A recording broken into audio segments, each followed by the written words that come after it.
These two have been staring at me for the last, like, 15 minutes. I think they're aware that there's Cat something wrong. crime. There's a cat crime.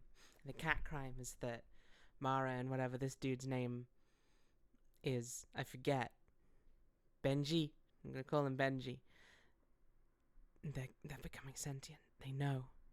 My mic's gone off mono. What the fuck? Let's have a look at that. Maybe I want to just be in your left ear. Who knows? Why have you gone off mono? Voice mod, explain that to me. Oh, you're just real broken, is it? Is that the problem? Advanced audio settings. That's not it. I did do it via, right? General. No. That's not it. Audio settings. They love to randomly break. Quite quiet too. Okay, hang on. Let's have a think. I swear there was a mono setting that I set up in voice mod. Maybe I just need to... No. Sorry, gang. Bear with. Oh, Mara. Don't you go walking off, young lady. You got something else to be doing first. I mean, I can do it here. I can do it in OBS, but I'm fairly sure there was a way I did it in voice mod. Also, apparently I'm quite quiet. Am I still quiet? It looks to me like I'm relatively around where I normally am, but it's a tough call for sure. In both ears now, that's something. There is a bear with Fizzy, is it? Yeah. Fizzy's the bear. Hi, Fizzy. Also, welcome in my Myopic Duck, Tam, and Ravane, autumning down a well.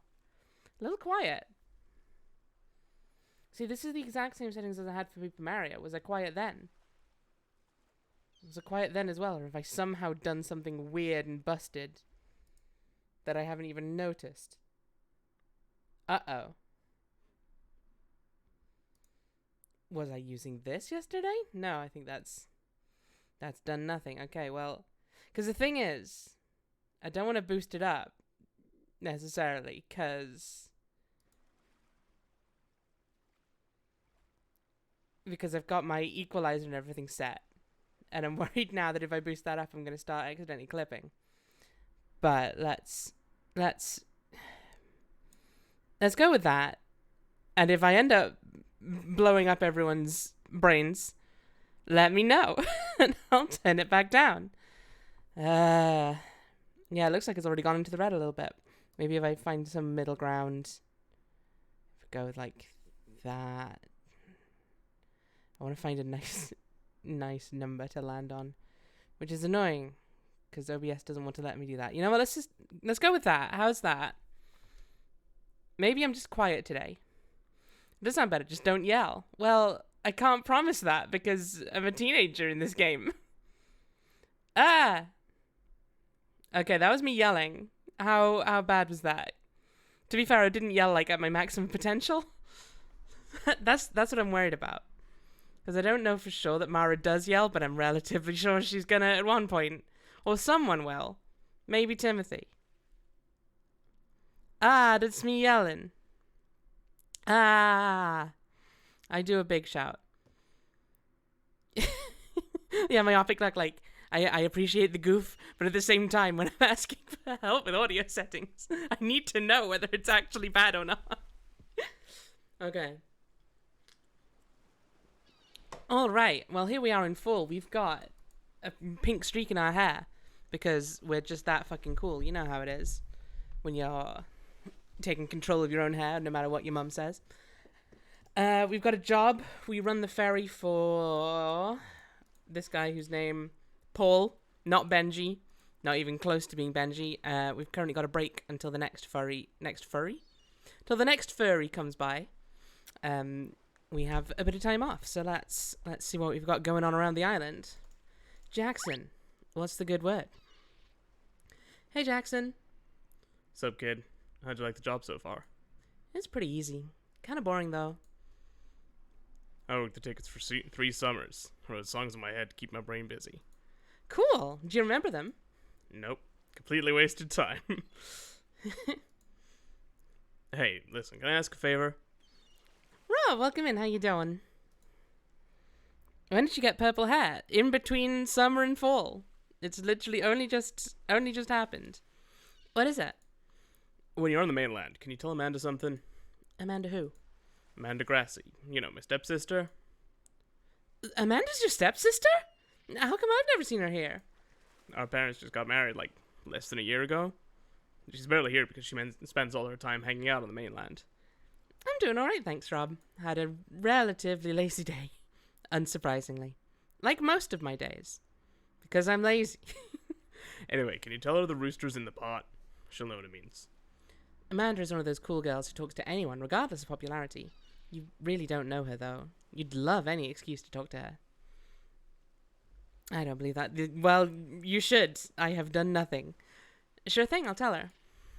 Thanks, Mara. Mara? Thanks, Mara. Oh, and pay no mind to the company my sister keeps. She has weird-ass taste in friends. You can't possibly imagine what that means. The thought of having an array of friends to choose from is odd in itself. Cool. Okay, so we need to tell Amanda that the rooster is in the pot. Keep that in mind. If you guys want jaw-dropping splendor, you should check out the Dune side. Wildlife and plants galore. You've seen it? Ah, well, that's about it for the island. When you sail back, might I recommend the mansion they turned into a McDonald's? I want to check out this mansion Donald's. McMansion. Is that what it's called? Is it called the McMansion? Because that sounds like something I've heard of. Is that a real thing? I could believe it. Nice highlights. I like the pink. Thanks. My mom hates it. Well, can't please everyone. What are you doing? Just taking my work break. Dyed hair and a job. Sheesh. In my mind, you're still 7 years old. You're pretty sick of hearing this kind of sentiment from older adults. They make it sound like you'll never win their respect, no matter how old you get. I'd better get back to work. Get to it, working girl. Just remember, even God rested on the 7th day. Uh-huh. Because, as we all know, no matter how old you get, once you're a 16-year-old, you are ultimately the most deserving of respect you'll ever be. Tiny Goblin Mara has gotten a new outfit. Yeah, she's rocking it. You will indeed never win their respect. It is true. I'm gonna scoot around and see if a specific thing is around here. Is that... This is a designated spot on perfect heights for camping. Sand around the campsite is soft and fine. Looks like an ideal place to go barefoot. There's a little bit of me that was like, is that like a crumpled up tent? I was like, wait, has it rotten? Has it gone rotten? What's happened? Oh. What's all this then? It looks to be a 3.5-inch floppy disk, buried in the sand. Its dingy appearance suggests it's been here a while. You dust it off and take it with you. Interesting. If only we had some sort of device that would allow us to check the contents of such a disk. But I certainly can't think of one. I've never heard of anything that can read a floppy disk? What is... These condos, am I right? They raise their eyebrows, then nod bemusedly, one by one. You haven't said anything that isn't true, after all. You may be onto something here. 3.5-inch floppy, imagine saying that phrase. Oh ho ho ho! Because it might sound like something else. Depending on your brain and how your brain works. You're cool not touching that. I'm cool not touching my own mailbox. Oh shit, we got plants. Your squash plant has formed 2 healthy-looking fruits. Though still attached to the vine, their stems have browned and hardened. These babies look ready for picking. Let's pick these babies. Some sort of disc unflopper. No, I'm not going to finish my thought. Using the sharpened end of your garden shovel, you carefully slice the squash fruit from the vine and take it with you. Hell yes. Way to go, Mara. You've grown your first squash. Check her out. Now eat them. The temptation to eat your squash is made easier to resist by the fact that, in the raw state, they're completely inedible. You know what? That is fair. I'll grant you that one, Mara. Maybe don't immediately shove these vegetables that you just pulled out of the ground right into your face. Maybe that's fair. What up, Timothy, you sack of crap? As usual, Timothy is doing nothing in front of the TV. Since you started your job, the sight of him on the couch gives you a feeling of smug satisfaction. It's a beautiful fall day. What are you doing inside? Timothy doesn't respond. He's mostly avoided you since he got the job at the ferry station. You sense this has given you a degree of authority that your brother is not happy about. Good. Hell yeah, Mara. Show him what for. Let's look at that parrot. Can I get anything different? Yeah, no, this is still the same text. You stick one grubby finger through the bars. Without blinking, Sunshine dashes over and snaps it off in her beak. While you clutch what remains of your hand, she feasts on the finger without the least bit of enjoyment. Want to try again? Hi, Emma. How's work going? Fine. I'm just on a break. Good. You know, I wasn't so sure at first, but I'm glad you took that job. There goes Mom, acting like her opinion matters at all. You're gonna do this no matter what she said. Now you're down to 7 fingers. Okay. We've got the tracker going. Thank you, Ravane. Do you want any food before you go back? Nah, I'll get something on the mainland when I get paid. Good. Don't forget to eat. Mara? Yeah? How long are you gonna have your hair that way? What way? You know. Probably forever, or till they stop making manic panic. You reflect on the elegance and simplicity of dyeing one's hair, how it costs less than $10 to transform your appearance and piss off your mom. Hell yeah! A small price to pay. What about falling? Well, it is fall. 'Tis the season. Let's have a look at this floppy disk, shall we? What's going on? Tell us your contents. Well, so welcome to Snow College. How are you doing? You pop the battered floppy disk into your A drive, crossing your fingers that the files will be readable. It's just covered in sand. I'm sure that's not gonna do any massive damage to both the disk and our computer. I can't imagine any problem. 'Tis the season for treason. It's always the season for treason. I'm just saying. The monitor glows a crisp fall greeting. Nobody interesting is online. Lately you appreciate these moments, when you can sort of be alone on the internet. Let's catch up on the forums. Seasons treasons!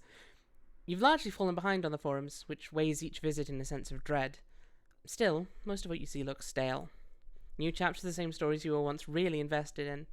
Now catching up would be burdensome. The male forum members are getting rowdy in a particularly unfunny nonsense thread. You reel at some of their comments. Don't these guys have anything better to do than act like jackasses online?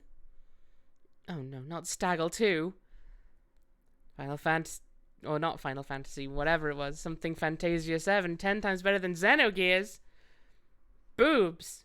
I'd buy that for $1. Cool face. Oh, Staggle. Staggle, no, I'm so disappointed. I'm so disappointed in you, Staggle. Oh well. Oh, is she mad? Oh, is she angry? You dash off a rash reply, scolding the boys for making this community a shittier place than it used to be. You hit post and close the window in a huff. You don't have time to wait for someone to see it. Your break from work is almost over. You feel a moment's regret for even wasting your time on this godforsaken forum. Boobs? Well, that subplot is solved. Don't need to worry about Staggle anymore. He's gone. He's a twat. Jail for Staggle. Jail for the rest of his life. Now we can go back to caring only about Hitler and the turnips. My favourite indie band. Hitler and the turnips. Let's blow off some steam by working on our writing, I guess. You try to get in a few good minutes with your most recent story. It's an original story about a teenager transported to a fantasy world. I desperately want to read this. The supporting cast is loosely based on members of the forum community, whose avatars they volunteered for the project. I desperately want to read this. Oof, you used to be able to do so much in 15 minutes, but today your mind is blank. Since you started your job and restarted school, it's hard to find those little bursts of energy. Beyond that, you're not sure you care about these characters anymore. You minimize your notepad window. No! It's getting real again! Stop! We're only like 20 minutes into the stream. We can't be real already. Also, Snowwraith and Myopic Duck, welcome in. I definitely said hello to Myopic Duck already. I'm not sure I said hello to Snowwraith yet. So hello, Snowwraith. You picked a weird time to come in. I mean, there's really a not weird time to come in to the Perfect Tide stream, let's be real. We know this game. Let's check out the disc. One of the main reasons we came to the computer in the first place. You decide to look inside the old worn-out disc you found on the beach. Why the hell not? Maybe you'll find some treasure. Treasure. It appears to be a list of text files. Some of them are sorted into subfolders. A few file names are garbled and cannot be opened. Yeah, this time stream we need to be fake. We need to be inauthentic. You double-click on a file called Plover Draft Chapter 04.txt, dated from 1998. You instantly regret burdening your computer with such a long text file. This appears to be dozens of pages long. I'm adjusting my microphone because I think it keeps picking up noises when I'm not making them. Wait a minute. This is a chapter from the book Dance of the Piping Plover by Mitchell Lovett. Given the file name and timestamp, long before the book's release, this disc has to belong to Mitch himself. You navigate up to the parent folder and open another, smaller text file. This one is poetry. A poem, in fact, that is familiar to you. Didn't Simon write this? Clicking on another file confirms your suspicion. It's a fragment of a short story written by Simon. So this must be Simon's disc? Or Mitch's? Maybe he and Mitch were sharing it. You have spotty luck opening much else on this disc. Unfortunately, some of the data has been lost. At any rate, it's a good thing you found this. It's full of material that is either rare or strictly protected by copyright. Alright, let's take that disc. Well, you better go back to the pier. But first, we need to get the floppy disk. Do we have it already? No, I think we need to take it back out again. You eject the floppy disk from the drive, taking it with you. I have moved my microphone back down again, because it was getting in the way of me being able to read chat, which is not ideal, frankly. Well, I technically need to head back to the pier, but what if I go and talk to Simon first instead? Because, fuck Paul. It's a political lawn sign endorsing George W. Bush and his running mate Dick Cheney in the upcoming presidential election. This house is empty. When you were little, Lily told you this was the former home of Crazy Barbara, a wild-haired, child-murdering vagrant who haunted your nightmares for years. In hindsight, you've never heard an adult talk about Crazy Barbara. Wouldn't a serial child killer be on the news? Why do nobody but the children seem to know? Anyway, you still walk really fast past this house. Yes, we did indeed see that already. I forgot. Yo, Simon! I've found a floppy disk, and it's full of your shit. Oh, buddy. Oh, buddy. My poor boy. My sweet lad. Hey, Simon. Are you okay? What a drudgery it all is. Every hour adding to the day's disappointment. So you're depressed again? When was I not? You seem pretty happy in the summer. Summer. It's already fading away. There was a suggestion, shadow of happiness. It's all gone now. Are you sad because Mitch is gone again? No, don't think so. Things would probably be worse if he was here, so guess not all bad. That's the spirit. Your hair. How cute. Look at you rebelling against biology. Poor lad. Comfortable down there? It'll do. What if I gave you a floppy disk? I thought maybe this belonged to you? What the media won't tell you about Crazy Barbara. Where'd you find it? In the sand by the dunes. There's a lot of personal stuff on here. You didn't look, did you? Nope. Definitely not. Not even once. I'd already accepted losing this. Now that it's back, I don't know if I'm happy or not. I was trying to move on from all this, you know? Sometimes I read stuff I wrote when I was 13 and it really embarrasses me. Sometimes I read that Club Penguin fanfiction I wrote when I was 8, and I said I would read out on stream once I got to 50 subscribers. Drainog. I didn't write Club Penguin fanfic when I was 8. Drainog did, and has said that once they get to 50 subs, they'll read it out on stream. So I'm just saying, guys, go sub to Drainog. Why do all the files say last access 10 minutes ago? Don't worry about that. No, you're crazy. You're just, what? I'm late for work. It's a little like that, sure. Thanks for bringing me back. Mara. Do you want $1 to buy yourself a snack or something? That isn't necessary. I'm an adult with a job now. Has your boss paid you yet? No, but Take it. Simon gives you a soft, rumpled old dollar bill. Used in good health. My poor boy. Oh, bless him. Oh, so that's why you're gifting subs earlier. Also because it's Draenog's birthday, but yes, there was a little bit. I mean, there was like, yes. Read the fanfiction, good. I know, I gaslit Draenog into thinking it was their birthday so that I could give them gift subs to push them to read their Club Penguin fanfiction on stream. What's not to understand? Tale as old as time.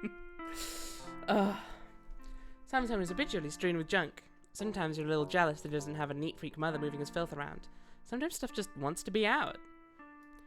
Mood, but also... Oh, Simon, bless him. I want to just give him a hug.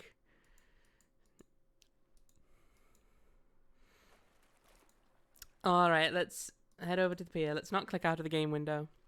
On the day of Richard Gere's birth, you would commit such a crime? Look, I'm just saying. Richard Gere's the one who gave me the idea. Sup, kid? Hating the job? You know it. Hey, Paul. Back right in the nick of time, Mara. Be careful. Aren't I supposed to be here in the nick of time? No, you're supposed to be early. Oh, okay. I think I put some bad emphasis on that, but it does make sense. Back to work? Wait. I'm gonna save, just in case there is something I need to do. Oops! That's fine. That can be the save file. You know what, I'm blowing this popsicle stand. I'm just heading to the mainland myself. Back right in the nick of time. Yeah, okay. Back to work. Now it's the ticket stub minigame. That's a lie. There's no such minigame. That's literally not how work works. And yet. Who are these cool kids? Well, I recognize these two at least. Can we go into the shop? Do I want to buy anything? Yes, maybe I do. Hey! Looks like someone else is filling in for Sabrina today. By contrast, but you're pretty sure just in general, the cashier's disposition is noticeably sunny. I mean, they're smiling. Seems like a good sign. You're cool not touching that. Checkout counter is lined with impulse candy buys. Gummy savers, fruit by the foot, warheads, individually wrapped Tootsie Rolls. You normally splurge on a piece of sugar candy. It's fat-free after all. You're trying to save your money today. Am I? Good afternoon. Is Sabrina here today? Not today, but I'm here to do her job. You're not as intimidating as her. I'll work on that. In the meantime, please let me know if you need anything. I don't think I do, actually. I think I've remembered now that I don't need to come here just yet. That milkman just started ringing my doorbell again and immediately walked off down the street. Fizzy, you might be being haunted. I'm not entirely sure. That's why I like being in charge of my own timesheet. I was early, so I'm paying myself. Yeah, exactly. Like, you should be paid for the hours you work, not for the hours that are in your contract. Or, actually, frankly, you should be paid for the hours that are in your contract, so you should only work the hours that are in your contract. Working any other hours beyond that, you should be paid for those. Simple as. And yet, fuck's sake. Unionize. I don't want ghost milk. You're getting ghost milk. You understand? You're gonna get that ghost milk and you're gonna like it. Oh no. Who are you? Well, wouldn't you know it? There's Amanda. And she's smoking with some boys you're certain you've seen before. I'm certain I've seen them before as well. I just mentioned as much. Amanda? Yes? The, roosters in the pot. Excuse me? But... Jackson told me to tell you that. How do you milk a ghost? Very carefully and with a lot of difficulty. Welcome in, French introvert. How you doing? Fucking sicko, Jesus. God, what a shithead, making you the messenger like that. I apologize for my idiot brother. We are not related.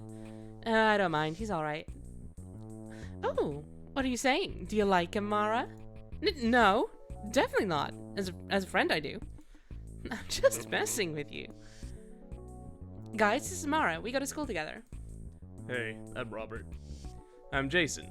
We met before, right? I think so. Hi again. Pink's new, right? I like it. Yeah, thanks. Me and Mara are neighbors now. You're gonna have to show me around the island, you know. You're astonished at how familiar Amanda's being. It would take you weeks of friendly interactions to try and hang out with someone, and even then, you'd wait for an invitation. Well, first you get a Ghostbuster. What are you doing tonight? You wanna go to the house with us? Yes. Oh, wait, I need to collect my pay first. I work on the ferry and we're just finishing up. It's fine, we're still smoking.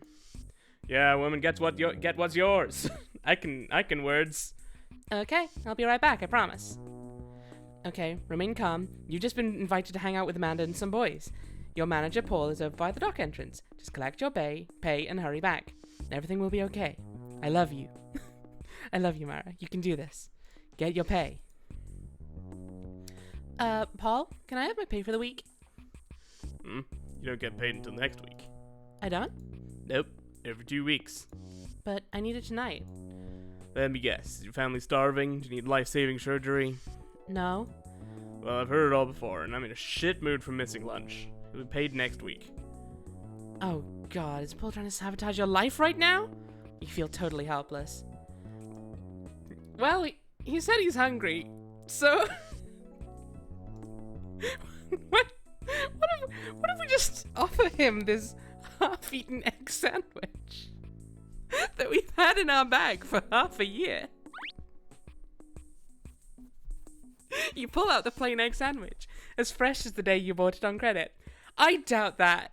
I don't believe that for a fucking second, Mara. For the love of God. Not for 1 second do I believe it is as fresh as the day we bought it. It's been half a year. That's not how eggs work. Maybe it was already moldy when you know what, maybe. Even then, I don't think it would have been egg. I don't think it would have gotten less, or I don't think it would have stayed as moldy. It would have gotten moldier. Like, also, egg is a sound alert now. Let me know if it was too loud.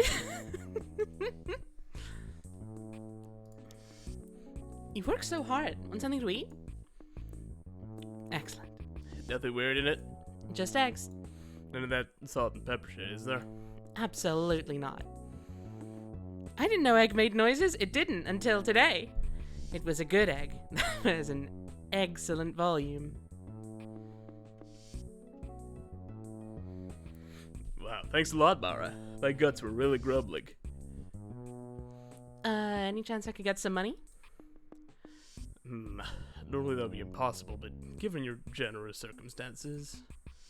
Paul reaches into his back pocket and hands you a crinkled, slightly wet $5 bill. This almost accounts for 1 hour of work.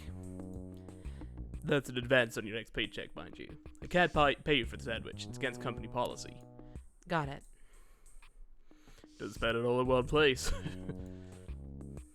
Thanks, guy. We've got $6. We've got $6. Smiley face. Heart emoji.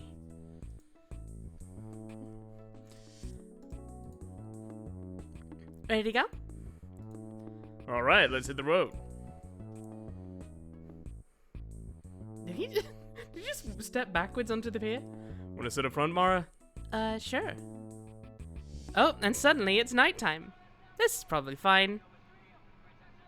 Jason's car smells strongly of ashes, chemicals, and stale food. Alright, ready for some crazy driving? Woo! Crazy? Not bad driving. You know, just crazy. Oh. Okay, yep. This does seem like crazy driving, alright. Jason, please. Jason, no. See? Crazy. I get it. I see. It's fine. Nobody died that we care about. Couch. And sprite change. And Sprite change. Carla, hey. Wow, so this is the famous house. I clicked out of the window again. To your surprise, it's actually quite tame in here. I've had years to imagine the forbidden excess and depravity that must take place behind these walls.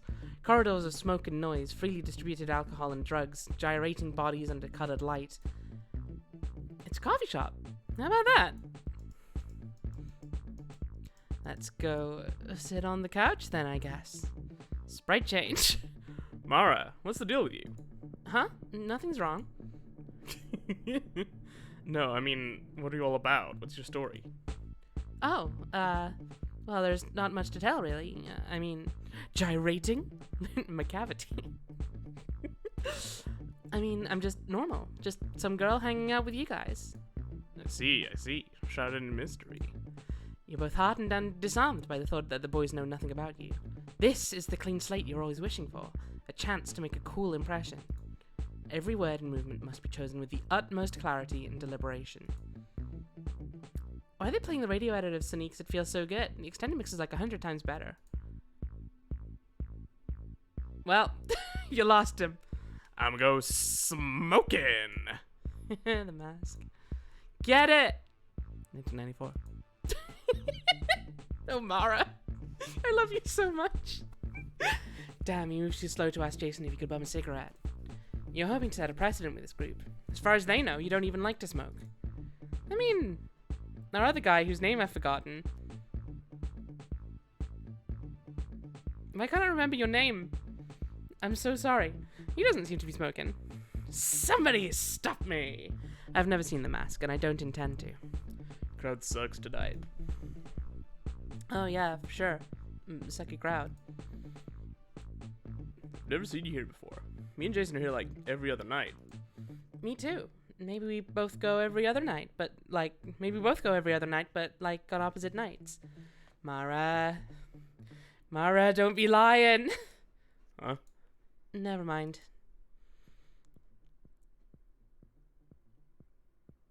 So, I have a question. Yeah? Are you like a virgin or something? Okay.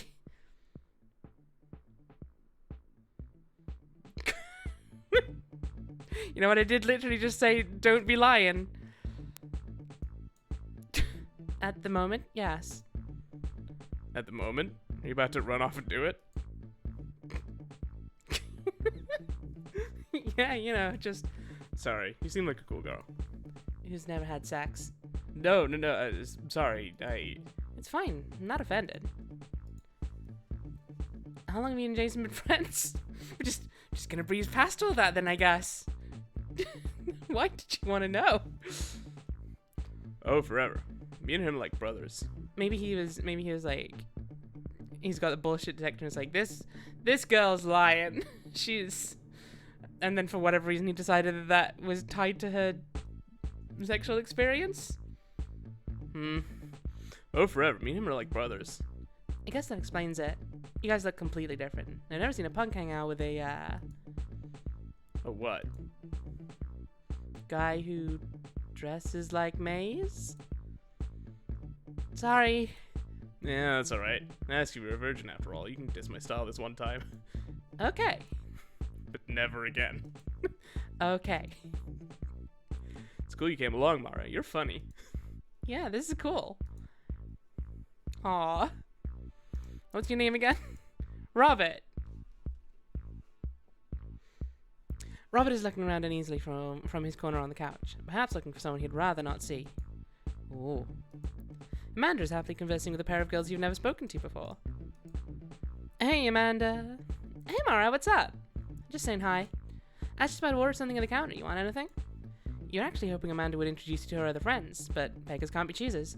She hasn't changed her mind about wanting to hang out with you, at least. Sure, what do they have?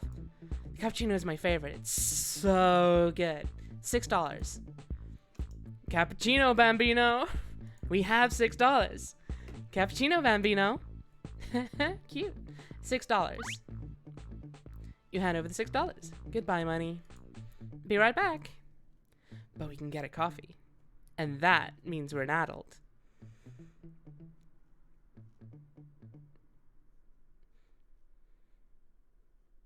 I'm gonna not engage with that one, Fizzy, if I'm honest. Here's a drink. I feel there's no need to go discussing it. You sip the cappuccino, trying hard to ignore the fact that you hate the taste of coffee.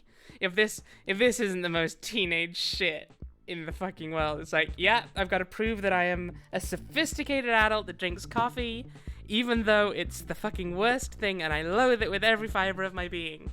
Just... Teenagers are just so fucking stupid. I love it. It's actually pretty good. Sweet, velvety, almost marshmallowy.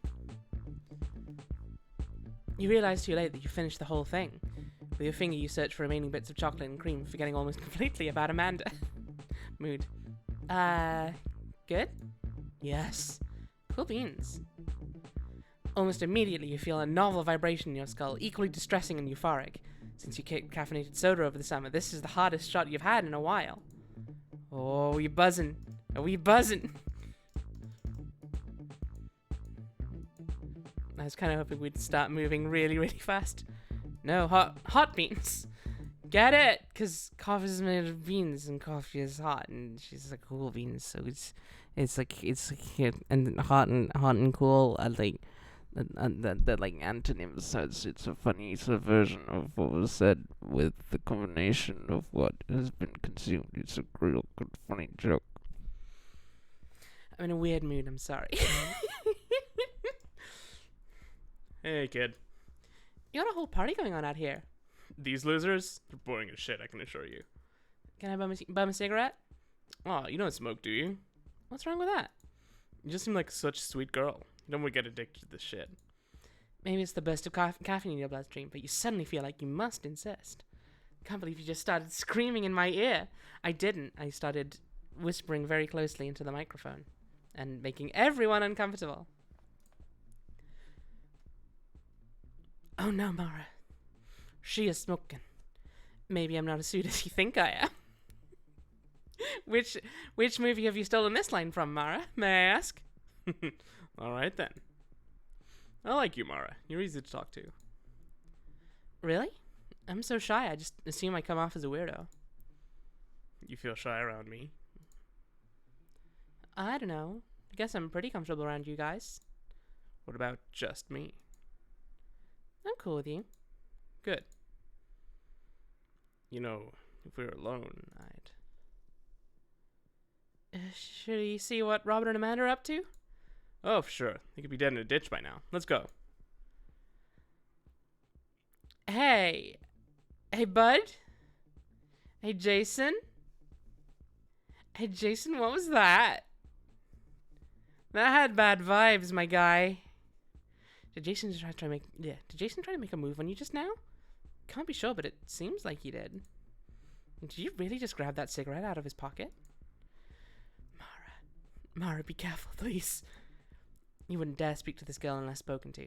Everything about her is simply terrifying. The girl smoking by a stack of milk crates seems lost in her own thoughts. Her eyes, body, lips, and hair do not recognize you as a living organism.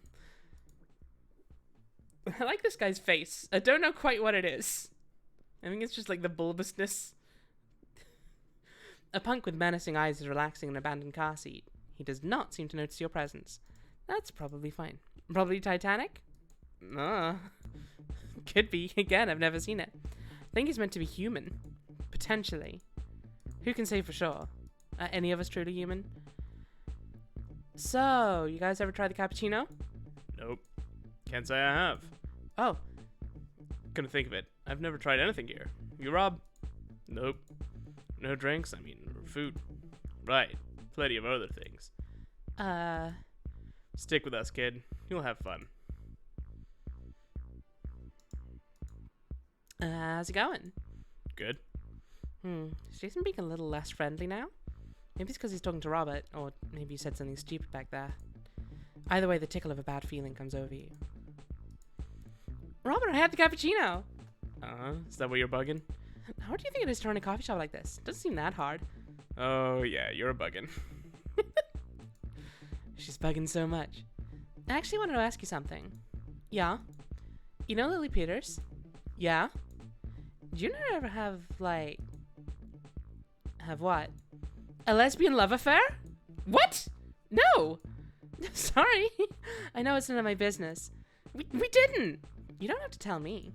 I'm telling you, we didn't. Okay. Why would you think that? From seeing us together? No, I just heard it. From who? I don't remember. Someone at school. Your face fills with hot blood. How long has this rumor been going around? More importantly, does Lily know about it? Did this rumor coincide with Lily slowly distancing herself from you? Did Lily want to go away for the summer? Is this why she went? To get away from you? Was your argument just a convenient way for her to end things? And don't worry, Mara. I don't care either way. But it's a lie. I care if people are lying about me. You should take it as a compliment, girl. A fox like Lily? I bet you anything some scrubby guy who wishes he could date one of you started the rumor. Some scrubby guy?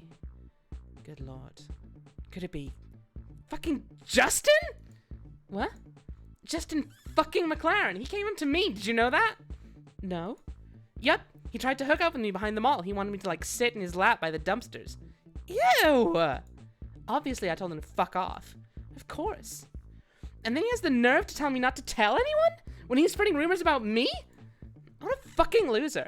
I bet he has a bent little dick. I bet he's never even kissed another human being. Ah, yes, I am sure Lily convinced her parents to move away to cover up her relationship with Mara. To cover up the rumor of her relationship with Mara. Yeah, probably not. Oh no, this won't end well.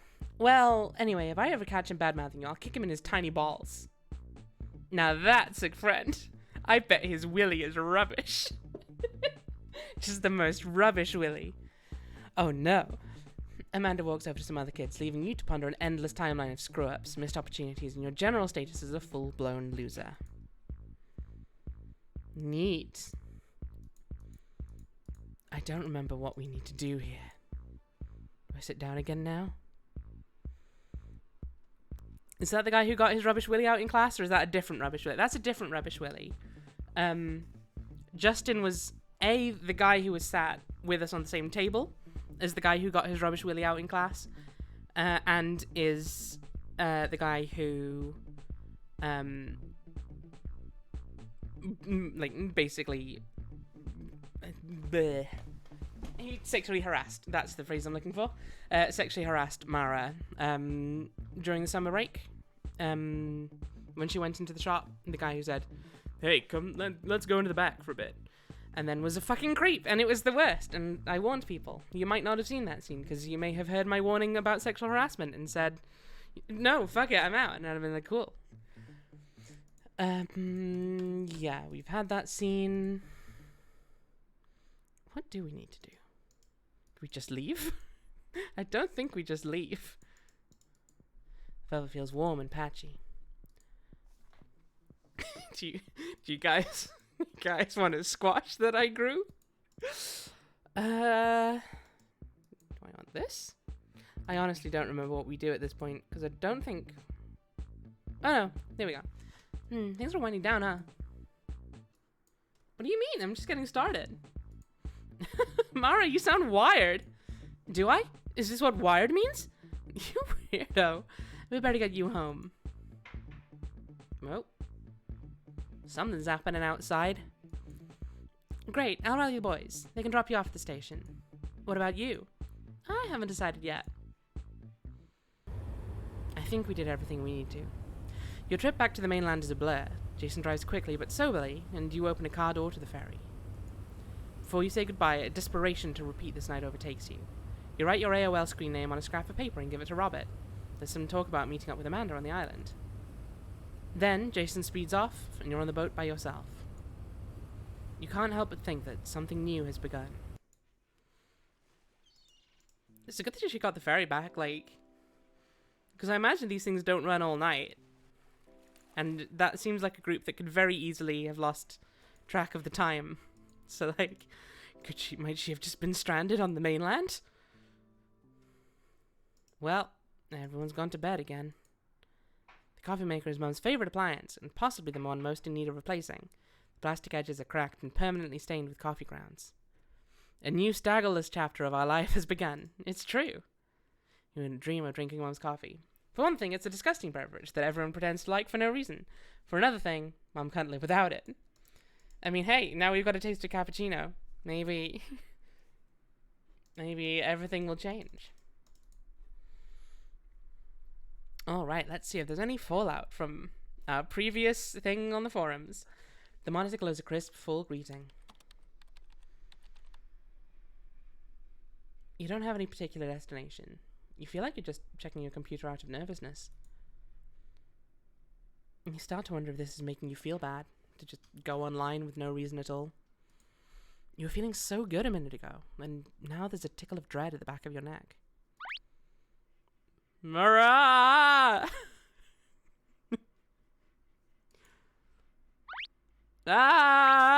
This is Jason with the blue hair. I'm on Robert's computer. Mara! Oh, hi! Hey. I saw your post. Oh, shit. Multiple boys now. What the fuck? What the hap is fucking it? What are you guys up to? Just fucking around? Listen. I'm really confused about what I did to make you so mad. Can I tell you something?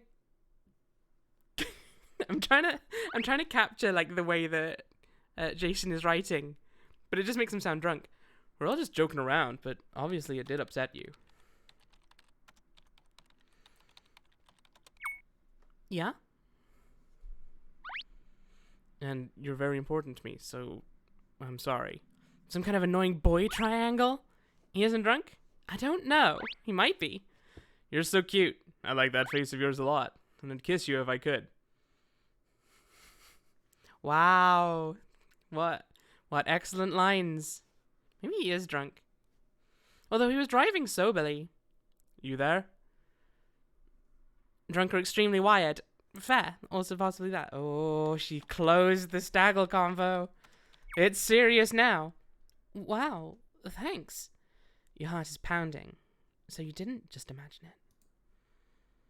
But can you really kiss Jason? The thought scares you. He's so rough, lean, sharp around the edges. He's had one coffee. She IRC divorced staggle. That's how you know it's real. There is nothing tender about him. And besides, if his pursuit is so aggressive, how rough is his actual touch? Would it hurt? No, it's just too real. In your mind, your first kiss is lighter than air, warm and ethereal. It can do you no harm. I'd really like to be friends. I don't know if I want more than that. Hell yeah, Mara. Be honest with your feelings. That's okay. Just wanted to tell you. So why you tie your opie that way? Type. Which way? Like we're writing a book, lol. You know exactly what Jason is asking. You didn't always bother to punctuate, capitalize, and spell check your online communications. In the early days, the late 90s, anything would go. As more people started to use the internet, you were suddenly privy to the everyday person's lack of writing comprehension, vocabulary to emote, or curiosity about language. You started to distinguish yourself from them, from the normal and the cruel, the idiots. Oh, Mara. Oh. Oh, you sweet summer fool. Sorry. It doesn't bother me. Oh no, it's me. Smiley face. Oh dear. It's all happening now. Can I delete Staggle forever? No. Oh, suddenly. What a night that was. You're still processing it. Now that Jason's told you how he feels, is it a bad idea to keep hanging out with him? Would you be leading him on? I've just always typed this way, and that's more than fine. On the other hand, no one's ever complimented you so directly. It's an odd and pleasant discomfort to be looked at and admired. Your birthday is coming up. You're almost 16 and still bewildered by dating and relationships. Luckily, it's your day off. No work or school obligations. Just time to think it all through. A whole day stretches before you.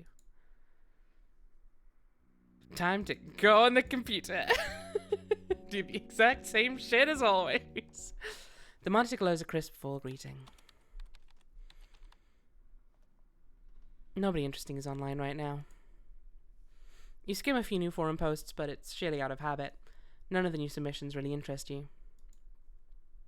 Oh well. Time to log off, eh? I guess we'll go outside then. Ugh. What's up, Timothy? Ah, what a feeling. A whole day off from the tireless work and study that ground my life. Mm-hmm. Sure would be nice to play some video games.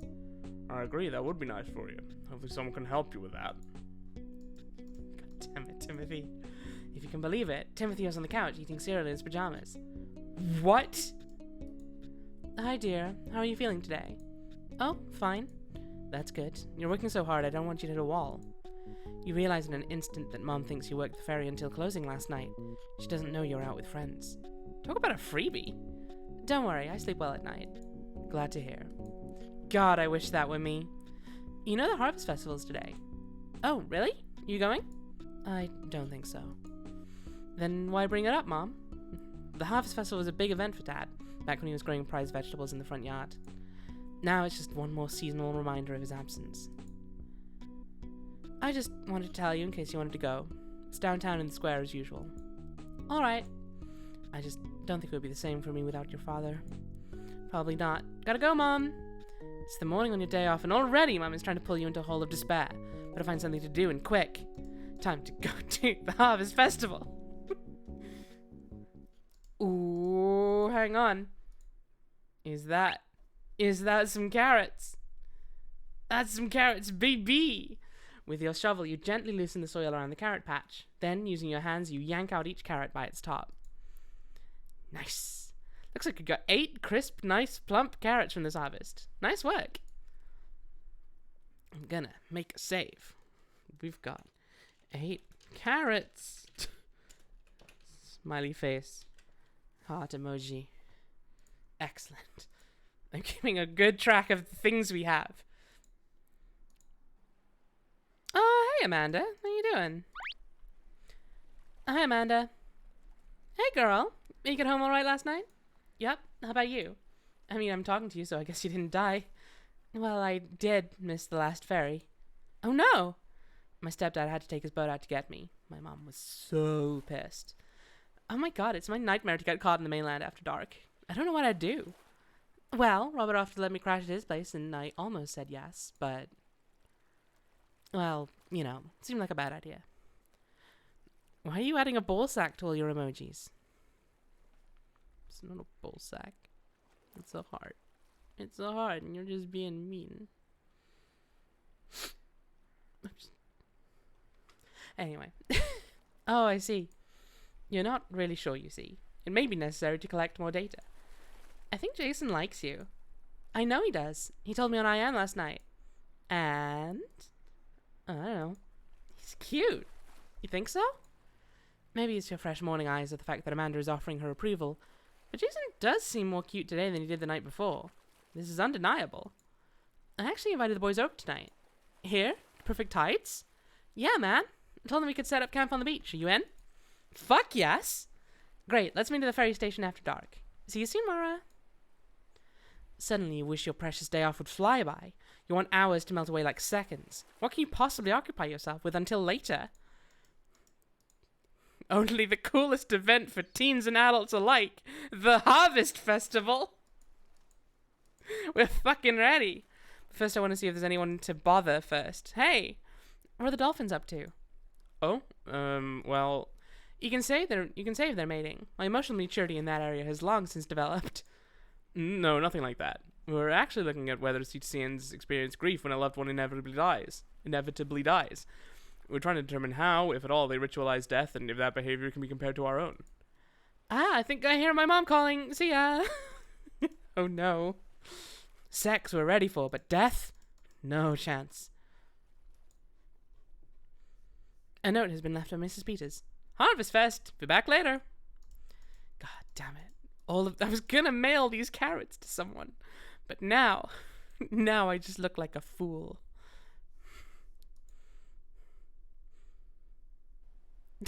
I hear my mom calling. Mom also wants to talk about grief. Ah, shit. God damn it, can't escape it. Oh, you're also grieving. How you doing, buddy? Feeling alright? We'll get there.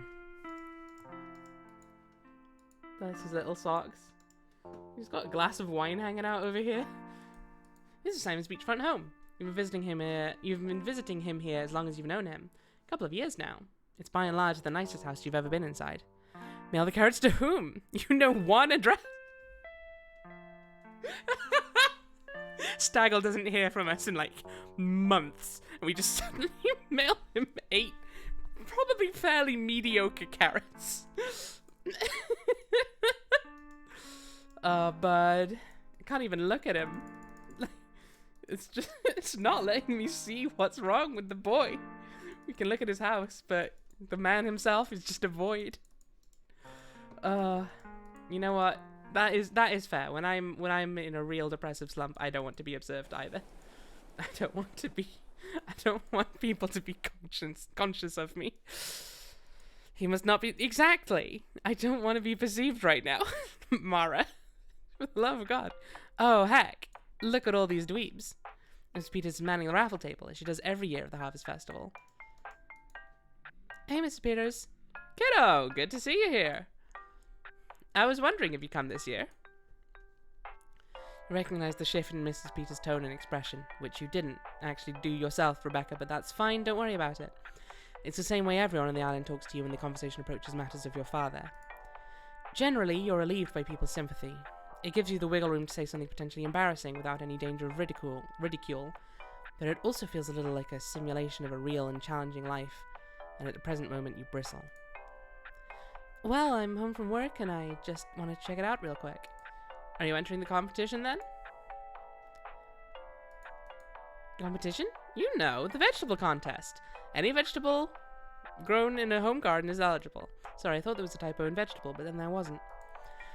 You know the vegetable contest well. Your father was something of a celebrity around here for his garden. The treasures he grew from the tiny patch of soil in front of your house are legendary. But nothing of it remains. Although many of his other possessions are still crowding your home, Mum packed up the seeds, fertilizer pots, and digging tools after your dad died and gave them all away. Wait, so did we just have a shovel also of our own, though? She insists the many medals he accumulated for his award-winning produce are still in the house, but you're not so sure. You suspect they have also been lost, either by accident or on purpose.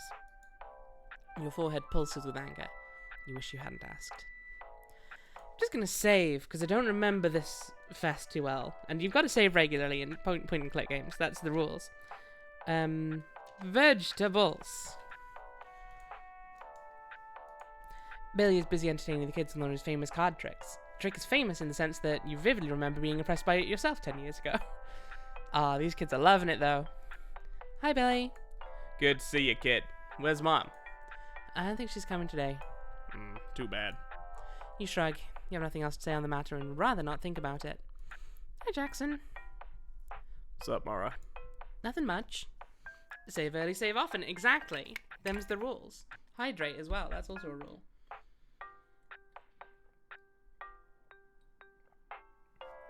Especially when you're trying to voice a lot of different people. Nothing much. Normally you'd hang out and gab with Jackson, but since starting your job at the ferry, you're acutely aware of how annoying this can be. Well, see ya. Right. Alright, let's see about entering this contest. Illegal hydrate. I will hydrate whenever I choose to, thank you very much. Thanks, Snow Wraith. It looks like he's doing some shady shit to that squash. He does just keep taking it out and putting it... putting it back in his box, taking it back out, putting it on the table. He's just trying to look busy, I think. We've all had those days. It's like, you know what? Frankly, I just don't fucking feel like it. I'm gonna look like I'm doing a lot, but in reality, nah. Are you entering the competition then? Yes. Yeah, I may as well. Great. I see you got some lovely specimens there. Thanks. Each contestant can enter one kind of vegetable. Bring your entry over to the table where Jackson's setting up. Jackson's table. Got it. Hurry up. The competition is starting any minute now. Oh, heck. Let's have a look at these. Maybe they'll give us a hint which might do us better. You've collected 3 smooth, plump winter squashes from your home garden. The fruits are surprisingly unblemished, their hardened rinds protecting the sweet flesh within. The carrots from your home garden are firm and fairly long, owing to a loose growing medium and proper spacing. Great job! Okay, they both sound pretty good. I don't remember what you do with these, if not just enter them in this contest. I'm gonna turn on the light and try to remember back in, well, I say back, I'm just gonna wheel away. Wheel away! Wheel away! I'm still not quite on my light switch. There we go. And I scoot on back. Scoot on back. I'm back. Hello. Pleasure to see you. Flashback noises. Scoot on back. Scoot on back. Okay. I think she sounded like a little more enthusiastic about the carrots. Like she said they were surprisingly unblemished, but these ones she said, great job. So let's go with the carrots.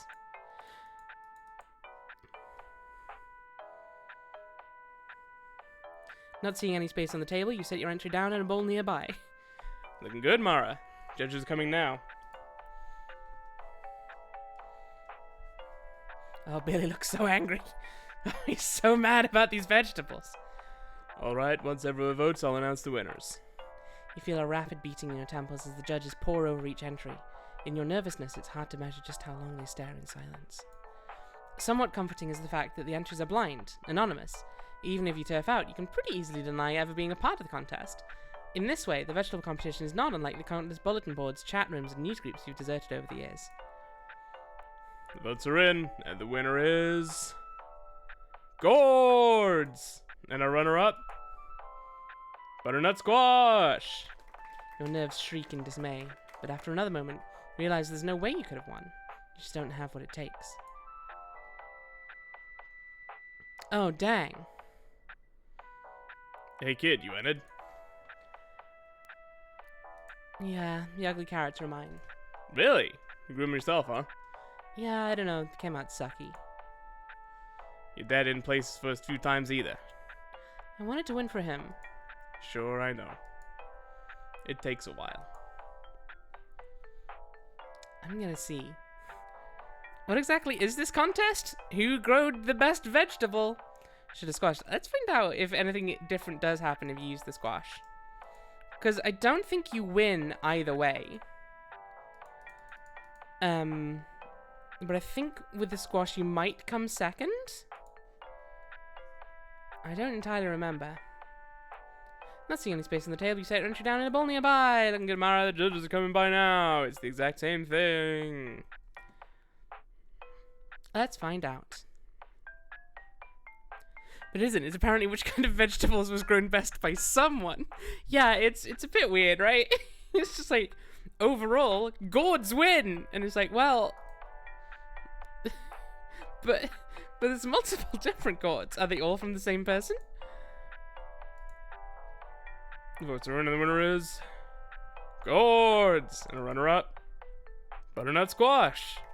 You're momentarily shocked before realizing another entry of Butternut Squash has claimed the runner-up prize. Your guts sink. Okay, it looks like it doesn't matter at all. Hey kid, you entered? Yeah, I grew the squash. The crappy ones that didn't win, I mean. Really? You grew them yourself, huh? I don't know, they came out sucky. Dad in place, and you wanted to win? Sure, I know. Takes a while. Well, you probably shouldn't touch the vegetable entries. You wouldn't want to be responsible for anything that could later be described as an incident. Oh no. I wish I could remember what, if anything, you use the squash and carrots for, but I think the only important thing might be that you grow them at all. Oh, it's nighttime suddenly. In time, the festival winds down. Events end, booths are packed away, and the crowd dissipates. With the darkness, a gentle veil of gloom descends. Quite by surprise, you find the impermanence of the festival difficult to bear. However, we have plans for the evening. We were told to go hang out on the beach. So we head towards the beach. Well, hey, gang. Sup, kid? What's up, guys? Just chilling in fucking paradise? Do you seriously live here? Yes, I've been here all my life. Dude, you're so lucky. So, where can we buy beer? Nowhere. Everything's closed in the off-season. What? There's one bar a little ways inland, but that's about it. You think they'd let us in? Robert has ID. Maybe, but the owner knows me, and he'll know you soon enough, Amanda. Shit, this small town living sucks, man. Tough luck, you sots. Sot? You sots? The fuck is a sot? I don't think I've heard. I'm not sure I've heard that phrase before. Guess we'll have to make this last. I mean, I guess I must have heard it before because I've heard it before in this game, but at the same time, nice. Beer, beer. I mean, we do also have a beer with us that we've been carrying around also since spring. You want Mara? Okay. The smell from the flask burns inside your nose before you even bring it to your mouth. This is your third taste of alcohol. Your dad let you sip his beer when you were 11. On New Year's Eve '99, after days spent begging, Mum let you drink a flute of champagne, on which you pretended to be drunk for the next 2 hours. That was like last year, wasn't it? Oh, Mara. You sweet babe. Definition of sot. A habitual drunkard. Oh, cool. Okay, thank you. Thank you for letting me know. Tonight's experience is, by far, the most unpleasant. A sting quickens through your nasal passageways, like an unwanted gulp of chlorine. Good. So where the hell are we going? What do you think, Mara? You're the island expert. Yeah, Mara, what's the cool shit to do around here? We could, Your eyes dart around wildly, wondering if the jig is up. Are they finally going to find out you have no social life? No idea what's fun to do? Come on, Mara, that's the most dangerous out there what's the most dangerous out there shit you've seen around here? Hurry up and flash those credentials. There's a woods where random people have sex. Random people have sex? People have random sex? Either way works, I guess. Okay. Are you saying we should all go to the woods and have sex? Random sex? No, I'm just saying it's there. We can go watch Simon lying down on the floor. He's got depression. Cool. I've got an idea. There's a lot of rich people here in the summer, right? Well, who's protecting their shit the rest of the year? Technically, police. Police with no cars. I really don't want to get in trouble with the neighbors, guys. I'm not talking about doing anything bad. I just want to take a look. A quick peek. It's not like those fucking Monopoly men are using them right now. Admittedly, you've had this fantasy for a while. There are things you'd kill to see up close. Were you not so scared to look on your own? Well, okay, but it's your idea if anyone finds us. Wow, we've got a full party here now. Look at him. Look at him go. Oh, yep. I was like, oh, they're not following me. But they are. They are following me. They're just slow on the uptake. Oh, I love them. Oh, crimes. Ah, she put up her crime hood. You know what? I don't want to save scum too much. But I have a suspicion we might get a better scene later down the line if we don't drink that alcohol. So I'm going to give that a go. But are any of this party as good as Cat? It's a fine question. Yes, leave me be. I'll be back soon. Don't mind me. Bye. Oh wow, it's nighttime suddenly. Who'd have thought? Certainly I didn't see it coming. I'm just saying, Cat protect. I'm not convinced any of these guys protect. No thanks. No thanks. That's cool. More for me, gimme! So where the hell are we going? And then it's the same. But I think so I know that Jason doesn't drink. And I think that might be a small scene in which if you don't drink as well, he gets a bit more respect for you, and that's something. But now the crimes are sober. How do you know what happens in the future? Very suspicious, TBH. I'm just saying. It's almost like I've done this before. I've done this before. We can go in here. The door's been thoroughly locked and boarded. Even your bravest tug, which admittedly ain't much, is not enough to move it. Let's go look at the rich people shit. Like the boats. I did like him just going, cool. Jason will remember this. Now this is what I'm talking about. This one looks good. Good for what? For me. Why did I say that like that? That's pretty weird. All aboard, you scum. Are we pirates now? Come on, Mara. I do like him just going... I did read that. Hey, sprite change again. I really like this sprite.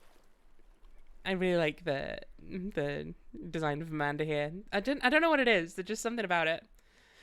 Mara, come steer the ship with me. These wine glasses look like they really hold a fingerprint. You won't get caught so easily.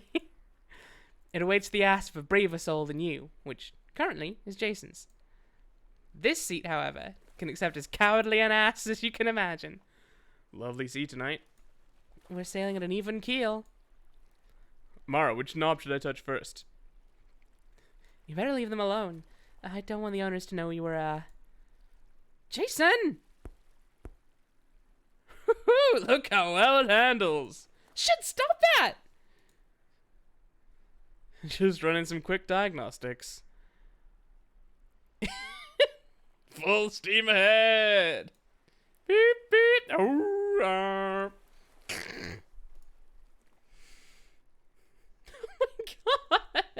Grow up! What's wrong, island girl? You never handled a ship before? Nothing like this. Only a little dinghy. I've heard that before. Stop! Stop! Aw, they're having fun. Aw, they smooching. Uh-oh. Oh. What do you say, Mara? Should we take a hint and get out of here? Nah, don't leave with our account. It's fine, guys. Stay. Yeah, let's beat it. Oh. You alright? Yep, I'm good. You're actually experiencing a bit of whiplash.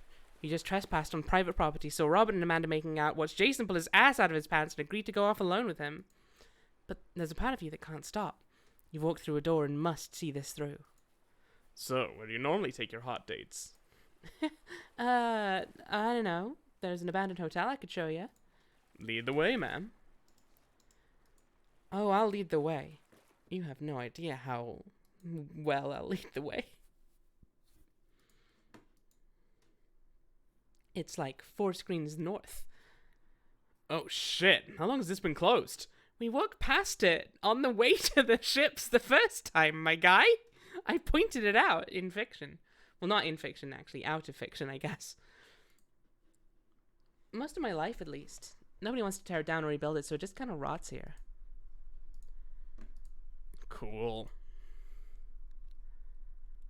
How do you usually get in? I've never gone inside before. You're kidding. You blush. As if you've admitted something deeply personal. Well, no time like the present. Look out! There's rusty nails everywhere. Jason, there could be an alarm system. She should probably be whispering a bit more like this. I don't think so.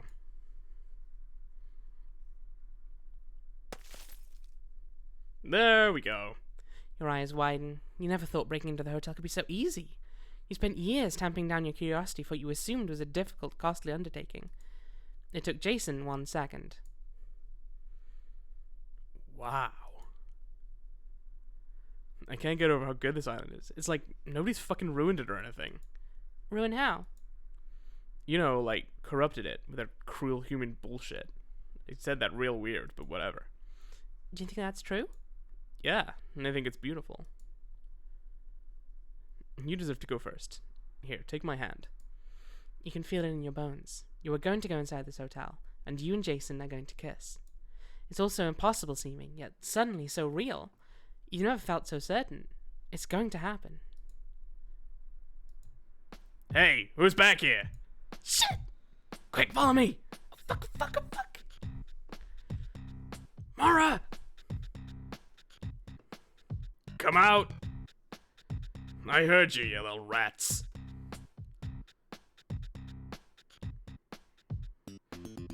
They hid behind that bit of scenery that I could quite obviously look past, but apparently it's fine. Holy shit. Guy looked like a bruiser. Fuck, man, this is too much. I'm in so much fucking trouble. I didn't want to fuck. You're fine, I promise. Come here. Though you recognize this as an effort to comfort, Jason's touch sends your nerves into hysteria. Curses for being 2D. You hear his breath. You smell the coating of ash in his lungs. You feel the tug of leather against your skin and the cold brush of metal. Your blood pumps hot, frenetic. Now exhale, okay? Better? Tune is spooky, but I love it. Yeah. Let's go find the others. And it's fine. Hey, what if we just walked past Billy's bar where he just came from? I'm sure he wouldn't suspect Mara and this strange teenager he's literally never seen. It begins to sink in just how far past your comfort zone you've pushed. You start to lose your nerve. I know that pose. He's about to stab you. Do Amanda and Robert plan to do drugs tonight? Or worse, go off again together? Is Jason going to somehow end up in your bedroom? You reason that you should probably quit while you're ahead. Oh, we got the anxiety. There you are. We thought you bailed, Dad. Just getting some air. So, what should we do? I was actually going to call it a night. Oh, really? You feel a pang of regret for disappointing Jason. There is a version of this night that continues into danger, ecstasy. Ecstasy? Ecstasy. Oblivion. But an invisible force pulls you home. You can't describe it. You just want it desperately. Sweet rest, relief from discomfort.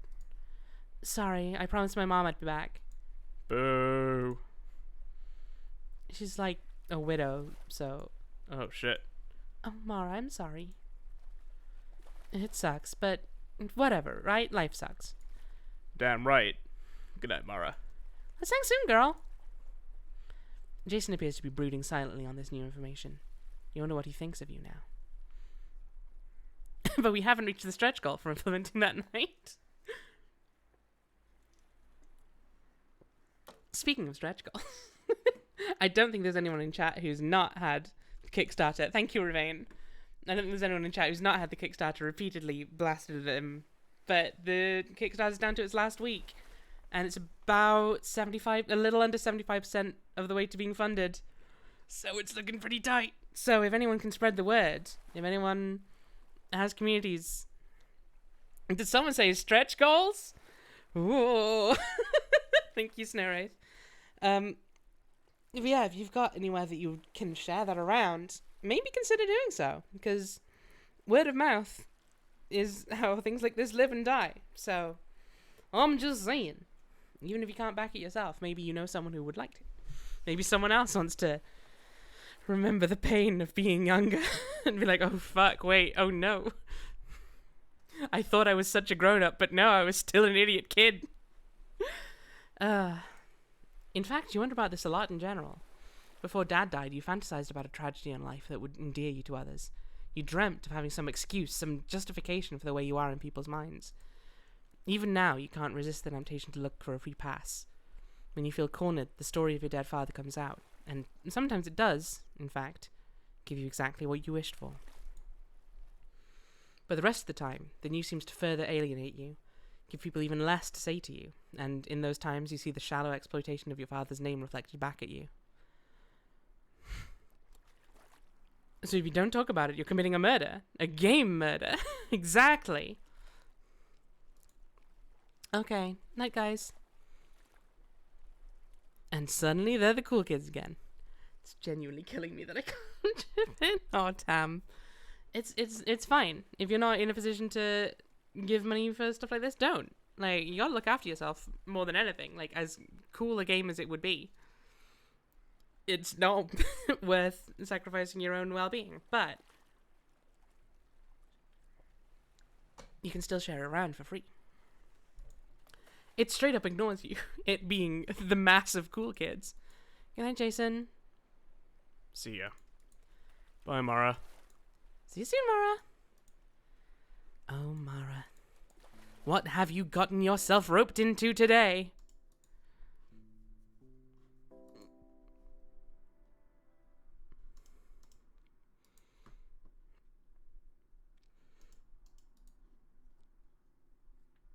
Watching that gap get smaller, but the deadline get even... I know. It's tense. I don't know. I think it might be able to get there, but... living that unemployed life. Yay! The monitor glows a crisp, full greeting. Ugh. Any thrill you took away from the night's events was sunken into the pit of your stomach. You are filled with disdain for yourself and resentment at anything that might cross your path.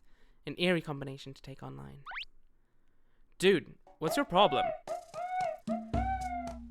Duke Shreckington, thank you for subscribing with Prime.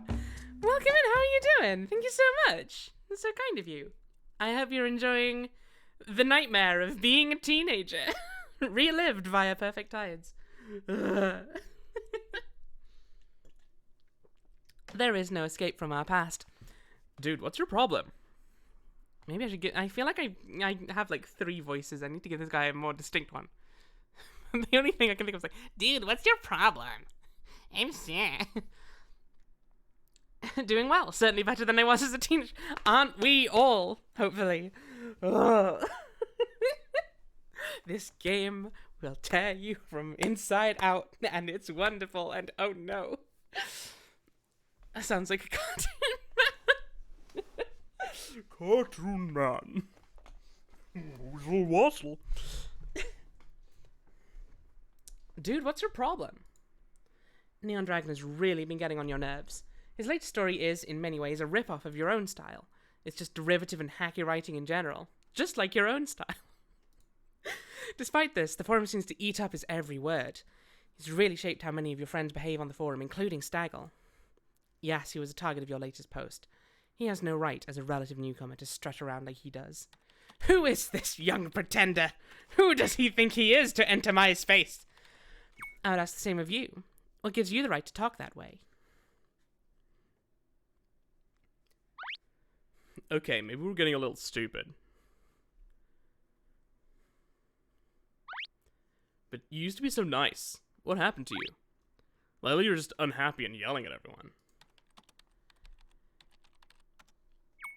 I'm not yelling, and I'm not unhappy. Things are actually going great in my life right now. Okay. I just think we should act like adults on here. So we're not allowed to have fun. You're not allowed to be a little creep, Neon X Dragon. Come on, sort yourself out.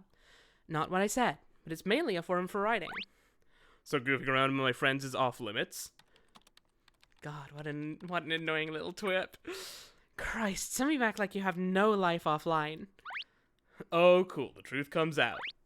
Please tell me again how popular you are, PT. I love to hear all about your real-life friendships. Aren't you just so charitable for hanging out with us? I was just smoking weed with my 2 hot girlfriends, actually. Why don't you get a life and see for yourself how it is? You really think we're all losers, don't you? Do you think Staggle's a loser? Is that why he doesn't write anymore? It's true that Staggle has been posting less and less actual work since the end of summer. Touch grass, nerd. Wait, what the fuck does that mean? I don't know. I just felt like saying it. Maybe it'll make sense in like 20 years. You never did respond to the poem he sent you, or anything else you posted around that time. You were just too embarrassed to look. Your cheeks flush, realizing there may be a connection. You're right, I do think you're a loser. Loser. Sorry, don't... I'm just so mad I'm turning British. You're right, I do think you're a loser. Happy now? What a bitch you are. Bye. Later, bitch. Real creative insult, dude. Good night. Bye, bitch. Ugly virgin. At least I'm not a bitch. God, they're both just the worst. They're both just so bad. I'm going to bed. Enjoy being a loser online. Enjoy being a biatch. God. They're both just the worst. Oh, dear. Oh, hey! Today is your birthday. It's Draenor. Oh no. You feel like shit. The night's regrets continue to pile on layer by layer. Oh god, I hope it's not Draenor. I hope Draenor didn't wake up this morning feeling like shit. The night's regrets continuing to pile on layer by layer. But there's no time to sit paralyzed in bed or try to reconcile things online. You have school. You know how it is. Sometimes you get so angry that you turn British. It's the worst state of mind to be in. Monteglo's a crisp full greeting. I know we literally said we don't have time to reconcile shit online, but... a happy birthday greeting from eBay.com. Your uncle in Florida forwarded you a digital birthday card as well. You have to scroll about 30 screen lengths to get the substance of the message. It's a poem about getting older, watching your physical and mental faculties slip away, and pleasantly adjusting to that new reality. Below it is an image of a dog with a birthday hat and the lyrics to the Beatles song Birthday. It was a wild night of golf. I'm paying so much for it now. And that's about it. You were sort of expecting, and dreading, a message from Staggle, but he's not even online. You don't actually know what you're going to do today. Nobody has invited you to do anything, and you've made no plans of your own. Well, time for school.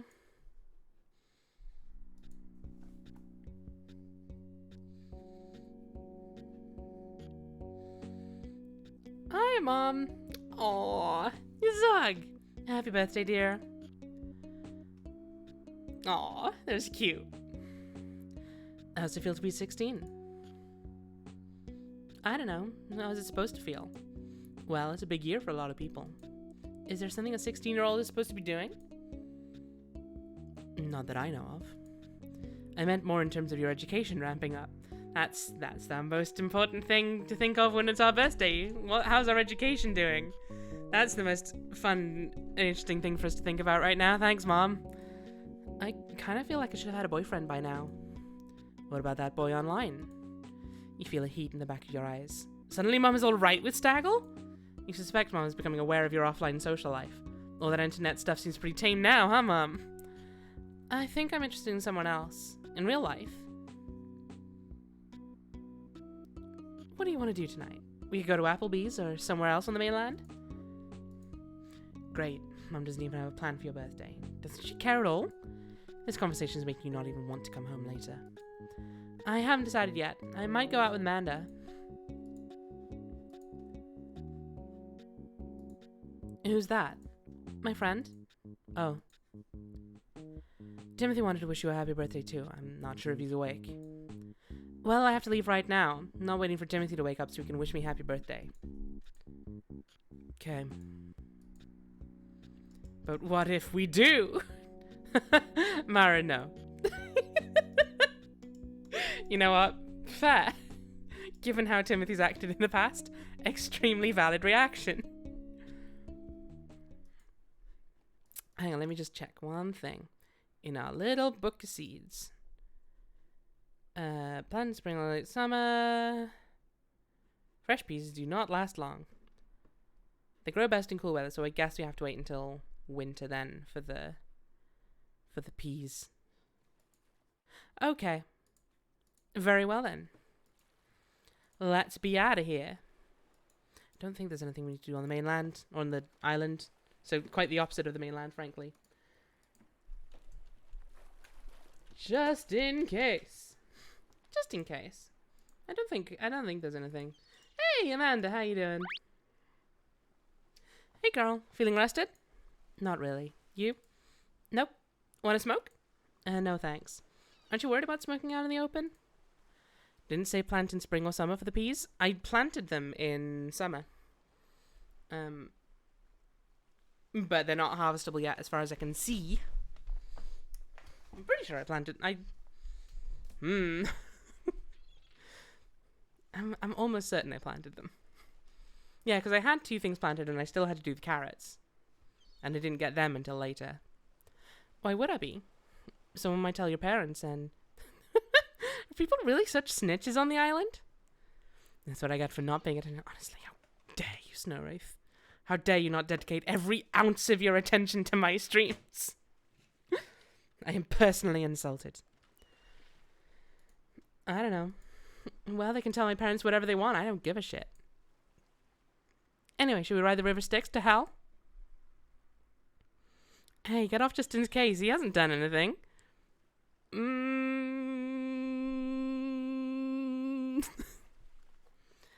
Amanda has never lived in any village.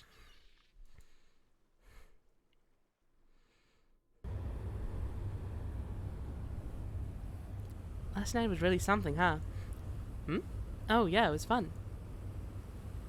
Today's my birthday. Oh, shit! Happy birthday, lady! Thank you. I wish I'd known earlier. I have plans tonight, but I'm sure you've got something fun lined up anyway. Yeah. So, listen. I'm probably not gonna hang out with the boys for a while. What? Yeah. Did something bad happen? Oh, no, nothing like that. It's just me and Robert. Yeah, you were pretty cozy last night. It's just not a good idea. Why not? If you like him and he likes you. Unfortunately, the game only told me it's my birthday this morning. Well, sure, if that's all there was to dating. I don't understand. You seem like such a cute couple. Believe me, Mara, I've known guys like Robert, and I know it wouldn't last. I'd rather not watch the whole thing blow up. It irritates you just a bit to hear Amanda being so dismissive of mutual attraction. It's as if she's waving in your face how easy she has it. Besides, I'm not looking for a boyfriend right now. I'm trying to figure out where to live after high school. Where do you think that'll be? Definitely not fucking here. Oh. Sorry, no offense. It's nothing against the island. My stepdad is a fucking Nazi. It's cool. I want to leave the island and all its Nazis too. You try to imagine a more disappointing conversation, and you can't. You thought you'd found a tight group, but with Amanda out, will the boys even want to see you? Is the whole thing just over?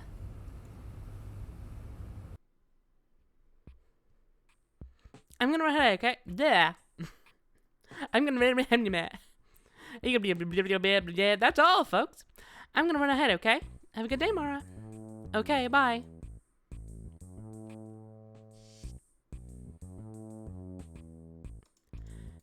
Well, it's our birthday, which, if you cast your minds back long into the past, means that this guy is here. Here's a hot tip. Even though it's shelf-stable food or frozen chocolate bars, just as delicious as ice cream, and often half the price. The patron gives you a half nod before returning his attention to the freezer. Curiously, your advice doesn't seem to have narrowed down his choice at all. It's my birthday today. Well, then happy birthday. Thanks. Sabrina and Joe have always given you a free candy bar on your birthday. In 10 straight years, you have never, ever forgotten to claim it. Well, guess it's time to waggle back to Staggle. Well, take your pick. Drainog, welcome in. How you doing? Here's a fun fact. It's your birthday today. It's also Mara's birthday right now. Do you get a free chocolate bar on your birthday, Drainog? Is that a tradition you have with whoever runs your local corner shop? Nice. Without hesitation, you grab a crunch bar from the counter. They're not quite as good without that half melt of summer, but hey, you've learned to eat with the seasons. What the fuck, Mara? Stop stealing my birthday. I know, it's just rude of her, but you know what? That's just how it goes sometimes. Got a milk tray for me? Oh, nice. I mean, it'll do. It's still free chocolate. Hope you get everything you wish for. Me too. All I wished for was a bar of chocolate. BB. Hang on. This guy must be pretty short. Because, like, I don't think Mara is... Actually, to be fair, Mara's proportions are just, like, really big compared to this guy. Something is very wrong. Also, we're now just standing devastatingly close to him. You should get a chocolate bar. If they melt, they're just as good as ice cream. Took me a sec to remember what a milk tray was. Yeah, it's just like a big tray filled with milk. It's a Welsh birthday tradition. Yeah, just getting Drainog a serving platter for their birthday. You know how it is. Hey guys. Hey. Hi. Dean and Christina don't seem totally receptive to your presence. I don't think we should apologize to Dean, because that would mean bringing everything back up, which is probably going to be awkward for him, since I don't think he's out at school. Is it like an ice tray? But yeah, exactly. It's ice cube tray, but you just fill it with milk. Today's my birthday. Cool. Happy birthday. Happy birthday. I don't remember my voice. I think I was something like this. Is that all? Yep. Great stuff, Mara. It straight up ignores you. Are you ready for photography, Christina? Sorta. I had a much bigger project in mind, but I ended up doing something smaller. But I still like it. Cool. What about you? I didn't do mine. At all? Why not? Don't you like the class? No, I like it. I just... Man, I really wanted to take that class. Don't you care about your grades, Mara? Not really. Don't your parents care? You feel a hot rush of embarrassment. You've misjudged how much Dean and Christina like school. Well, fuck. Maybe I'd care about grades if school wasn't one constant humiliation. Maybe if people didn't dismiss me out of hand. If they didn't seek to mortify me at every turn, I'd prioritize my studies. Maybe if I even had parents, Mom doesn't count, she doesn't give a shit about me, they'd push me to reach my potential, you fucking assholes! Fuck you, insensitive pricks! I don't know. Alright, well, I'll see you inside, Mara. Why'd you go and say all that? Shut up, you're the one getting me in trouble. You never know what to say, I'm trying to help you. Oh sure, you're helping. How convenient you can say whatever you want, only my words have consequences. That's just how it works. Why don't you find some other bag of flesh to torture? Because you need me. Lately I'm not so sure. I think maybe I'd be better off alone. But there's nowhere I can go. Sounds like you're the one who needs me. So how about you just lay off for now? Good. Oh shit. Oh no, she's onto us. By which I mean, I think whenever we've got those other bits, it's just Mara's ego more than anything. So she was mostly just arguing with her own ego, but still. Oh, is it going to turn into some existentialist horror game in the final act? No, I think there's only that scene and maybe one other one that does something like that. But it was fun. It was a fun little bit while it lasted. Okay, I've been going for about an hour and a quarter, and I need to refill my water bottle and hydrate. So I'm gonna take a little bit of a break. Probably not a very big one. Yeah, probably like 10 minutes, if that. So I'd recommend y'all take this chance to have a break yourselves. Go hydrate, get a snack, take your meds, go to the toilet, have a bit of a break from your screens, stretch your legs, stretch your spine, all that good stuff. It does also have a sandwich dialogue puzzle. Just saying. And yeah, I'll be back once I get the playlist up. That'll do. Back in a few minutes.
I'm back.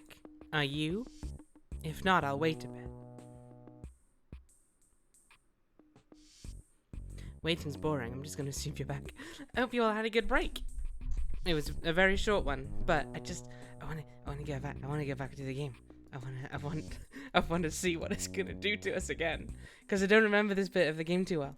Hi, back. I'm Front. Nice to meet you, Front. Oh, what's this? Looks like there's a card taped to your locker door. You feel a warm rush to your head as you look at the sweet, shining birthday card. The card is from Lily, a handwritten dedication to generic and to the point, with no mention of the friction between you. You exhale, sorrowful memories filling your head. Lily has long been the only one at school to acknowledge your birthday. Oh hey, if it isn't that little fucking creep Justin. Justin is a massive, unavoidable presence in the hallway, looking around shiftily while talking to his posse. Oof. That son of a bitch in his room is spreading fucking... I'm gonna do. What? Well, here's the thing. Mara is very socially awkward, but I don't think she is the type to shy away from things. Let's fucking confront him. Cause also I wanted to kick him in the fucking nuts. Did you start a rumor about me? Nope. Crap, you weren't counting on him denying it. Oh, shit. Are you sure? Yeah, Mara. I'm pretty sure I don't talk to anyone about you. Because there's a rumor going around, and you ask yourself what you're hoping to gain. Do you expect Justin to admit it and apologize? The best possible outcome would be to humiliate him in front of his friends and the story of his past at you. But to paint his desire as despicable would be an admission that you are despicable. That you strive for nothing more than this current wretched version of yourself. In a perfect world, these boys would like you, flirt with you in the hall, laugh at your wisecracks, ask what you're doing after class. Oh Jesus shit, I forgot there was actually a character called Justin. Yeah, Tam! Yeah, Tam! When I made a just-in-case joke, I forgot his crimes! His many crimes! Because he's the fucking worst. In the back of your mind, there is still some way for them to like you. Something you could say or do to meet them on their terms. Don't meet them on their terms! They're fucking gross and stupid and the worst, and I hate them.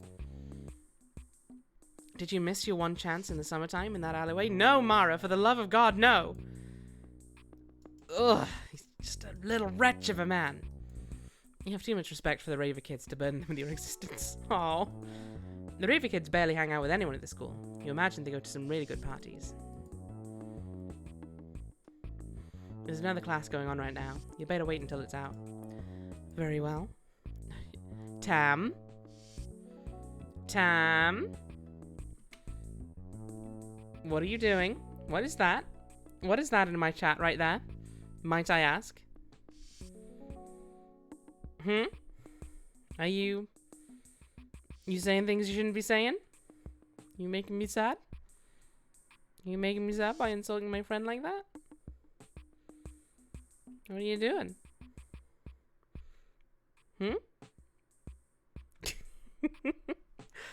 You can't believe it. It's Jason. Did you will him into existence by wishing with all your heart to see him? Yes. You control this world, Mara. Never forget that. Hey, you. Kid, you alright? You realize in your haste to talk to Jason that you didn't bother to compose yourself. After that run-in with Justin, your face must betray a state of distress. Oh, right, Jason! Okay, myopic duck, sure thing, bud. It's not self-deprecation. I made a horrifically insensitive joke and I have regrets.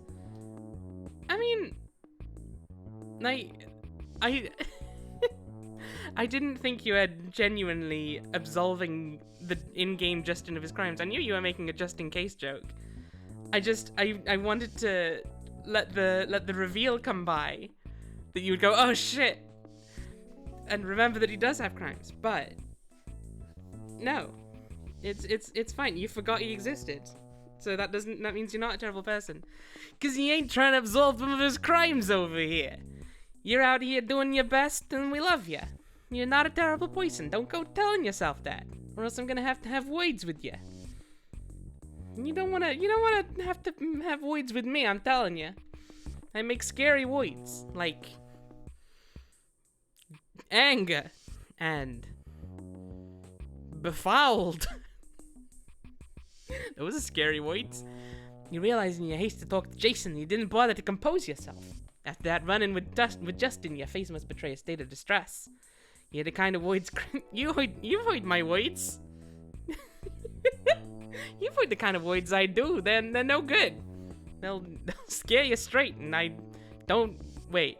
They won't scare you straight. They'll scare you gay, if anything. But oh, it's nothing. Just some fucking asshole in there. Oh. If I remember rightly, to get more points, we gotta just change the subject, because you ain't gonna give a shit. Scary words. Never mind, it's not a big deal. How are you? Oh, I've been better. We fucking suck today. Boss is a cunt. You ate my words. Thank you, Ravane. Where do you work? Auto shop, just up the road. Can't have both a Jason and a Justin at this school. You don't. You only got a Justin at the school. Jason works at the auto shop. Whoa. Do you, like, fix cars? Not for my check. But I've rehabbed a few clunkers in my time. Your vision hums with images of Jason covered in automotive grease, clothes in tatters, barely reporting for a job where his skills are indispensable. It seems impossible that a man whose time is in such high demand would want to spend it with you. You're ready to bargain and plead for every minute you can get. Anyway, I was hoping I'd see you. Your heart leaps. Oh, really? Yeah, I wanted to ask if you'd seen Amanda. Yeah, we took the ferry together this morning.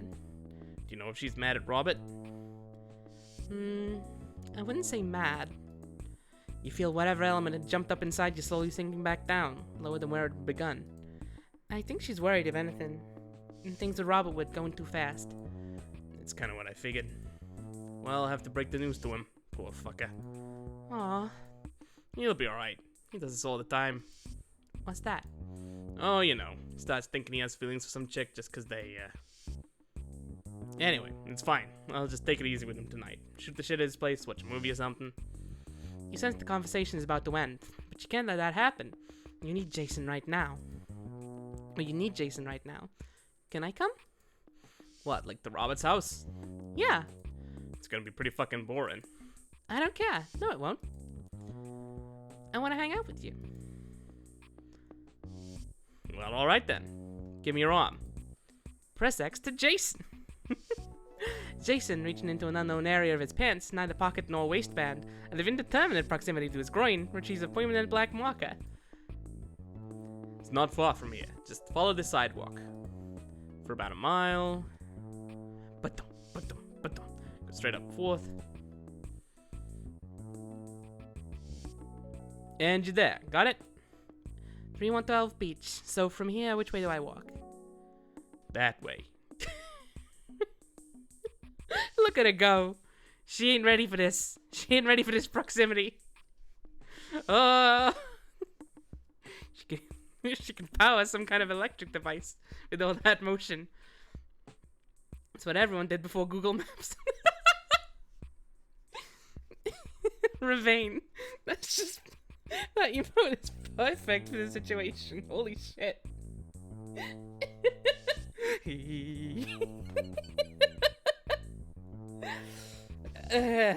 Anyway.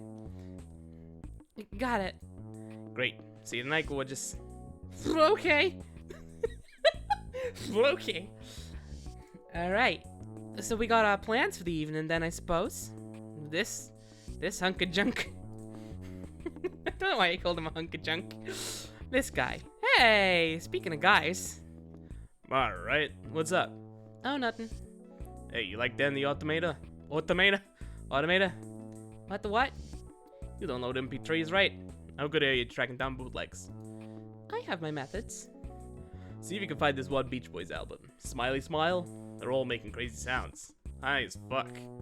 Really? The Beach Boys? Yup. Now this I gotta hear. I don't think that's actually a plot thread. I think that just gets us a little bit closer to... I want to say his name is Dan? Daniel, yeah.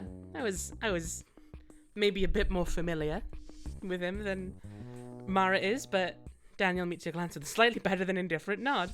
Hell yeah. You know what? That's all I'm going to ask for. This year, you begin every other school day with a studio photography elective. You have to admit, it makes going to school easier than it's ever been.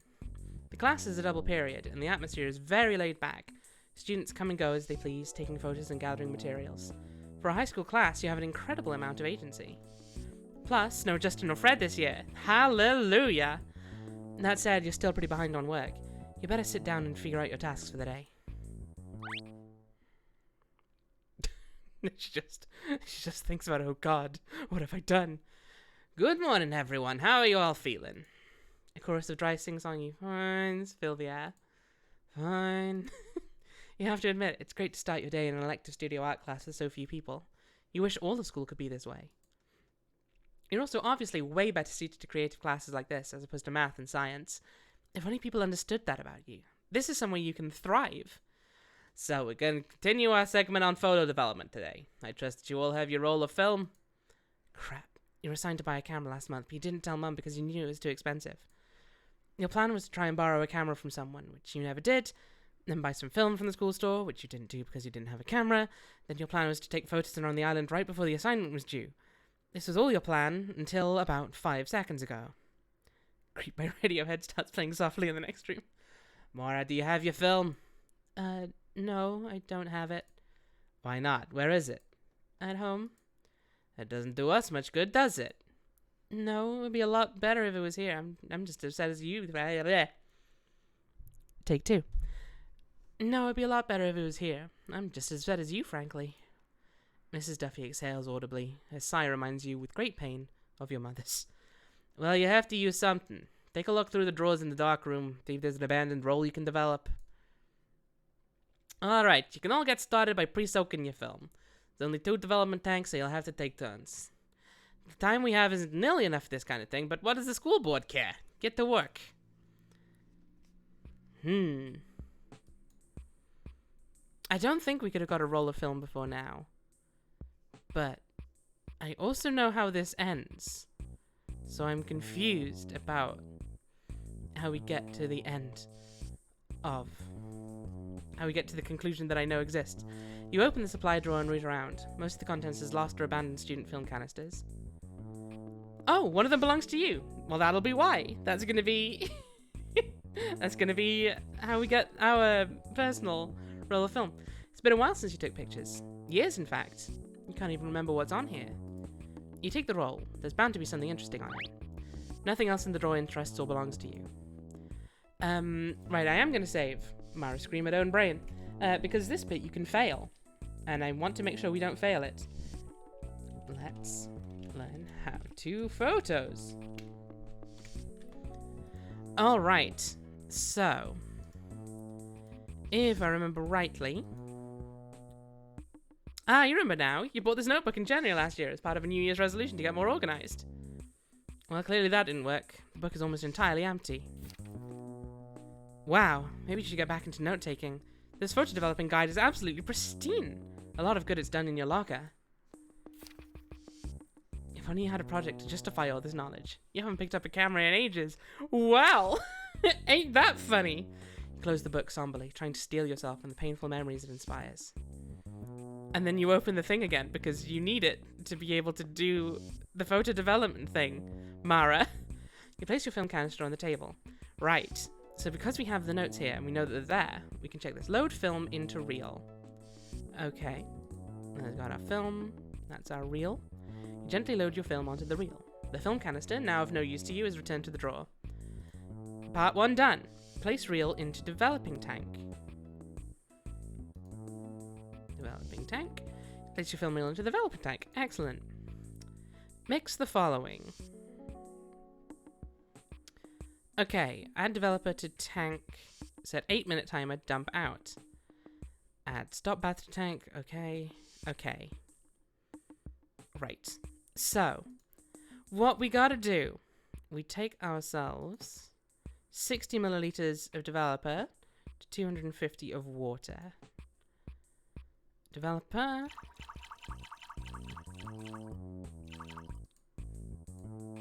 The wall feels as buttery smooth as it looks. That's a weird thing to say, but okay. 250 of water, was it? Yes.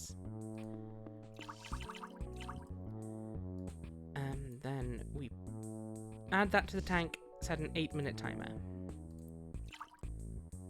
Very buttery wool. Some kid just keeps spreading it with butter. We don't know why. You add your mix to the developing tank. Thankfully, you don't have to wait 8 actual real-world minutes. You just have to set 8 minutes on this timer and wait, gently agitating the developer solution every now and then to keep the chemicals mixed. Then we drain it out and carefully dispose of the liquid in your developing tank. Then we need to add stop bath, which is 50 milliliters of stop to 300 of water. A good... Ah, it goes perfectly well with a nice buttered staircase, yeah. Oh god. Oh no, I hate that image actually. Oh, I hate the idea of falling down the stairs.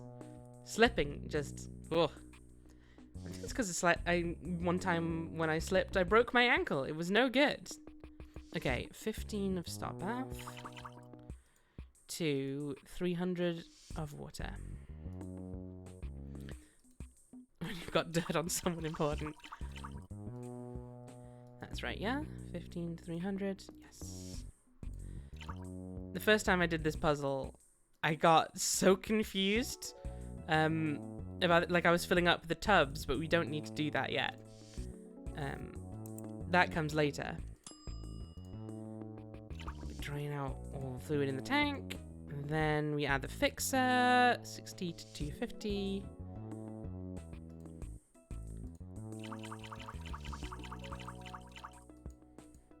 It's a fun puzzle, this one. I really like it. Add your mix to the developing tank. And that's 5 minutes, yes. Cool.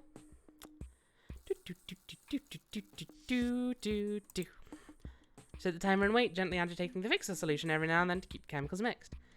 If you think your school is useless, imagine it's 2000 and your school teaches you how to develop photos, which feels like a year where they should have already seen the writing on the wall. Bleh, I can read. You hold the developer tank under the faucet, rinsing away its liquid contents until the water runs clear. You pour out all liquid from the tank. Whether you've done your job right or not, this is the final step for your film. Oh heck. Success! We got points, so that suggests you've done it fine. You carefully separate your developed film from the reel. You hang your film strip on the drying line. This is not helping my urge to learn film photography. By making it a fun puzzle game, I know, right? Could you imagine? Your work for the day is now complete. And when they say my work for the day, they mean my work for the entire season. We don't need to come back and do anything else. Clean up, please! I'm begging you! Can we talk to these guys? I know we just got done bothering you outside school, but hey. Hey, do you know how to develop film? What do you think I'm doing right now? Right, I knew that. Can you help me? Sure, you just need to load the film onto a reel, put it in the developing tank, and add your solution. Solution. Jeez, Mara, don't you ever take notes? I was just saying solution thoughtfully, just trying to remember where I wrote it down in my extensive collection of notes. We already did the puzzle, Mara. Okay, well, good luck. Thanks. You find yourself longing for a world where Christina would be so friendly outside of the photo lab. But you truly can't be picky. Do you know how to develop film rolls? I mean, I know how to do it, but I just want to be sure. Kev doesn't react. You don't know if he heard you or not, and you don't really want to know. These kids. Not the slightest bit of humor among them. The rest of the school day plays out at an imperceptible pace. Imperceptible pace. You have even more trouble than usual paying attention. Every few minutes, your thoughts return to Jason, to the pivotal night ahead of you, and a tickle shoots through your chest. You should hang out with us two more often. By day's end, your hopes have begun to sour. You sense that the whole plan is falling apart. It's as if time itself has resorted to slowing down, creating this final obstacle to your desires. To kill an hour, you return to the empty photo lab and examine your film. The photos are all similar, capturing tiny, carefree slices of Dad's life on the beach, mere seconds apart. Here, too, time lies frozen. You never imagined you'd be so confused at 16. It was all supposed to make sense by now. You were about to emerge from a dormant life. Your nerve wavers and returns. You have to do this. You must advance things, find that next level. You've waited so long. Oh, hey, Daniel. Well, there's still some time before you have to walk over. Right. There are two thig. That'll do. So there are two things we can do to advance the time, and I believe they are mutually exclusive. And one of them I didn't even know about until, I think when I watched Meredith Grant play through this. Or possibly when I watched a different playthrough. Because there was a scene in the trailer that I never found. So your two options are either you talk to Daniel. Actually, I'm fairly sure. Maybe I'm wrong. But I didn't get this on my first playthrough, and I did talk to Daniel. Hey, Mara, what are you doing? Mara? Hey, Mara, what are you doing? Just killing time. Want to sit with me? Sure. Let's have a chat. For some reason, I thought you were Jewish. Well, I am, but I don't believe in God. You can do that. Yeah, I just celebrate the holidays. Those are still fun. Right. Pay dirt. Yeah. My parents are really religious. It's so annoying. It's just cool to have someone to talk about being an atheist with. Yeah, cool. So, what do you think it's like to die? What do you mean? Like, what does it feel like? It doesn't feel like anything. You're just dead. You can't feel, let alone compare one feeling to another. Mara. I mean, like, the act of dying. Do you think you can, like, feel your body shutting down? Do you think your brain's like, this is it, I'm dead? Jeez, I hope not. It'd be nice to believe in heaven. Sharing that whole fucking delusion? No thanks. We're like Neo when he wakes up. Ooh. When he wakes up in the Matrix, Mara. Sure, there's nothing to eat here but gruel, but at least we're living. Is Daniel right? Is this living? Sometimes it feels as if your life has barely begun, that every creature around you has a better grasp for what it means to live. And then it's nighttime. Before you know it, the sun has gone down. If only they knew back in 2000. Before you know it, the sun has gone down. You figure it's about time to head over to Roberts. The other scene you can do, the other thing, is you can go back into school. Developing photos is fun, but it's a weird retro niche hobby, not a useful skill. Well, hey, do I know you? I don't think I do. It's so rare to see Ashley alone that the sight of her completely throws you. She somehow seems smaller this way, with a less impenetrable, though still quite powerful veneer. Oh, hey, Mara. You're startled by Ashley's instant friendliness. You wonder if this is some sort of joke, but nobody else seems to be around to laugh at it. Hi, Ashley. Staying late too? Yeah, you know, practice. It's impossible to know what exactly Ashley is practicing for, seeing as she's a member of nearly every club for non-losers in school. It's your birthday today, right? Happy birthday. Oh, thanks. How did you know? I know everyone's birthday. I read them out this morning. I read them out every morning. You realize with some embarrassment that the voice in the PA system during homeroom is Ashley's, All at once it occurs to you just how much time Ashley spends in and around school. Do you get tired of that? Being so involved in everything? No, I like it. Well, have a good birthday, Mara. You too. Thank you. That's not the scene. The other scene you can get is if you go into here and you talk to this teacher whose name I don't remember.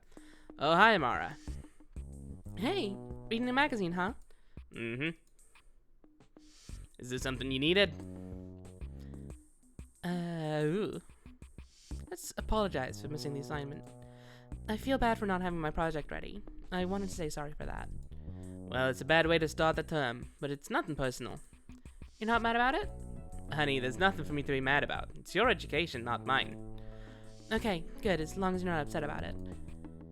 But do you hear what I'm saying? Maybe you should be upset about it. I thought you had a passion for creative work. Whoa, don't call the teacher a shit, and don't shoot her either. I do. It's basically the only thing I like about school anymore. But you don't have time for it? I don't know. I have a part-time job now and some new friends. It sounds like you're very busy. You still writing? Yeah, a little. Well, not much. Maybe for you, a studio elective isn't a good idea right now. All at once, the regret of your failure sets in. You see Mrs. Duffy pushing you away, no longer worth her time, like so many before her. But, I don't... It's just a suggestion. It might make your life easier. If I wasn't in this class, I'd have nothing I like about school. Nothing! Oh, Mara, for Pete's sake, you don't have to drop the class. Just try to pick things up fresh from here, okay? I know you can take pride in your work. Take some pictures of that goddamn island we're all so jealous of. Go on now. I'll see you tomorrow. Okay. Good night, Mrs. Duffy. Before you know it, the sun has gone down. You figure it's about time to head over to Roberts.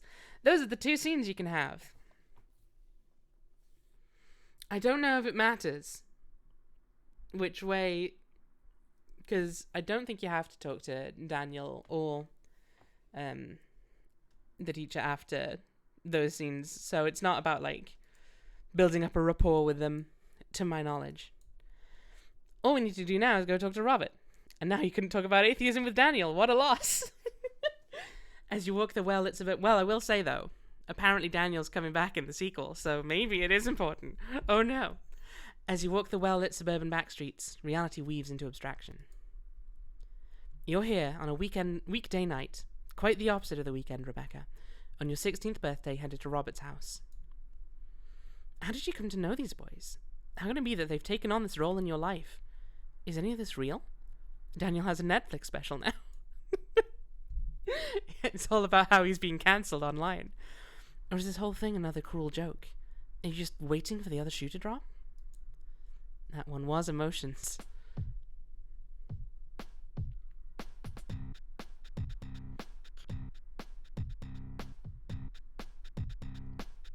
Ever so timidly, you rap on the door 3 times. Nah, too early. Yeah. You're both terrified and enthralled by the sight of the woman, whose hardened glance is nearly identical to Robert's. Even in her dressed-down state, she is quite lovely, with an elaborate and pungent, but seemingly effortless application of makeup and hair product.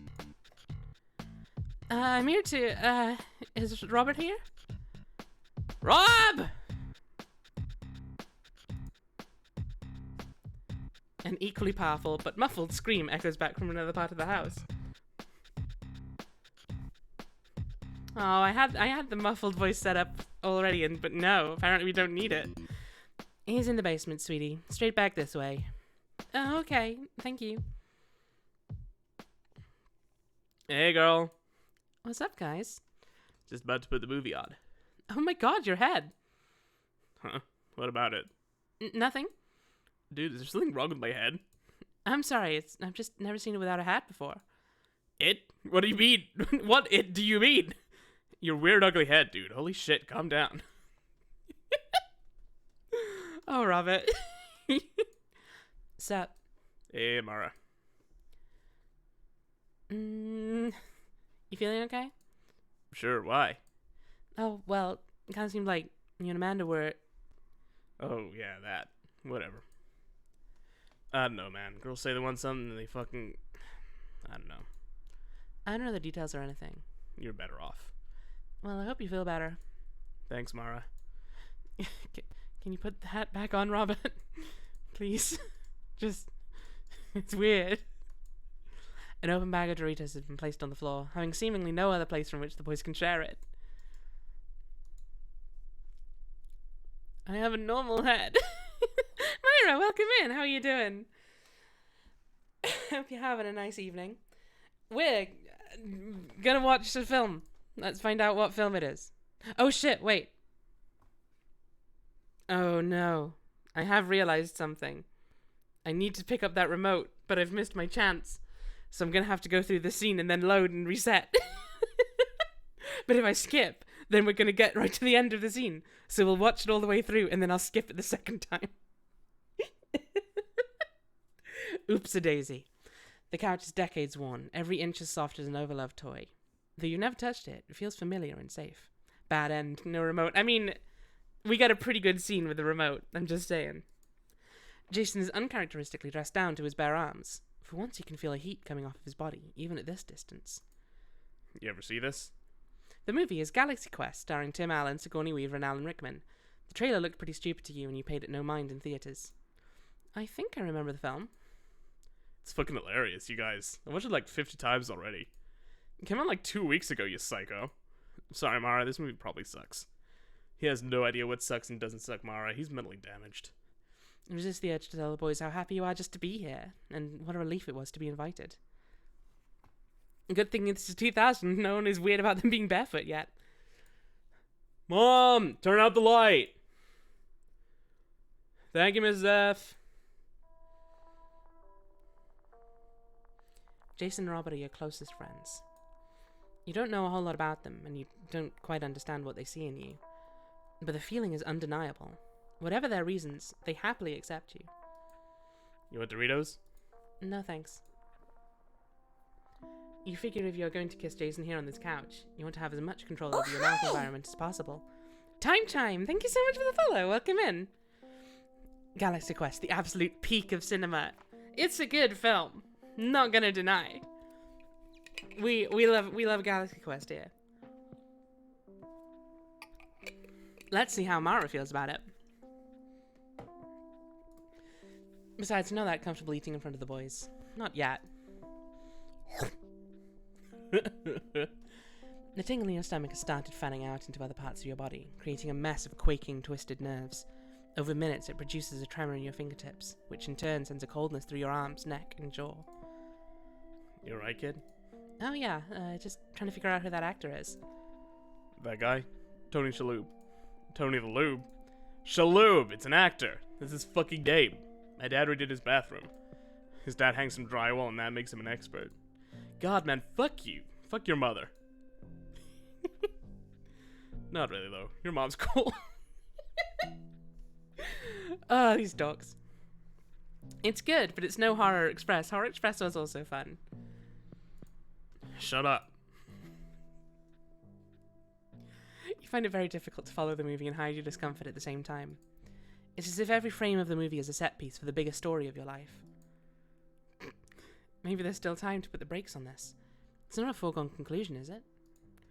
You have a choice here. You can just sit calmly and enjoy Jason's company. You don't have to kiss.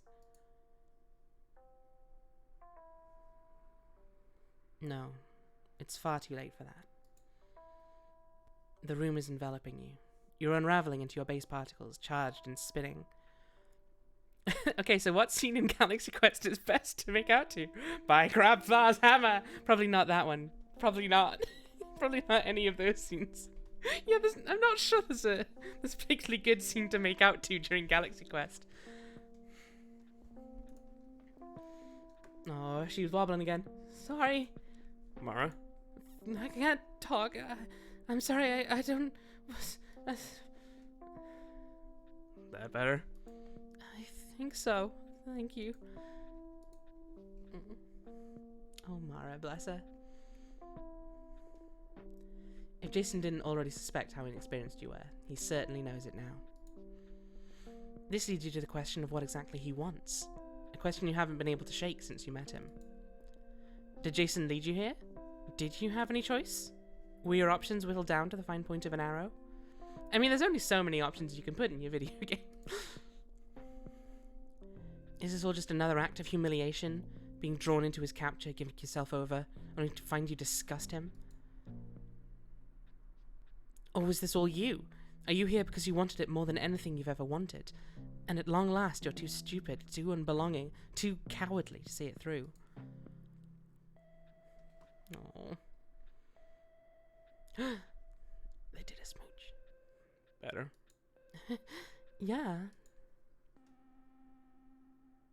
Oh, she happy. I don't see Mara smiling that much in the game. Now that the threshold has been crossed, you feel you can really appreciate the narrative structure of the movie. Are we gonna start getting all analytical on Galaxy Quest? You figure watching this would be a lot more fun if you knew more about the Star Trek series beyond vague context clues you've seen online. Maybe you'll start getting into it, downloading old episodes on peer-to-peer or renting the videos. Then you can revisit this movie the way it's meant to be seen. Yes, you really need the deep cultural context of Galaxy Quest. Oh, bless her. Oh no, Mara's a nerd. Oh, bless her soul. You getting any of this? I was worried, but that's like, it's sweet, right? You getting any of this? No. Can we kiss again? Mwah. They do a smooch and... Oh, Hope it wasn't too boring in there. no. You hesitate to say it's been the greatest night of your life. Even if it has, only because it might make Jason uncomfortable. Your senses pulse with every change in the air. Every touch is like the lighting of a fuse. Are you sure? If I'd known it was your birthday. I want to do this again. How about Friday? Friday. A real weekend night with Jason. That's a big deal, isn't it?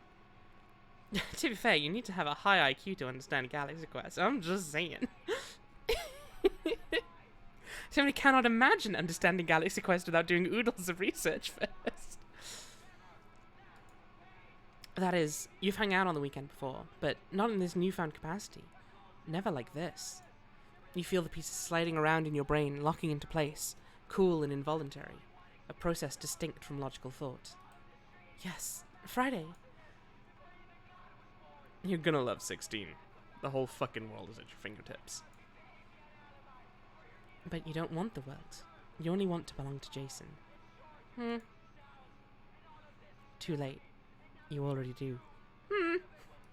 You've known him for like 3 days. Look at his stupid face. Guys, what if Jason is Staggle? Oh shit.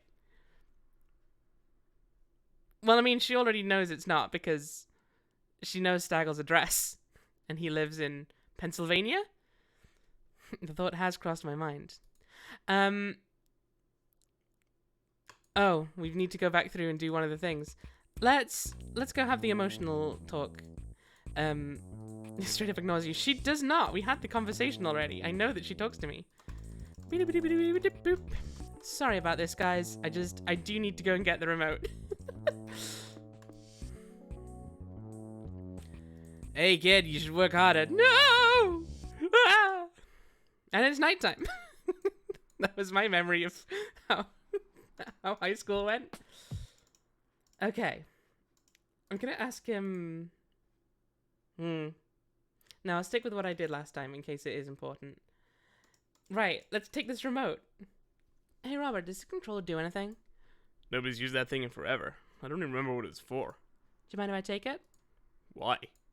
No reason. I just want to see if I can do anything with it. You're a weird chick, Mara. Help yourself. You eagerly pick up the VCR remote. Who knows what doors it may open in your life? The possibilities are truly endless. Look, if you want to ask him about his fucking hat, you're gonna have to get the game yourself. Oh, you're going to bully Timothy with that? You're gonna beat him in the head with this remote. Got the remote. I don't know why I'm saving here, of all places. Oh, let's see if there's anything to say to Jason. Hey, kid. Hi, Jason. What did you do today? Nothing much. Actually, today's, like, my birthday? It is? What? It's your birthday? Yeah. Shouldn't you be out partying somewhere? Why the hell are you here?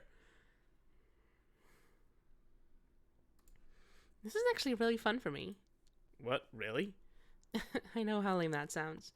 The truth is, I'm kind of a loser.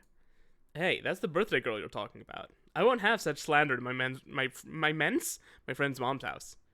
Sure, you can't do that. We already couldn't bludgeon him with the cart. Well, maybe. Maybe this is the thing we can bludgeon. There's got to be something we can bludgeon him with. Surely. Slander? I hardly know her. You guys. Oh, that was cute. It was dumb, but it was cute. I'm just gonna save again. I'm so nervous. Sit on the couch. And then the scenes happen again. And then we're back. It's fine. It's like nothing happened. Rule of. Alright, Lily. Hey. You struggle to find the words to talk to Lily, as evidenced by my speech and my own inability to say any words in my men's From's house. Yeah. For so long, you've leaned on her to know what is appropriate. Do you want to talk or not? Why exactly were we fighting again? Because you got mad that I was moving?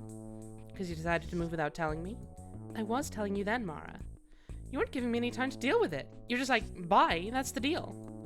Well, it isn't the deal anymore, at least not for another year or two. So, can we please just get along till then? Sully's family is still planning to move. You just can't be sure when. Alright, are you sure you still want me in your life?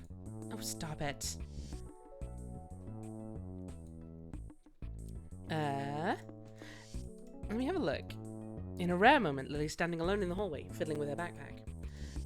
Now, I don't know if the game ever points you in the direction of this being a thing, but it was Lily's birthday just a few days ago. What's this for? I know it's like a week late, but happy birthday. Aw, Mara! And thanks for the card in my locker. That was really big of you, considering how I've been pretending to hate your guts and all. You've been pretending to hate my guts? Just kidding. Ah, so you're fighting again. I can't wait to stealth eat this entire crunch bar during global studies. Thanks, girl. Don't mention it. See you later. We gotta spread the gossip.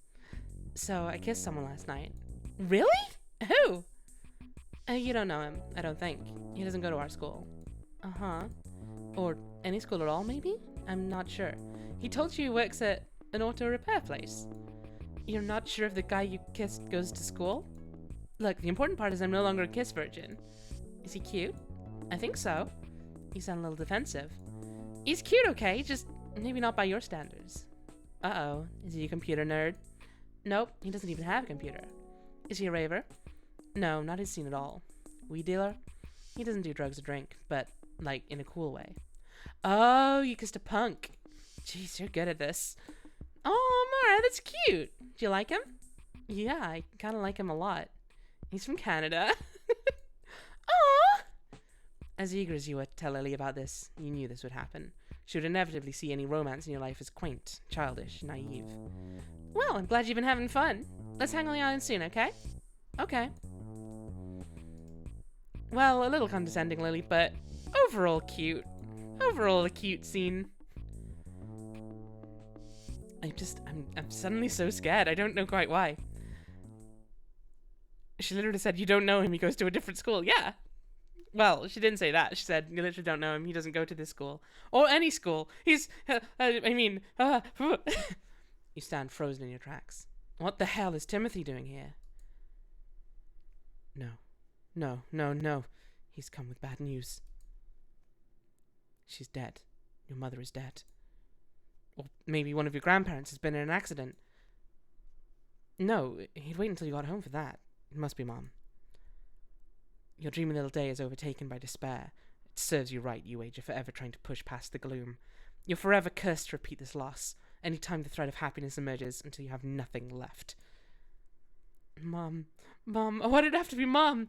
Does it make you an orphan? Is Timothy your new legal guardian? You wonder how Jason will react to this. Would you blame him if he stopped seeing you completely? He never should have captured the heart of someone so cursed. Who in their right mind would invite such a walking tragedy into their lives? You stand paralyzed, briefly considering that you don't need to speak to Timothy and learn what's happened. If you just walk away before he sees you, you can suspend reality and Mum's life indefinitely. She's so anxious. Let's go talk to him. Hey? Hey, I didn't see you yesterday. Happy birthday. Jesus, you scared the living shit out of me. What are you doing here? I'm running errands. Mom's got a cold. Okay. Why were you waiting for me? I wanted to ask you about something. What? Billy said he saw you go off with some punks from the mainland the other night. A lethal cold. No! Where? By the docks. You have no memory of this? Oh, well, Amanda invited those guys. You know, Jackson's sister? I've heard Amanda is wild, and she hangs out with some real dirtbags. First of all, that's not true. Amanda's like the most laid-back person ever. It's true. She seems real chill. And second, they're not dirtbags. So you've been hanging out with them? What do you care who I'm hanging out with? I'm worried they'll be a bad influence. They're my fucking friends! Why do you get worried the minute I have friends? Timothy is silent, formulating his next words with great strain. They're older boys. You think they don't have something in mind when they hang out with you? No, I don't! Tell me, what do they have in mind, Timothy? You think they want to— Stop! Timothy's face flushes red, clearly mortified to have the question turned back on him, a question he had such difficulty asking in the first place. Look, just be careful, okay? And don't let it get in the way of your obligations. I am careful, and I only see them in my free time after school and work. And not during Sukkot, right? What? First night of Sukkot is on Friday. We'll be keeping the Sabbath.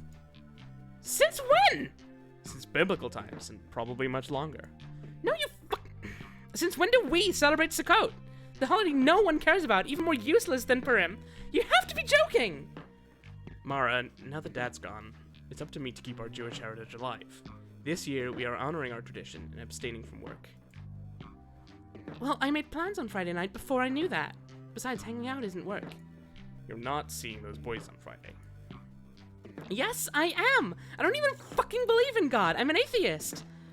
You're part of a lineage that struggled for survival, so you could be alive right now. Don't you care? It has nothing to do with a stupid holiday that means absolutely nothing to me. You're staying in tomorrow night. Fuck you. Mom agrees with me. Fuck you! I hate you so much! One day you'll thank me. Look at it go. She's so mad. She's so mad. She's just so full of rage. One day I'll get out of here and never see you again. I love the art in this game. Ah. Sukkot. I think I'm saying that right. I stole it from when I watched Meredith play through the game. Life has played its cruelest trick on you thus far. Sealed away in your tower, you ponder every wasted minute without Jason. In this scenario, I would climb out of a window, I think. Well, let's find out. Your remorseless captors, your so-called family, lie just beyond the door. The muted sounds of their voices nauseate you. How could anyone do this to you out of love? Little angry frog.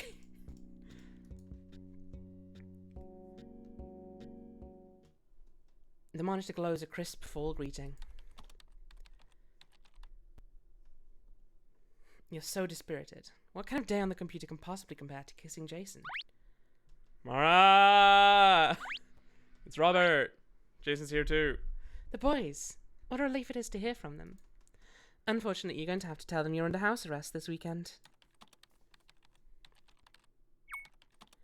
Hey guys. It turns out I can't hang out tonight. Why? It's a long story, but basically I'm Jewish. Oh, is it a fucking holiday?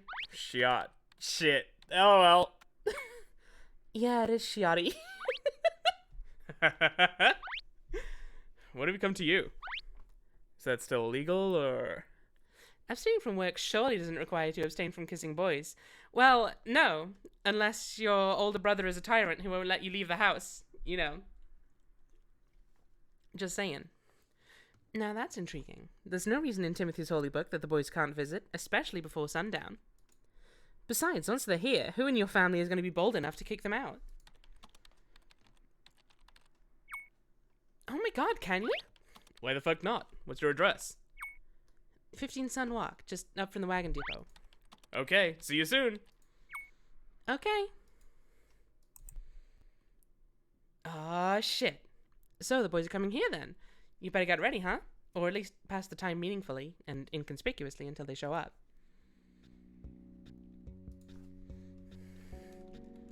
It's Sukkot. Whoa!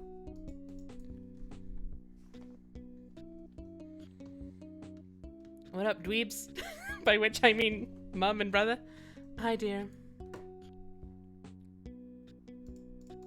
So, I'm gonna be nonchalant and just chat to my family as one would on a holiday. Sure, why not? Hi, dear. Hey, guys. Enjoying some peace and quiet on the Sabbath? I'd still really like to go out. Well, it's only natural to want to indulge your base wishes. You can use this time to reflect on that. Tell Timothy if he wants you to celebrate Scott, you better start building the fucking shed. I'm not. Hang on. I don't follow that one. Sup, dweebs? Wow. Enough of your sarcasm, Mara. Blech. My sounds were all over the place there. Enough of your sarcasm, Mara. Actually, I wanted to talk to you about something. Can you follow me into my room? Oh, sure.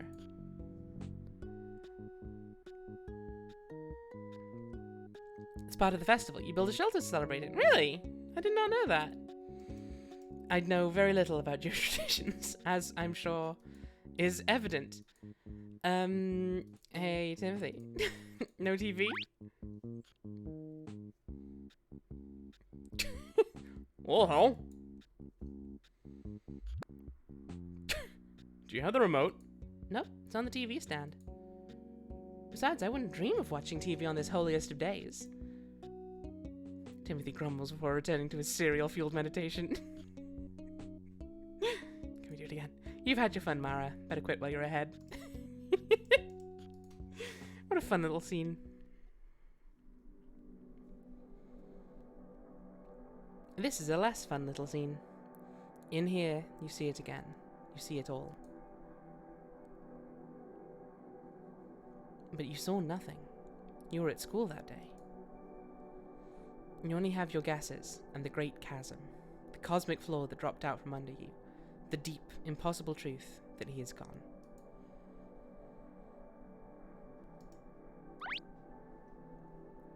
I was really hoping to get you something nice for your birthday this year. That's alright, Mom. Well, I wanted to, and I'm gonna make it up to you eventually, but in the meantime, I brought your father's guitar into the town the other day. A very nice man at Guitar Center set up the neck and replaced the strings. For real? He says it's as good as new. Is this for me? Well, yes, as long as you never leave the house with it. It's very sentimental to me, as you know. Yeah, I know, but I can keep it in my room? Timothy might not like that. He's literally never played guitar before, Mom. Your father wanted him to learn.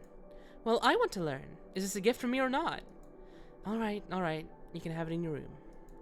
Woohoo! Ah, but if you replaced the neck and the strings, is it even the same guitar? Oh, the guitar of Theseus.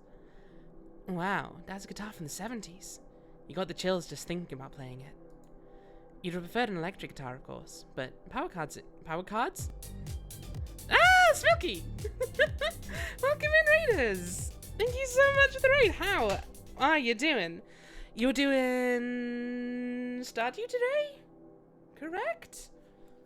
Oh my word, look at all these bouncing bears. Oh, there's so many bears. And so many other creatures, help! Oh no! Oh, she's gonna leave the house with that guitar, isn't she? It's quite possible.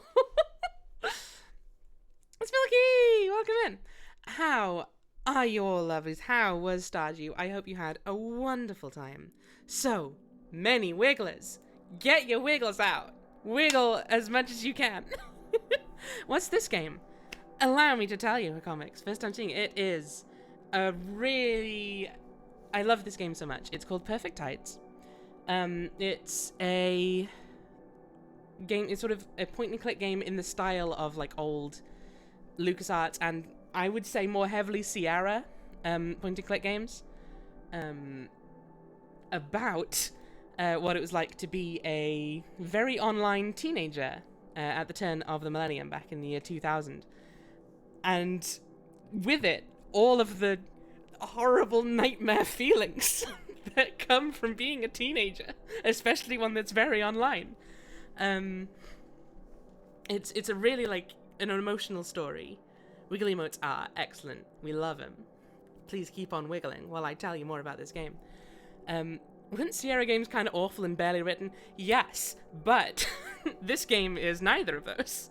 It's wonderful and well written compared to LucasArts. It's, yeah, like, this is a lot better than Sierra games in that, like, you can't lock yourself out of doing something 4 hours later because you happen to use this one item in the wrong place.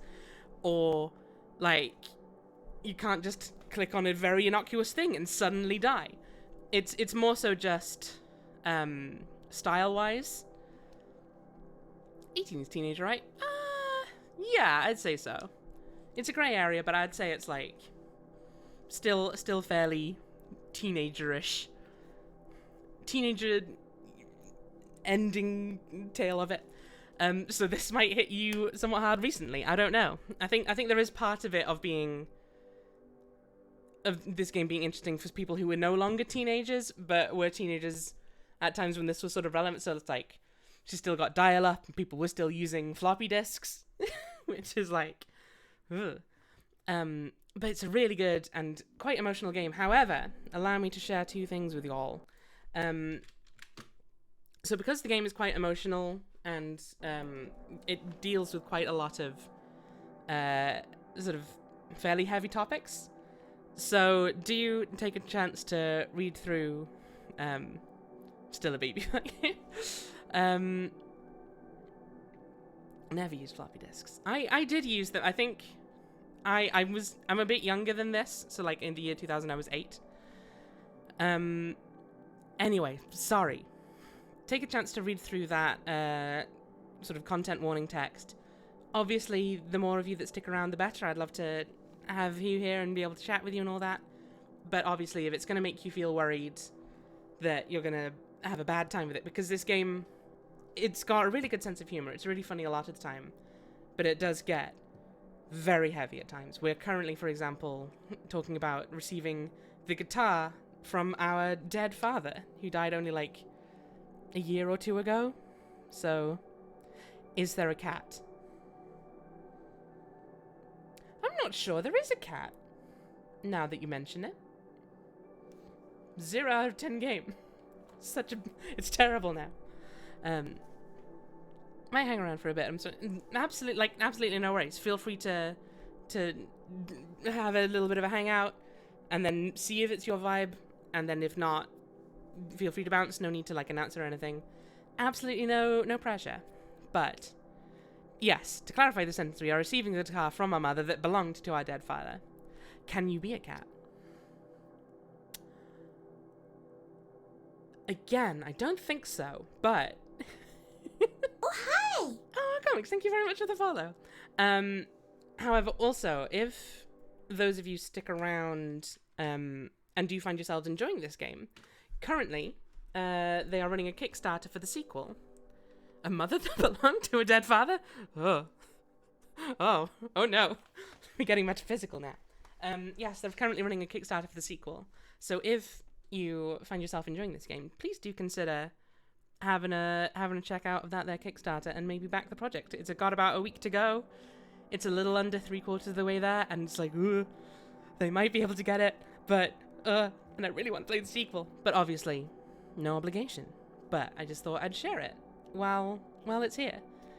This game's I love the art style, but yeah, it's quite a heavy time.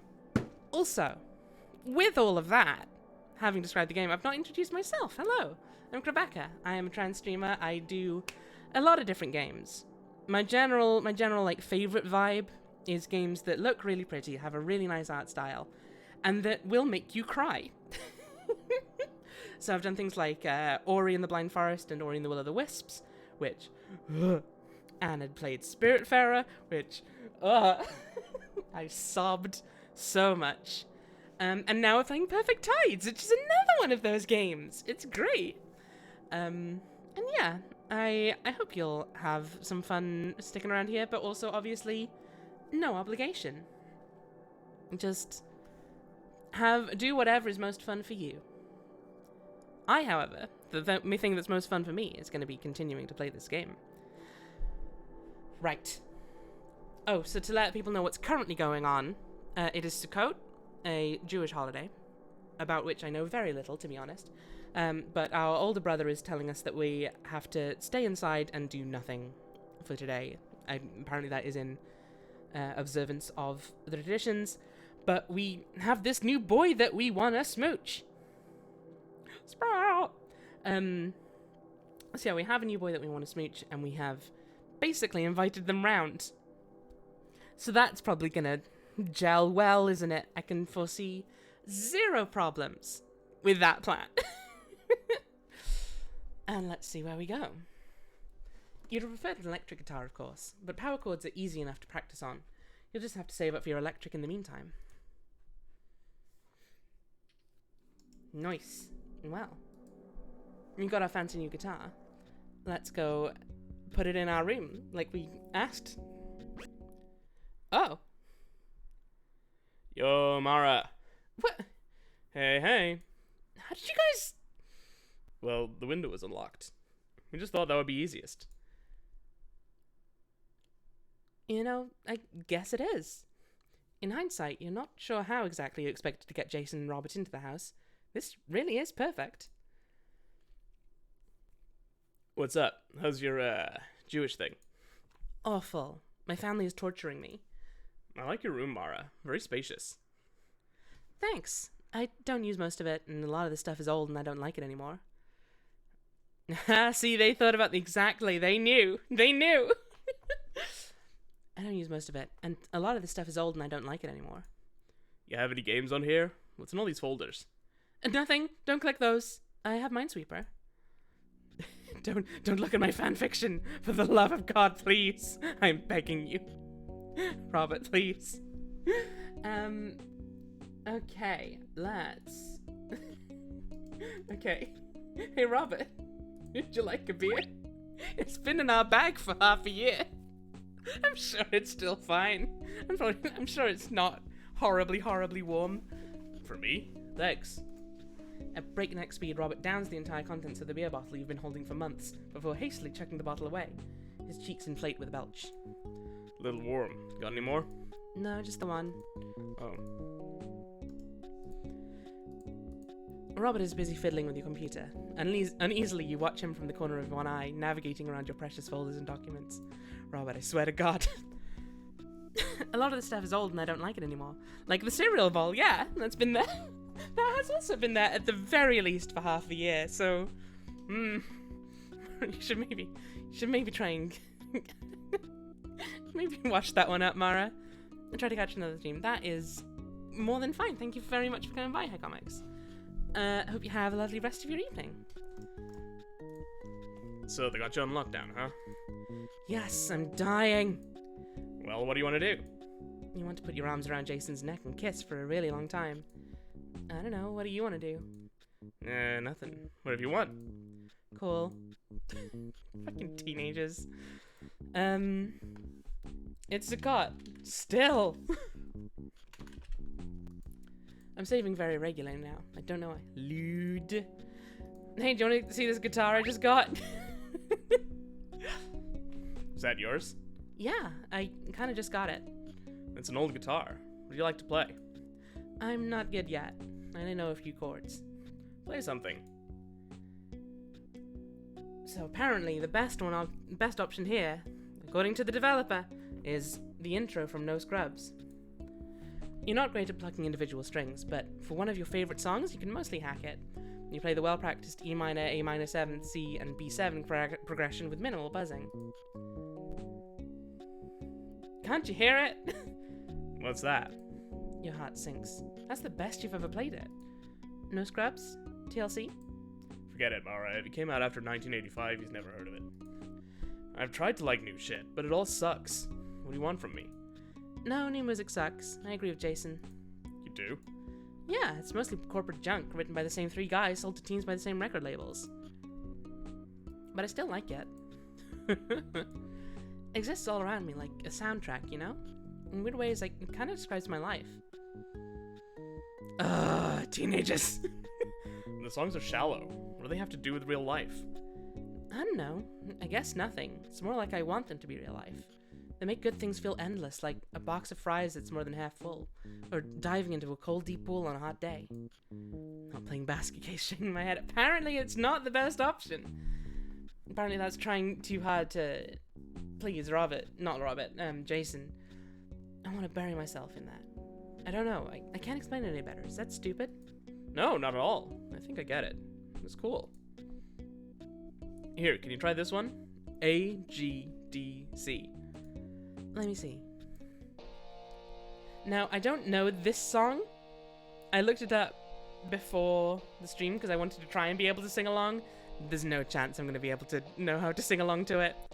Like that? Yeah, keep going. Early man walked away as modern man took control. Oh, you know this one. I don't. Stop trying to gaslight me, game. I don't know this song, and I tried to find it, and it's just... Well, I found it. But I'm like, yeah, I'm not going to be able to memorize how to do this on the stream. Only because Sublime covered it in their seminal 1992 debut, 40 Ounces to Freedom. But Jason doesn't need that information. The minds were all the same, and to conquer was their goal. So he built his great empire. Anyway, here's Wonderwall. And he slaughtered his own kind. Then he died a confused man. Killed himself with his own mind. Yeah! On this old acoustic guitar. You're so cool. I'm really not. You have no idea. You're cool because I said so. Alright. Smooch. Hey, I think I see an actual face in there. It's not my strongest asset. Hey, Mara. No self-deprecation. Sprite, it's adorable, right? I absolutely love it. I love the art style. What's your strongest asset? My creativity, I guess. My brain. Sleepy Heart, welcome in. How you doing? Hope you're doing well. I'm having a pretty good time myself. I love sharing this game with people. Let me give you a shout out real quick. Everyone go check out Sleepy Heart. I've only been to one of... Sorry, reminding you of pronouns. He, him, is it? Or is it they, them? I want to say it's he, him. I've only been to one of Sleepy's streams so far, and it was A Hat in Time, which is a game I love, and will also be streaming, because I watched him stream... He, him, perfect. I watched him stream it, and I was like, oh yeah, I need to play this game again. Love the acoustic MIDI notes, right? Of course you'd say that, crap. Your face looks just like hers. Okay. Let's see how it is, Remain. It's gonna be like that, is it? Just... Anyway. Yeah, go check it out. It was a real nice time. A real nice chill stream. Yeah. I don't know if you caught the preamble earlier, Sleepy, but this game is pretty and sad. And be ready. If you want a warning of the possible trigger warnings, we've got the !TW command available, should you need a reminder of what may happen. If there's, for sort of scenes where I think it'll be a big, sort of pain point, I will be giving warnings separately in speech. I'll be saying like, okay, for the next bit, warning for blah, blah, blah, and then we'll put a warning in chat when that's done. I think we're a while away from a big bad moment, but we'll see. But also just undertones for general... We're a teenager. You're gonna remember what it's like to be a teenager. That's the biggest trigger warning I can give. My creativity, I guess. My brain. I'm smarter than I am pretty. Says who? I don't know. Who said that about you? I'll kill him. Might have been me. Gotta kill you then. I'd rather be pretty. And that is when Mara transformed into some kind of horrible fish monster. It was a sad time. But that's what happens when you defy the traditions of Sukkot. I'd rather be smart than pretty, anyway. Wouldn't you? I don't know, I'm an ugly dumbass. You used to put me on the short bus to school. You're not ugly. You're like so adorable. Aw. And you don't have to get good grades to be smart.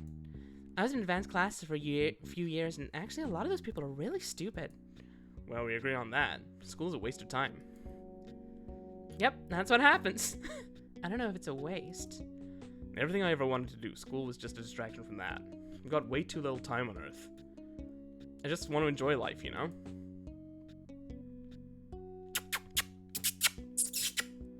Mara, your internet doesn't work. I keep getting kicked off. Oh, don't try too many times. My brother's probably...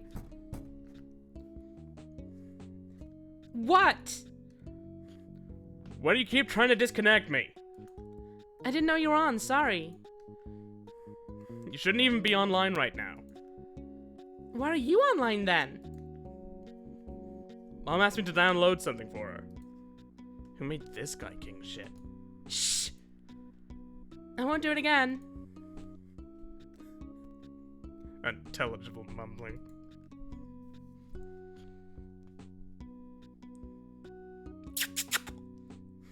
Can we go hang out somewhere?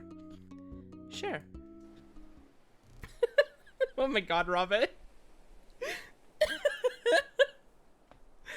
Third wheeling it pretty hard, bro. I'm so sorry. Getting cold. What should we do next? It is pretty cold. My family's gonna kill me for sneaking out either way, so I may as well stay out. Anywhere indoors we can go? I don't know. What about a friend's house? Well, we do know one person whose house we go to frequently. This feels like an imposition. But also, Mara doesn't give a shit. She does not think about anyone other than herself. So it's fine. There's a perfectly good hotel to break into. Yeah, that's not going to be warm, though, because it's full of holes. No, we've got another friend. Sorry, Simon. It does work, but only if you can hook up Robert with Simon. Hi? Hi, Simon. Is it alright we visit? It's cold and we have nothing to do. Who are these guys? This is my friend Robert. Yo. And this is my, I'm her friend Jason.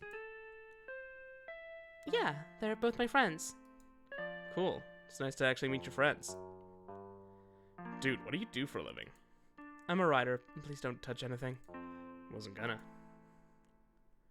How the fuck do you live in this house? Yeah, this is insane, man. I get by. Can I offer anyone a drink? No thanks. You have beer? Yep. How about you, Mara?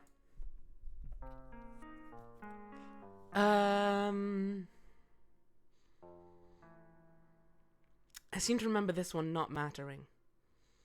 But just in case. No thanks. Not really my thing lately. In the corner of one eye, you see Jason smiling with approval in your direction. Maybe it did matter. I don't know. I really wasn't prepared to give you one. So that worked out for everyone then. Hooray! Cheers. Also, beer's just gross. Like, who likes beer? Ugh. It's just gone off wheat. So you're from the mainland?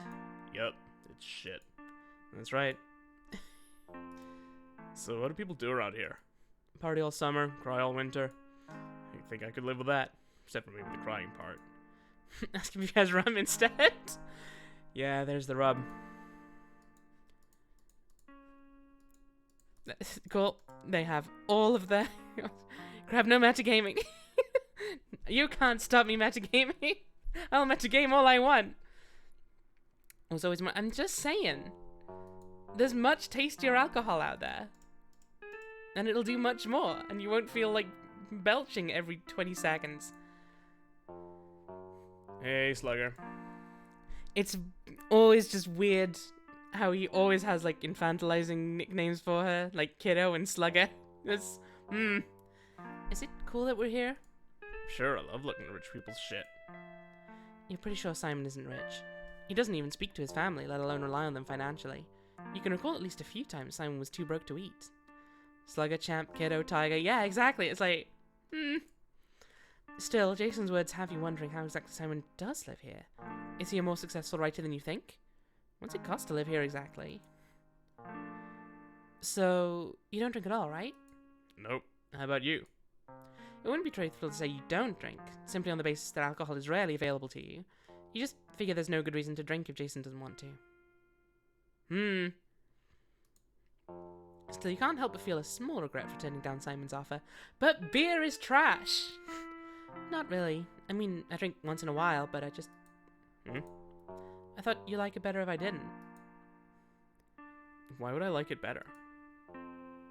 I don't know. 'Cause we're kinda close these days? I thought it was clear that Mitch lets him stay here? I didn't know this was supposed to be a mystery. Well, Ravane, here's the thing. It's not supposed to be a mystery at all. But Mara is an idiot. She's a dumb teenager who doesn't look beyond her own bubble. So she can't piece together this disparate bit of information when it is patently obvious that yes, that Simon is dating Mitch, this is Mitch's house, Mitch lets him stay here, but there's also clearly a lot of fucking tension in Mitch and Simon's relationship. But Mara is not at all cognizant of any of that, and you have to pilot this little fool. And it's devastating, but it's great. Anyway. With it kissing and all. I don't mean like husband and wife or anything, just like more than friends. Sorry, I don't know what I'm saying. Hey, it's alright. Everything's cool, Mara, okay? Okay. I'm gonna have a smoke outside. Can I join you? I'm actually running out of cigs. Oh, okay. Never mind.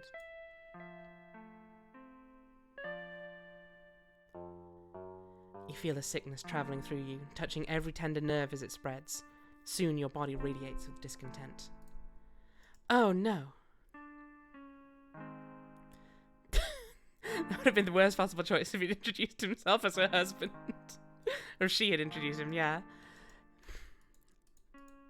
Those two are just gonna have the same 2 lines of dialogue over and over again, I guess. Hey. Hi. Doesn't seem like Jason wants to talk right now. Oh God, what have you done? You suddenly feel sick to your stomach about your own presence here. Like you could jump in the ocean and everyone would be relieved.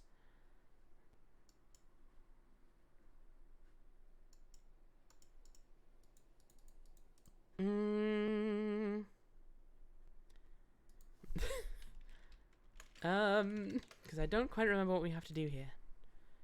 do you want the guitar again?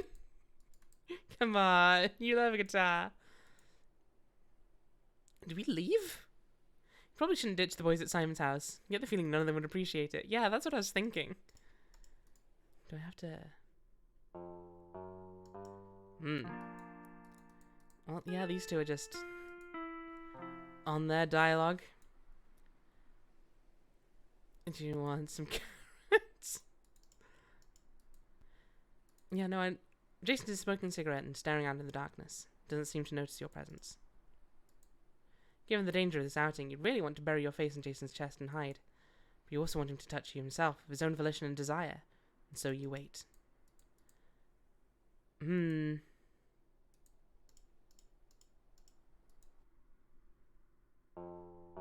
Oh, I think I remember what we need to do.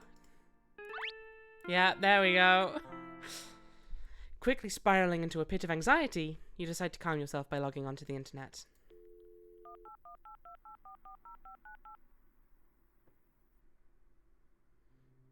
Staggle is online. Potentially get ready for a sexy deer. No, it looks like we're doing it via text, not via bubbles. Oh well. So this is Staggle, whom Mara, the player character, had a summer dalliance with.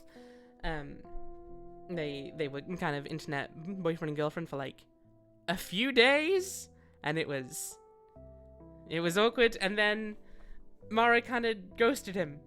It was great. It was fine. Hey, are you there? And she's been ignoring him for like half a year, but now, hey, I'm here. It's been a while. I felt like I was being a nuisance. I'm sorry if I upset you in some way.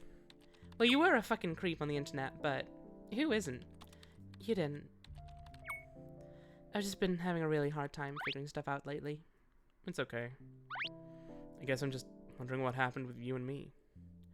Your face flushes at the sight of this question. It seems like Staggle is accusing you of something.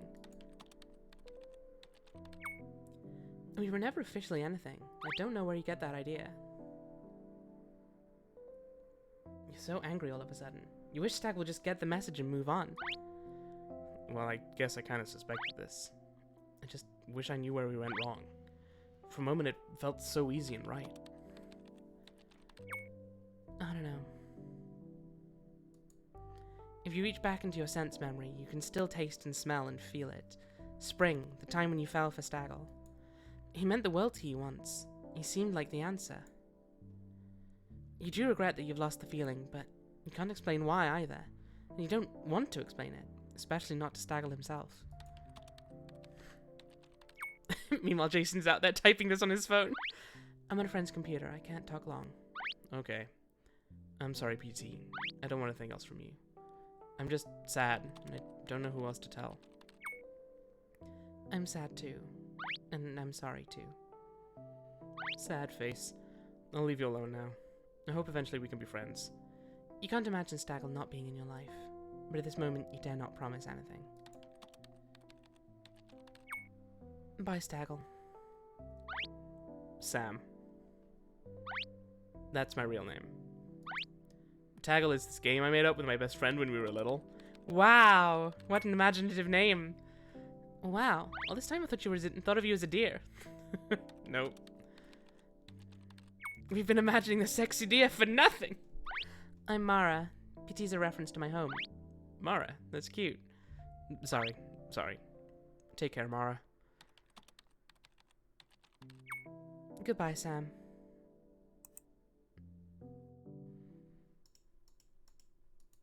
So unless Jason's lying about his name, we know it's not Jason. You okay? Dunno. You seem upset. I'm not upset, I'm just... No, it doesn't matter. Aw.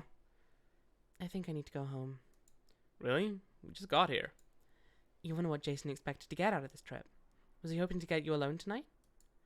The thought fills you with disgust. Not for Jason's intentions, but for the fact that you probably would have done it.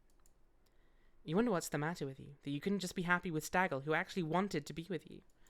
Now, once again, you're adrift. I'm sorry. I really wanted you guys to visit, but I just have a lot of problems right now, and... Did I do this? No. Don't be sad, Mara. I don't want you to be sad. Especially not because of me. No, it's not, really. I'm happy because of you. Ugh, these teens! Cigarettes overpower any scent of Jason himself. Your hands touch only the cold of his jacket. Even the heat of his breath on your face hits like smoke. We'll hang out soon? You probably need some time away from Jason. You probably need to say that. But any indication that he wants to see you again pierces your resolve. You remain eager for the next meeting, the next possibility. Yeah, soon. Good night, Mara. Cool, so we'll just leave these guys at Simon's house. These two strangers. Don't worry about it, it's fine. Nothing wrong here.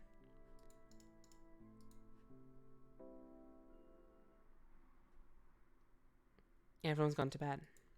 You can't be sure whether your absence went unnoticed, or if they gave up waiting for your return. Teenagers, man, I'm telling you.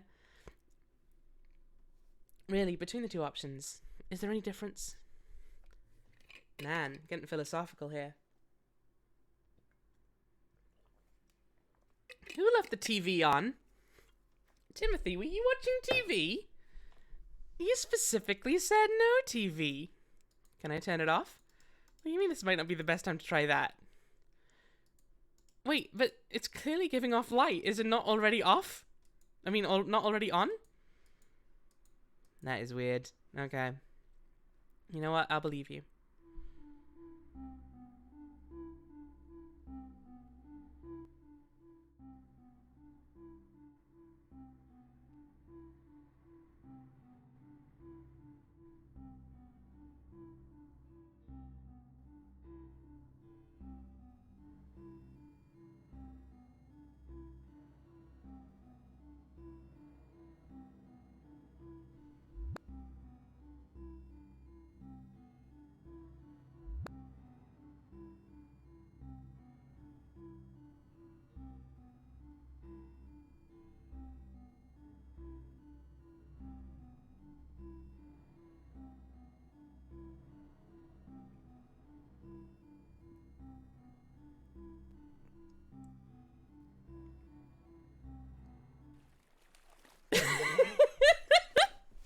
I was waiting for that scene. Yeah, that's a weird one, huh?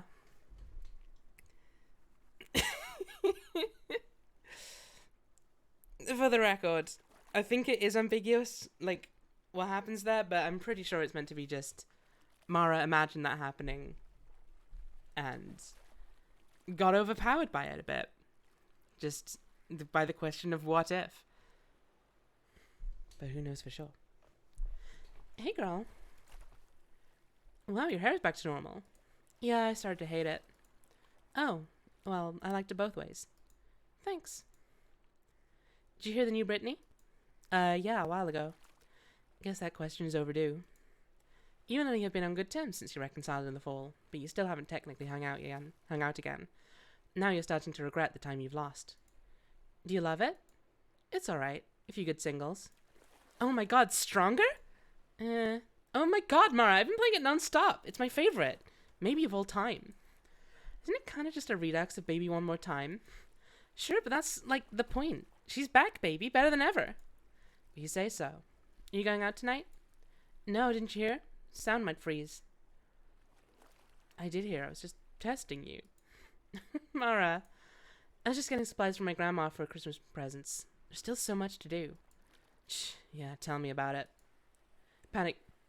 Excuse me, you burp. Panic descends as you realize Hanukkah is happening even sooner than Christmas. You'll need to think about gifts for your family, and soon. Also, clear that fucking pier properly. So many people are going to slip and fall into the sea. Right, it stresses me out so much. What are you getting for your mom? I was thinking of developing one of my old photos for her. I just need the school lab. During break? Good luck with that. Want to hang out later? I could come over. You can hardly believe your ears. Lily wants to spend her Friday night with you? Well, she is trapped on the island after all. You're kind of her best option. Yeah, sure. Oh, good. Good. I didn't know if you'd want to. I'll come over after sunset, okay? See you then. Oh, Mara? Do you want my extra issue of a girl mag? For some reason I got 2 in the mail. Sure. Yeah, I'll take it. Great. It looks like a good one, even though James Vanderbeek's on the cover. Lots of food and makeup advice. I wonder if this is Lily's subtle way of saying you need to eat better and fix your face. Either way, it occurs to you that you probably need to. Thanks. See you later. Bye, Mara. Uh-oh. We didn't get peas. What happened to the peas? Oh no. Another item to hold on to for 6 months. Did I not? I'm sure I planted the peas, though. Uh-oh. I may have got the bad ending. But I didn't get a chance to harvest the peas otherwise that I saw. Something's gone terribly wrong. You gather up the groceries. The wagon is now empty. Hey, Mom. Time to restart. Well, I mean, if I don't get the best ending, so be it, I guess. You guys will just have to get the game and get it yourself. Or not, but I don't know. You open the fridge and bask in its glow like a lizard under a heat lamp. Put away the groceries. To your annoyance, and despite the fact that none of it is worth eating, the fridge is packed to the gills. You carelessly shove the new perishables wherever they fit. Then you do the same with the dry goods, finding spots just unprecarious enough to hold them in place. I'm just worried I'd, No, see? So I collected the dry seeds already, and I don't have them in my inventory anymore. So I must have planted them.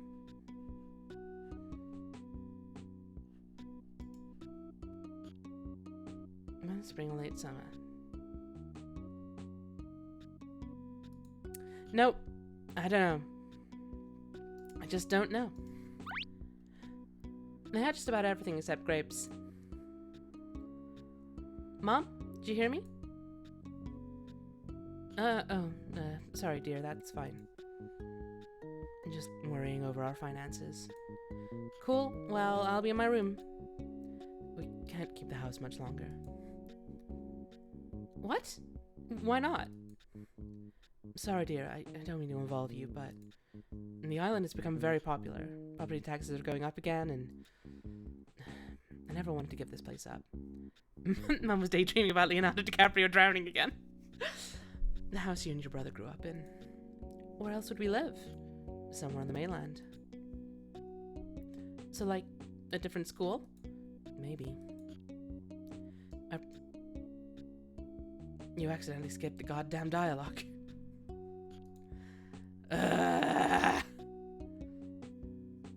Alright, I'm going back. I don't care, I'm sorry. I want to see that dialogue unfold because it's probably important. We can skip through a lot. Skip. We've seen this. This is the trouble with the right button being immediately skip to the end of your current dialogue. It's fine, she's probably just being sad. Well, this way I can also go back and see if I can find the peas. Where are the fucking peas? I must know. They're not there. What's happening? That is very weird. Oh well. We're just not allowed peas. Just a bit of peas and quiet. And then the questionable scene happens. Yes, give me that magazine. I'm gonna grab these. I'm gonna talk to Timothy on the way in this time. I'm gonna save again because I'm a damn fool. This is why you save regularly. I think I deleted the save file as well. Ah! I'm a damn fool again. What up, Tim? What are you doing? Winterizing the pipes. Remember how they burst last year? You vaguely remember this. Jackson came over and did the repairs, and he might have seen you in just a t-shirt and underpants, transporting cereal from the kitchen to your room. You've tried hard to block this memory out of your mind. Sort of. Well, I'm draining and sealing everything up this year, so the water will be off for a few hours. No, I was just about to take a bath. Sorry, this is my first time doing this, so it'll take a while. Why doesn't Jackson do it? You're gonna mess it up anyway. If you're such an expert, you can fix it. Sure, let me try. Get those groceries inside. Damn it, Timothy. Alright, this time we're gonna do the dialogue properly and hear the rest of what Mama has to say. Talk to me, Mama. We're gonna have to get rid of the house, are we? That's a shame. You hate to hear it. Blah, blah, blah. Tax going up, somewhere on the mainland. Different school, maybe. I promised myself I'd hold on until you graduated. I don't want to pull you away from your school. Has Mum been listening? How many times have you told her moving schools would be your dream come true? Living on the mainland would mean access to cars, public transport, shopping malls, all the things your classmates take for granted. No more ferrying to and fro, no more provisioning or wagon dragging or freezing cold beach air. Even this dusty old house is a place of revulsion. Just constant build-up of your past self, things that embarrass you, that you wish to destroy. Imagine a fresh life, another chance to get things right. It's okay, Mom. I'm happy living anywhere. This place isn't that big a deal to me. Why don't we check out some houses together? Mum's attention drifts back to her paperwork, and she falls silent. Oh, she's not having a good time.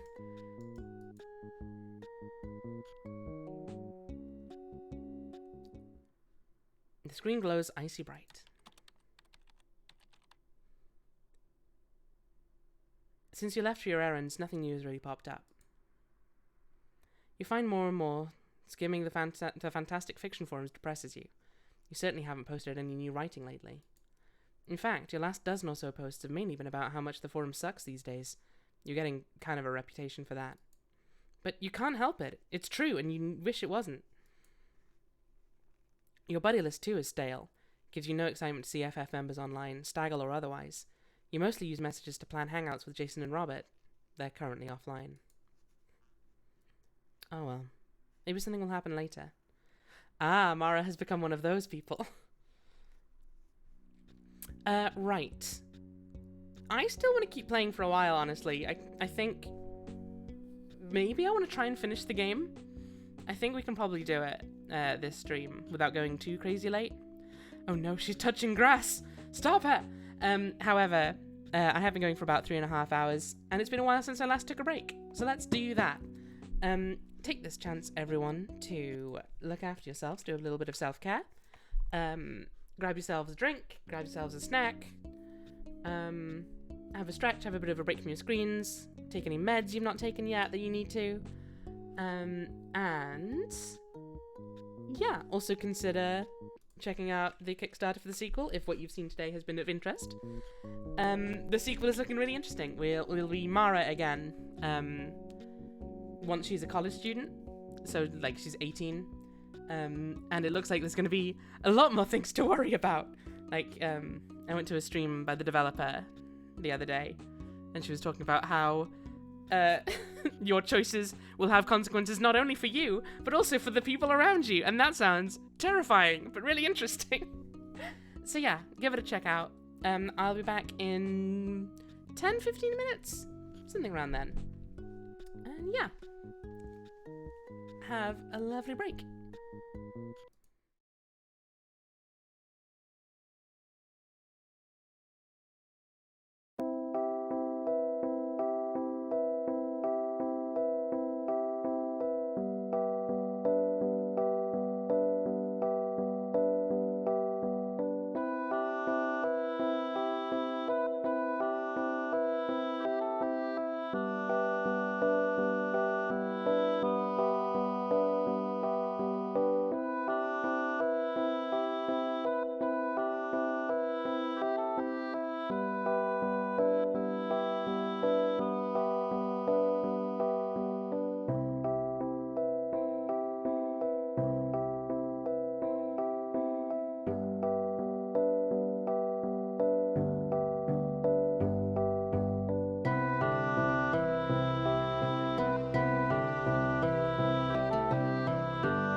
I'm back.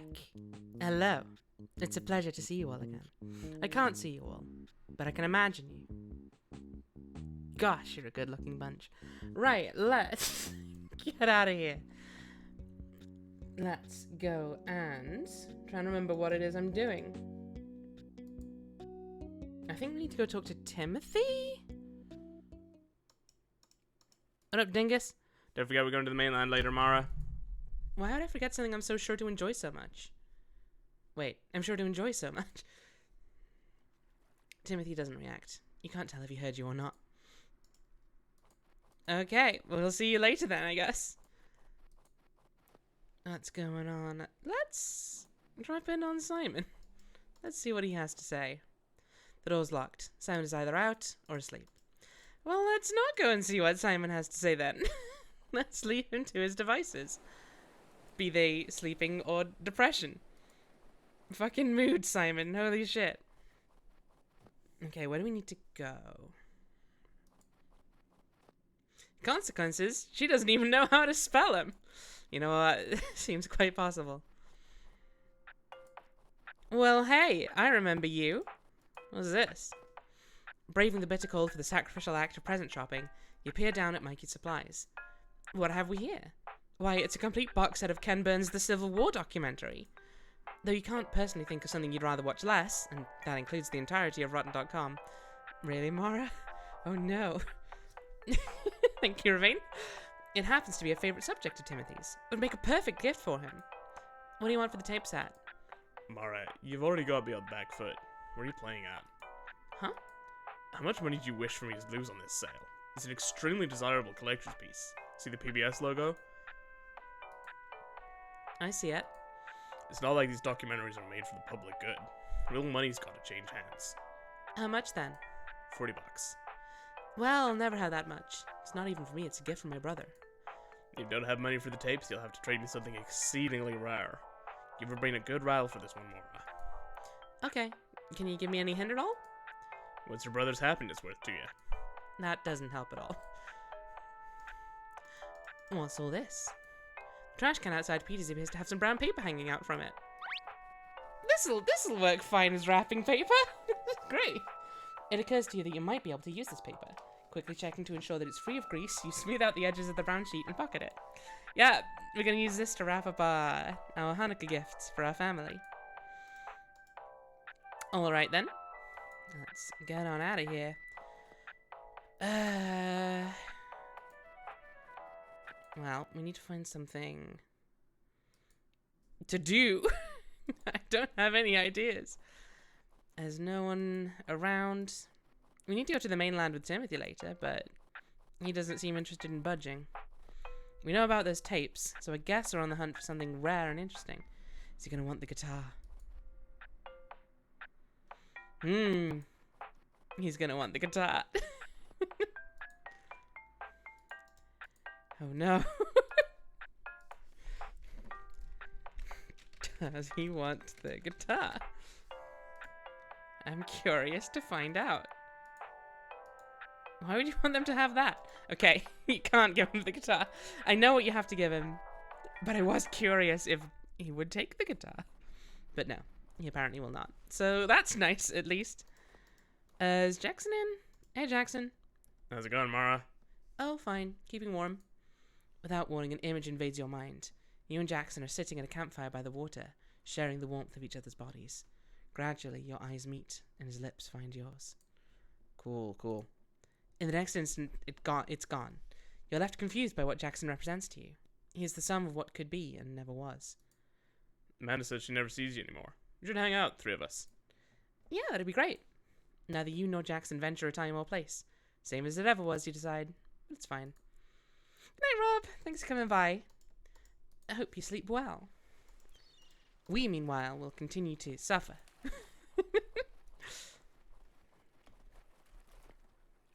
Oh, hey. I know you. Hey, girl. Haven't seen you lately. I know. It's been a while. How's the holiday shopping going? Don't ask. I barely even thought about it. I'm planning a mall trip soon if you want to come. I don't know. I'm pretty broke right now. You can always make something. Homemade gifts can't be criticized, no matter how shitty they are. Yeah. You're so creative, Mara. I know you'll figure it out. Still hanging with the boys? Yep. We miss having you. Does Robbie miss me? For a while he did. I think he's over it by now. Well, wanna smoke? Sure. So, Jason. Yeah? You fucking? No! No. Why not? Oh, I don't know. I've never done it before. Are you afraid? I don't know. It only hurts the first time. Uh-huh. You know Heather H? Her first time didn't hurt at all. Wow. But she did with Brandon, whose dick is notoriously small. Gotcha. And she'd been practicing with a dildo for years. Uh-huh. Or was it a hot dog? Might have been a magic marker? No. Jason, on the other hand, is decently endowed. It's not what you're thinking. I just saw it on a dare one time. You know how Jason is. Always wanting to show off his cock. His non-rubbish willy. Okay. You're not sure how much more of this conversation you can take. You're feeling throttled by the mounting sexual history of everyone you know. Steady on there. What's worse, you're starting to wonder why Jason isn't pushing for this as urgently as Amanda. He's never tried to do anything but kiss you. Does his disinterest in a relationship come down to the fact that your body disgusts him? Or are all of these people just too far beyond you? Are they looking back to you sympathetically from across an impossible canyon? I'd better go. Well, you and me should hang out soon at least. Yeah, that's good. Thanks for the cigarette. Well, why? Can't use that here. Don't be silly. Oh, hey. Simon is standing at the post office counter talking to Mrs. Peters. He seems somewhat agitated. So the biggest box you have is 12 by 12 by 6. What are you trying to mail? nothing, just want boxes. Well, I can't help you if you tell me that, kiddo. I'm only supposed to give these out for mailing. But do you have tape at least? Sorry, I'm out. Try the camp office. Hey, Mr. Peters. Simon's not a kiddo. He's 24. Yeah, Sue, I demand respect. Mara, are you keeping grades up? It's SAT year, you know. Yeah, I'm passing. Passing? Mooching for government cardboard? A fine example you two are setting for the island. Yeah, well, soon I won't. If you'll excuse us, Mara, I need to talk to Sue some more. Oh, okay. What a miserable feeling, being turned away from an adult conversation. Your first instinct is to butt in again, even harder than before, but it will only reinforce how unfit you are for civilized discussion. Well, I mean, at the same time, you are extremely clueless, Mara. Nope, I thought that would be what we needed to... Well, it might be. Let's go have a chat with Timothy. Perhaps. Maybe we'll just stay on the edge of the screen forever. Nope, okay, that wasn't it. Maybe we need to go... We talked to Mum, right? We checked the computer. Did we check the computer? We definitely checked the computer. It said it was an icy glow. And I remember thinking, hey, I've just realized it's changing its description with all of the seasons. Since Jason smashed it back in the fall, someone has covered the opening of the island window with yellow tape. Naturally, getting around the tape would be very easy, but the thought of an adult being concerned enough to cover the area sends your guts into a sickly swell. Can we take the tape? The gaping hole in the window still terrifies you, and you hesitate to enter the hotel on your own. Besides, you're not fully convinced Billy didn't see you here that one night. I want the tape! Fine. Won't have the tape then. Well, Simon's still out at the post office. We go to the woods. What am I missing here? What have I forgotten about? A lot of things. I also think I figured out why we couldn't harvest the peas. I think you can plant them later in the summer than I did, and I didn't. So that's a shame. But I don't think it's going to block us from the good ending. So that's nice. If Simon's out, break into his house and steal something from Mitch. Excellent. There we go. That's how we get our rare thing.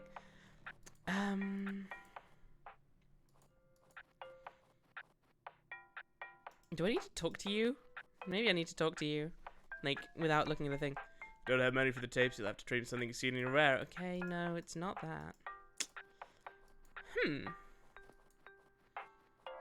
Curiouser and curiouser. What have I got in my inventory?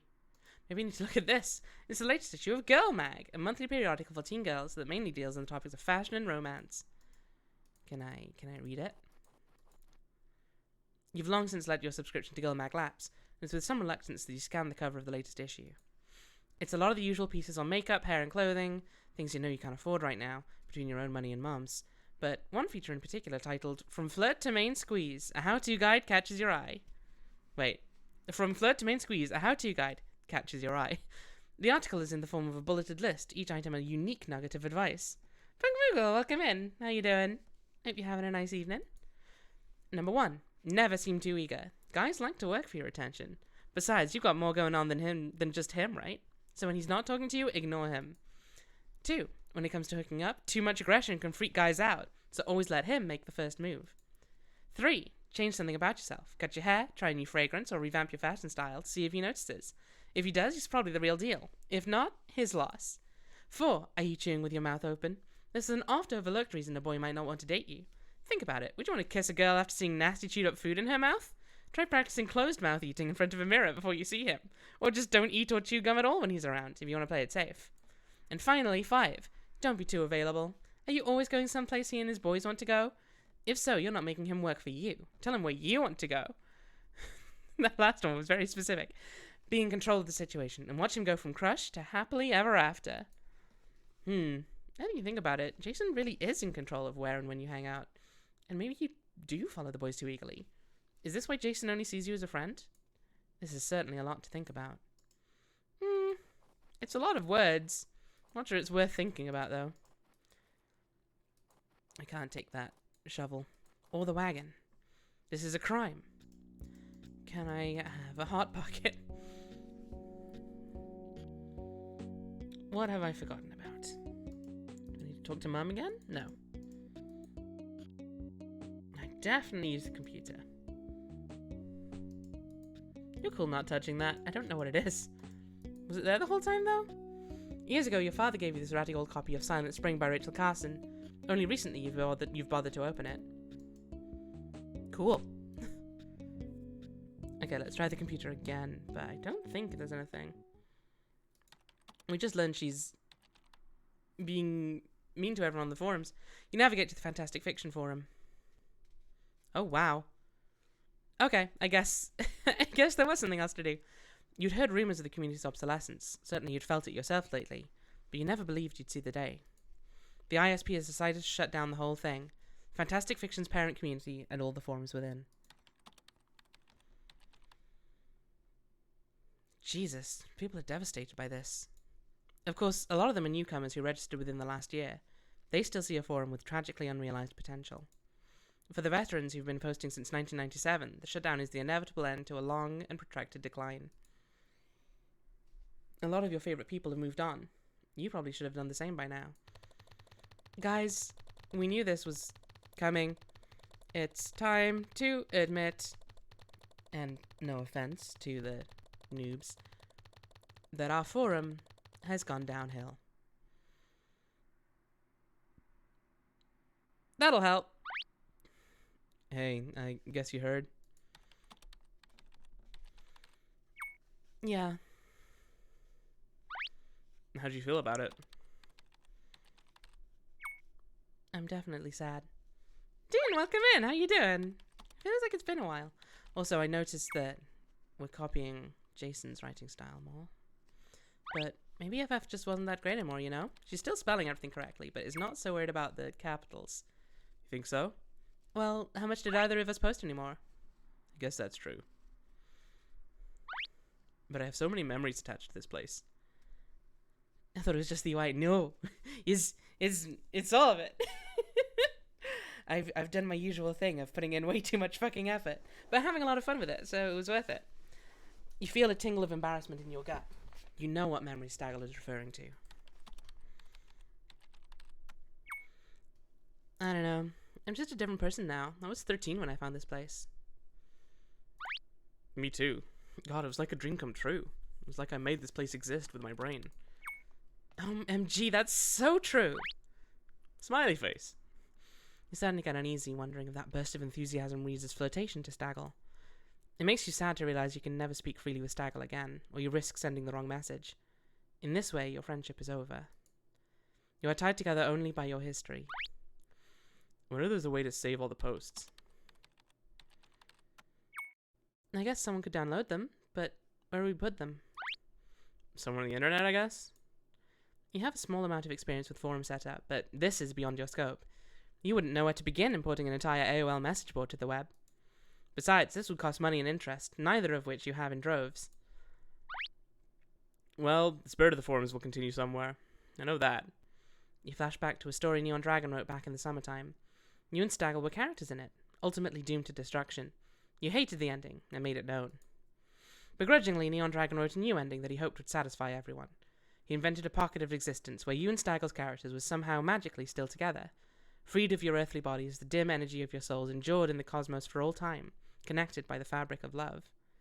We are all just posting on a website dreamt of by a stag god. You hated that ending, too. Gotta go. Okay. Bye, Mara. Mara? Oh! Why are you sitting in the dark? I guess I didn't notice the sun went down. It gets dark so early now. Still online a lot, huh? Not as much as I used to. I've been going out a lot more. Uh-huh. You want to hang out in here or in the living room? Whatever you want, Mara. Can't help but suspect Lily doesn't want to hang out at all.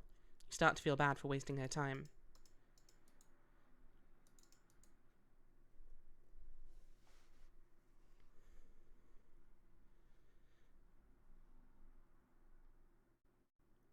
Do you want anything?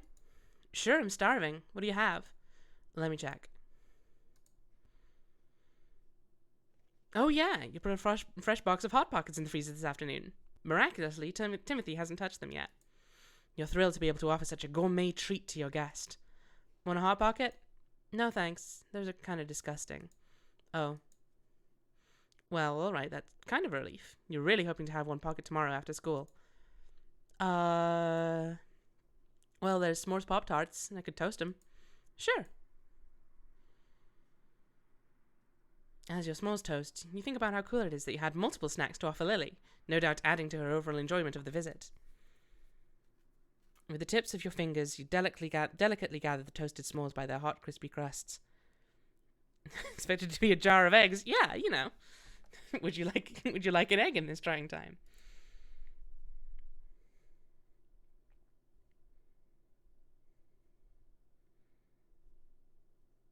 It's good to give you a Yelp review.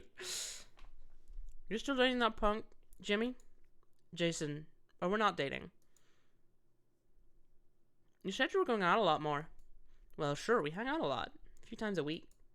And you're hooking up? We make out.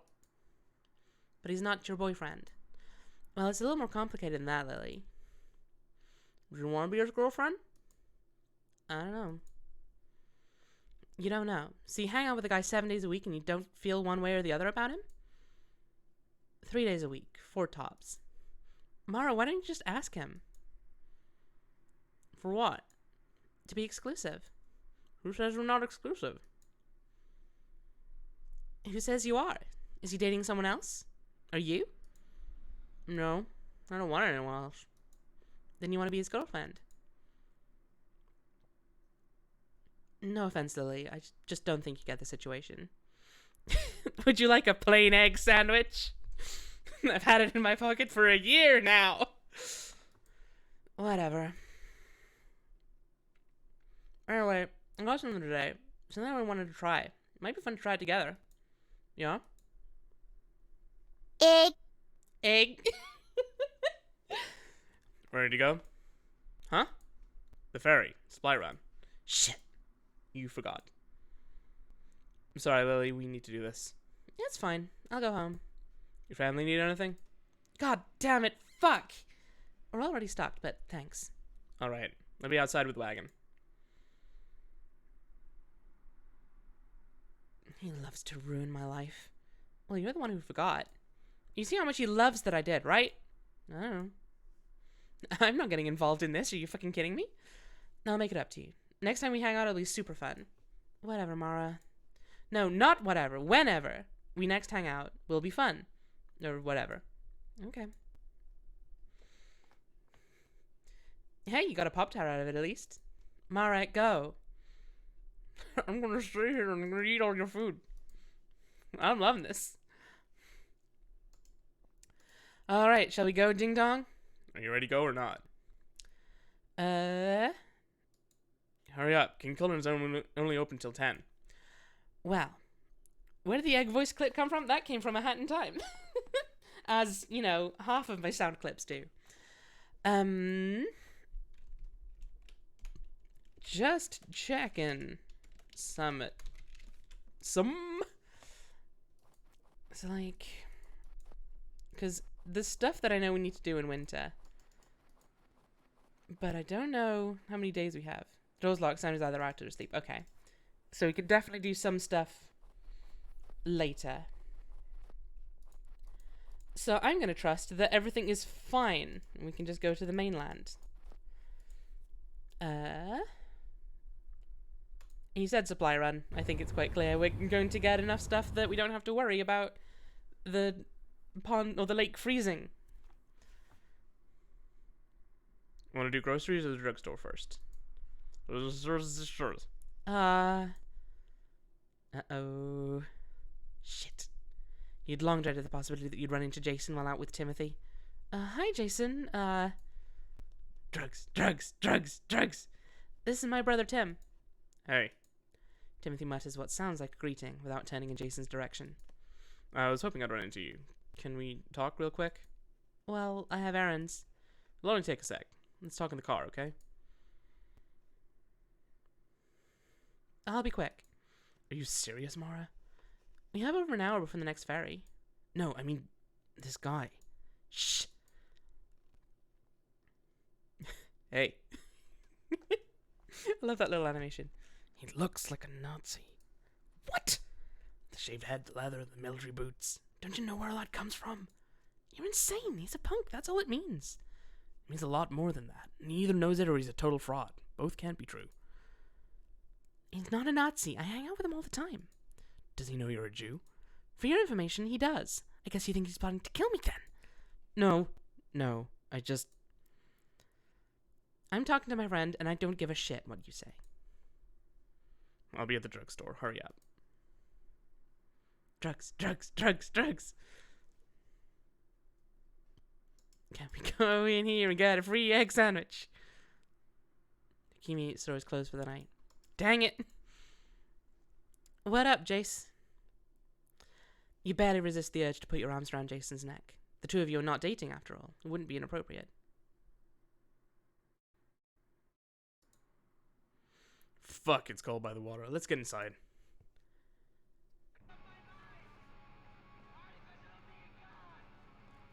The car is only marginally warmer than the air outside, though mercifully free of wind. The fabric of the passenger seat chills you right through your clothes.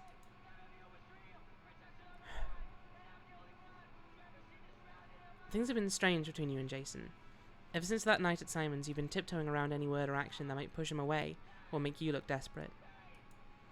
She went like a sleephold. Yeah, she's gonna fucking wreck him.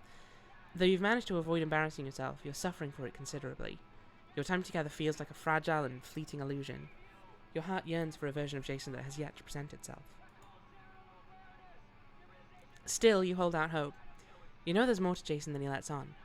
You decide to wait for him to tell you what's on his mind. You want to take him at his word that he has something to say. So, what's up? Nothing much. Did you Was... have something to say, or... I can't interrupt myself. Well, I was just thinking, like, I hope everything's cool with Mara, because I wasn't sure if it was cool or whatever. Cool this, cool that. Let's just one big hangout to Jason. Why can't he be serious for 1 second of his life? I just didn't know if... Well, sometimes I'm just an idiot, you know, and I don't know if... No, you're not an idiot. The sight of Jason struggling for words is unbearable. Your anger deflates somewhat. I'm not upset or anything, if that's what you're asking. I know things have been a little weird. And it's not your fault. Not necessarily, I mean. I get confused and misunderstand things sometimes. If anything, I'm the idiot. No fucking way. You're like a genius. No. Are you okay then? That's what I'm saying, yeah. Shit, Mara, this is such a relief. You're so cool and we have so much fun. I don't want to stop hanging out. I'd really miss that. I really would too. A smooch. It isn't all bad, being in such a casual thing with Jason. For one thing, you're talking about it, which is the mature thing to do. You plan to take your writing in a whole new direction next year, and a full-time boyfriend would just be too much of a distraction anyway.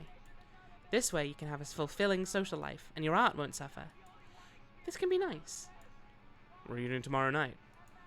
Hanging out with you if the sound doesn't freeze. It won't. You can't get away from me so easy.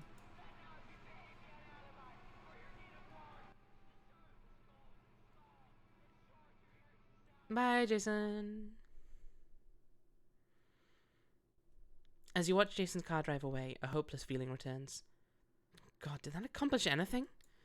You may have actually taken a step backwards. Jason was inviting you to hash it out, to express some sort of grievance, but you choked. Fuck. Instantly, a craving for that rush of nicotine, the kind you get when you're smoking with Jason, pinches the back of your throat. You'd give anything for a smoke by the docks before heading home. Did you finish shopping? Yep. Shit, I'm sorry. That's okay. I enjoyed having a little time with my thoughts. Oh, that's cool. You know what song was playing in Genovese? What? In the meantime. Yes! I don't know this song. I would sing along, but I don't know the song. So dumb. Man, I love that stupid song. Hey, Timothy, can you do me a favor? What? Can you go back in the drugstore and buy me a pack of cigs?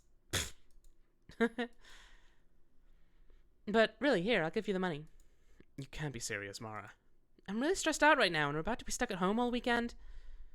Did that punk get you hooked? No, I've been smoking since before I met him. It's not a big deal, Timothy. I'm less than 2 years away from 18. It barely matters anymore. Oh, come on. It's just fucking cigarettes, dude. Can you please just buy me some cigarettes before the ferry comes? Mara, you're my sister. Can you forget that for 1 minute? Can you just be a friend and do something cool for me one time? I'm sorry. I can't help you do that. God damn it! Please? Why would I say yes to someone screaming please at me? She's so mad. I really am sorry, Mara. Whether you believe me or not. You're still young. Younger than you think you are, and I'm responsible for you. Fuck you. Fuck you, fuck you, fuck you, fuck you, fuck you, fuck you, fuck you, fucking fuck you! Fucking fuck!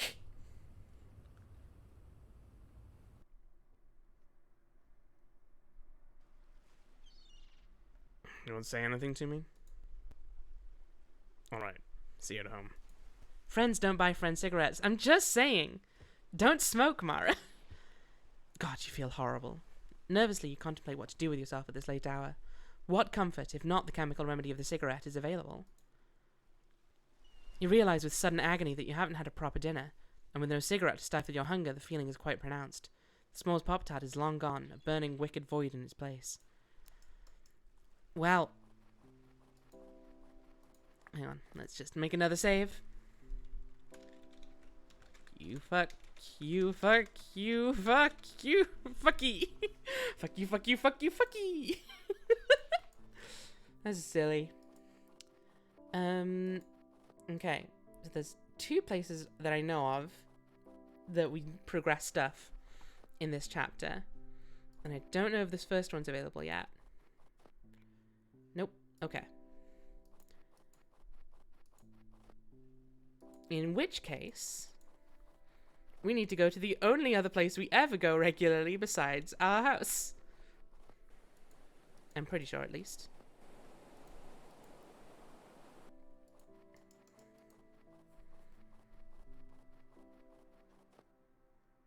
Yeah, sure enough.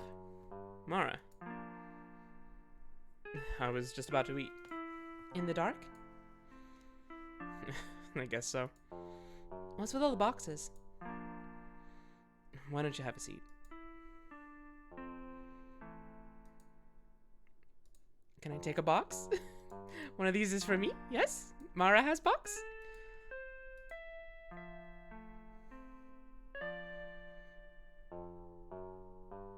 Wow, this loaf is perfect. The end piece is so thin you can just throw it away guilt-free. Mara, I've been meaning to tell you. I'll be moving soon. Where? I don't know yet. Somewhere else on the island? No. Somewhere nearby? Probably not. No. No, no, no, no, no. Not again. No. I have no money of my own, you see. This house doesn't belong to me. It's impossible for me to make a living here. Mara? What, are you crying? You're leaving me? Did you hear anything else I said? When I have no one? Damn it, are you listening to me? Do you ever listen? You can be a real bitch, you know that. You can be really mean. What the fuck? I'm crying! How can I be mean when I'm crying? I have problems too, Mara. I have shit to cry about too. You'd know that if you cared. How am I supposed to know what your problems are? You're not. You're just a kid who happens to be here. I need to be somewhere I belong, Mara.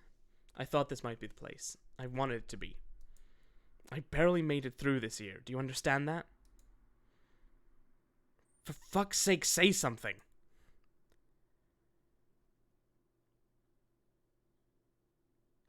I thought you liked lying on the floor. Okay. I will give a warning for now. Mara is having a real shit time. This next scene, last couple of minutes, she has a conversation with someone online in which she discusses that she has suicidal thoughts. It's, I think, not particularly graphic or particularly severe, but it is discussed for quite a while, and there is some, like, discussion of the feeling of it. So if that will be upsetting to you, please do look after yourself. If you want to stick around for the stream, just mute the stream, pop out the chat separately, and we'll post once the scene is over and it's safe to come back. But yes, so how can I be mean when I'm crying? Mara has reached stage 1 of Gaslight Gatekeep Girl Boss. It's a good scene. It's a good scene because it's just like, she doesn't think that she can be mean when she's also so sad. I can't possibly be mean when I'm the one who's being sad now. And it's like, it's good writing, but also Mara, for fuck's sake. But yes, so please do look after yourselves if you think this scene might potentially be a bit much for you. As I say, we'll let you know in the chat once it's safe to come back, so we can have different sadness upon us. Hooray! Okay.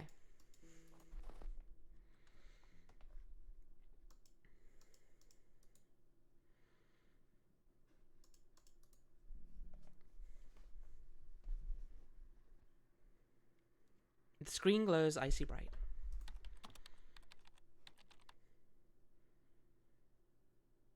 Fuck, man, what are you even looking for? With the infinite potential of the internet, surely something on it can save you from this feeling. You just need to find it somewhere.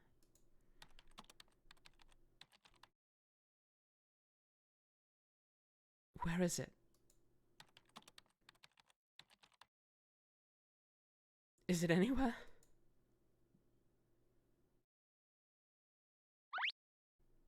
Thanks for the great post. Glad to know we can count on your shitty fucking attitude right up to the end.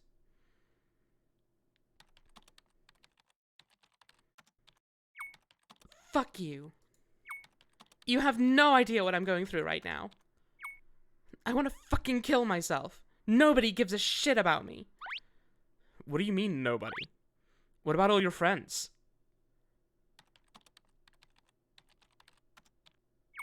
I don't have any friends. Do you get off on hearing that?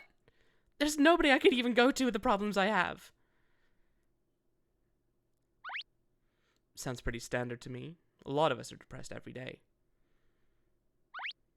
This forum is all that a lot of us have.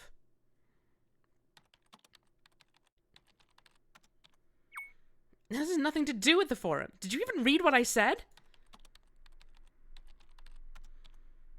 Is this how you react when someone talks about killing themselves? Well, if that's what you really want, I can't stop you. Just remember, this is the only life you get. There's nothing after this one. Obviously, I know that, dude.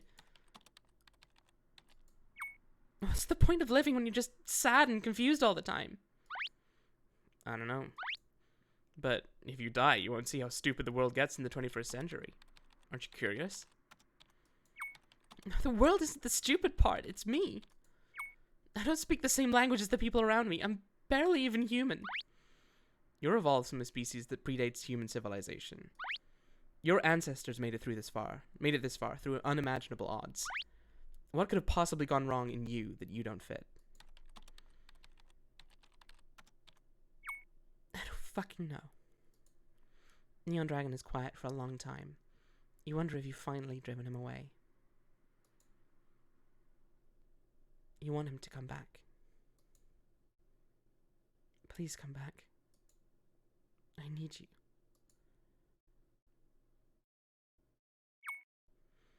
Well, it would suck if I never got to read your writing again. So, I hope you can hang on for now. I'll do my best.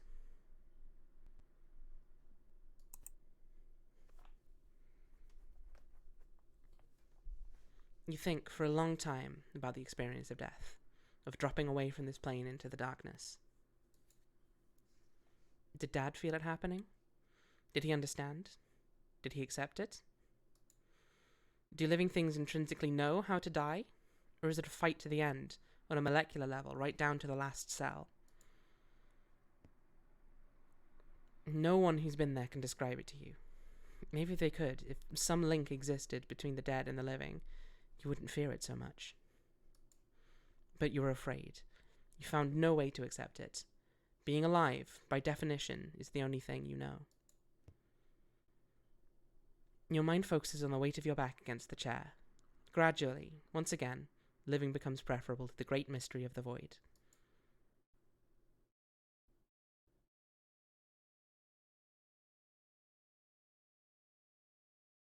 You wake up cold, glancing at your bedside clock, and realize you've slept the whole morning away.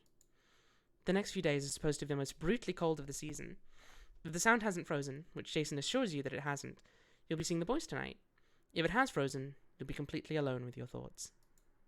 You're not immediately sure which one sounds worse. Okay, I think we can say we're out of the scene. We're out of the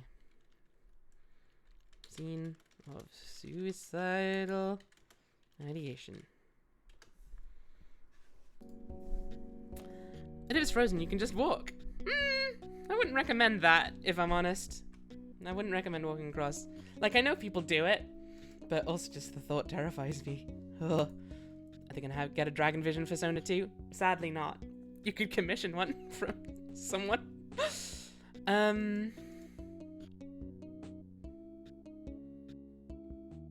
Okay, no, I don't think we need to do that yet. I think we get a prompt for that.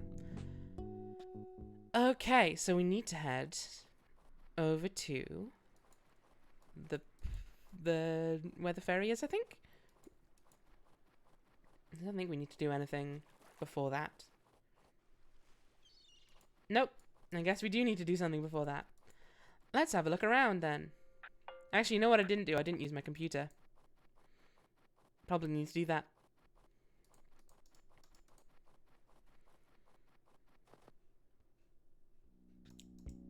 Just all the way back home. Don't mind me.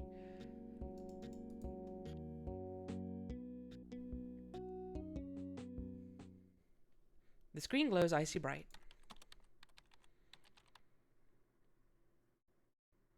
You can't quite bring yourself to shut the IM window from last night. Your fraught conversation with the neon dragon, but its presence haunts you. Every moment it sits open, it burns a hole in your fresh day. You decide to walk away from the computer before you spiral into misery all over again. This day still has potential. It must. What doors will be open for you today? Well, it's a good question, because I went outside and there were none. But equally, maybe I just hadn't set a flag yet. You can't bring yourself to enter Mum's room right now. It's a lot to handle on a good day. Cool. Let's not do that then. Let's head outside and see if I can figure out what I'm expected to do. Just going for a little walk before you check emails. You know how it is. It's the entrance to Simon's house. You can't face Simon after storming out like that. Even the sight of his front door makes your stomach hurt. No P ending. I think, as I say, I think we're still going to get the ending that you can get for growing stuff. But, because I checked Meredith Grand's playthrough during the break, and I think she didn't get the P's either. So I'm fine. I think I'm fine. And she got the special scene. Ah ha ha ha! Now is the time to do this, apparently. To your surprise, the door handle turns easily, and the door to the nightclub opens. The interior of the nightclub is dark. You quickly glance around to confirm that no one is watching. I'm looking forward to seeing how this works. Wow, this place has been empty for months. The club is technically clean, but its surfaces are dingy, and there's a pungent staleness to the air. A few half-finished drinks suggest that someone has been here recently. They must have left the door unlocked. You've never seen the inside of a club before. Fuck you. In a club. Wow. Oh. Oh no. She didn't get the P's in her own game? Disgraceful. There was a few things she missed. Oh my word. That's quite a few people. Welcome in, Raiders. That is an absurd amount of people. Welcome in. Lovely to see you all. I hope you had a wonderful time with Sean. I presume you were pubgin. Did you do a good shooting at a thing? Where is Goku? Not in this game, to the best of my knowledge. Goku sent us. Okay, I apologize. I thought I could have sworn it was Sean, but Azadius, thank you very much for the follow. Welcome in, everyone. Goku when? Well, everyone in this game should be asking, where is Goku? Yeah, I'm afraid I don't think Goku is in this game, unfortunately. Thank you, Tony, for shouting out Sean.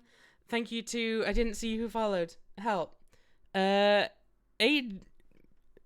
Irons? Correct me if I said that one wrong. Welcome in. What is the closest entity to Goku in this game? Well, I think we're shortly going to have a conversation about Dragon Ball Z. So, I guess that would be the closest. Hey, auto shout out. Shush. No, don't. Go check out Tony. The wait for Goku continues. Yeah, we'll have a bit of a conversation about Dragon Ball Z. I don't know if Goku specifically is mentioned, but that's fairly close. Right. You shouted yourself out, Tony. And rightly so. Okay. Let me give everyone the full rundown of what's happening right now. We are playing Perfect Tides. Thank you, Tony, for giving Sean another shout out. We're playing Perfect Tides. It is as you can probably see from the art style, it's a love letter to sort of old Sierra and LucasArts point-and-click games. Set in the year 2000, we are Mara. Thank you, Ravane. I was ramping up to that, but I suppose before anything else, please do have a look through the trigger warnings for this game. It covers a lot of fairly serious topics. We just got out of a conversation about Mara's suicidal ideation. She is having quite a rough time right now. But yeah, so make sure you check the warnings. I will be able to give more specific warnings for scenes I expect to be particularly triggering, but if you look at those and you're like, ugh, I don't think I'm keen for any of that, absolutely no worries about leaving. But obviously, the more of you stick around, the merrier. Sorry, but if that is more than fine, Hazardius. I hope you have a good sleep. Like, now I feel a little bad for looking for Goku. Don't be. Like, because that's the thing with this game, is it's not always like a sad story. It's got a lot of fun, and it's got a really good sense of humor. The sprite work is wonderful. I'm actually going to be able to show you guys an amazing scene for sprite work, which is just really good. But yeah, so it's about highs and lows of being a teenager, especially a very online teenager. The Rainbow Effect, thank you very much for the follow. So yeah, this game will drudge up those feelings. I think less so now because we are quite close to the end of the game. But also, thank you, Swamp College. If obviously stick around and get a better impression. But if the premise I've just described is of interest to you, they are currently running a Kickstarter for the sequel. There's a link in chat currently if you just scroll up a teeny little bit. Which I would recommend you consider checking out. It's got about a week to go. Thank you again for resharing the link, Tony. Yeah, it's got about a week to go. It's about 75% funded. And I really want to play it. Like, it's going to be based on, like, similar point-and-click system. But I think, I think it's got sort of a bit of a Disco Elysium thing of, like, you have topics that you'll be able to sort of level up your understanding of, and then have more in-depth conversations with people about. Or you're a college student, so you need to write stuff. So it'll be, you could shit out a paper if you have, like, a level 1 in the topic. But if you have level 5 in the topic, you can write a really interesting essay on it or whatever. So it's cool. Is Goku in the sequel? I don't know. I cannot tell you. Only if the Kickstarter succeeds. Yeah. Goku can only be in the sequel if the Kickstarter succeeds. So let's find out. Imagine $5,000 if it has Goku. I mean, I'm just saying, tweet to the developer, and actually maybe don't. I'm not going to suggest people tweet en masse at the developer to put Goku into the game. But I mean, I'm just saying, if you're serious about donating $5,000 for Goku, I'm willing to bet she'd be happy to be like, yeah, I'll put in a mention of Goku. Why not? Anyway, join the Kickstarter. Do it for Goku. Goku Kickstarter. I'm not sure about that one. Time for that, Goku. Okay. But with all of that preamble done, let's have a look at a fun scene. I'm gonna double check. I think I turned off flashing lights. Flash effects off. Well, I don't know which of... I think if I have that, then it means the flashing effects are off. But just a warning for potential flashing lights in this scene, in case I am wrong and bad at this game. But let's have a good scene. As I say, though, potential warning for flashing lights. I think I've got it set properly, though. You'll have to go up on the booth to reach the record player. Well, yes, Mari, you could maybe have managed that one on your own. Standing before the DJ booth, you're compelled by its power. It's not a very clear checkbox, no. Standing before the DJ booth, you're compelled by its power. Could you be in command of such machinery? The longer you look, the more the question grows in volume. Get up on the DJ booth. You know we've got her.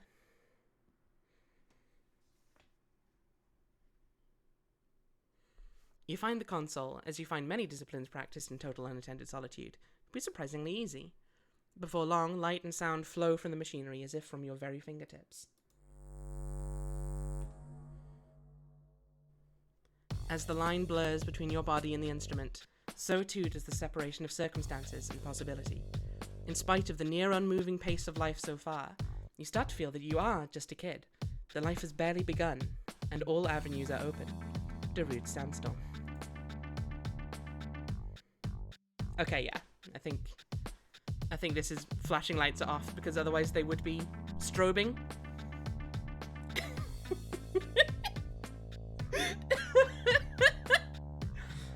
Okay, which Mara are you?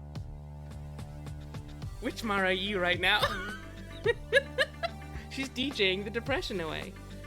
I think I am the Mara who is stomping back and forth wildly towards the back there.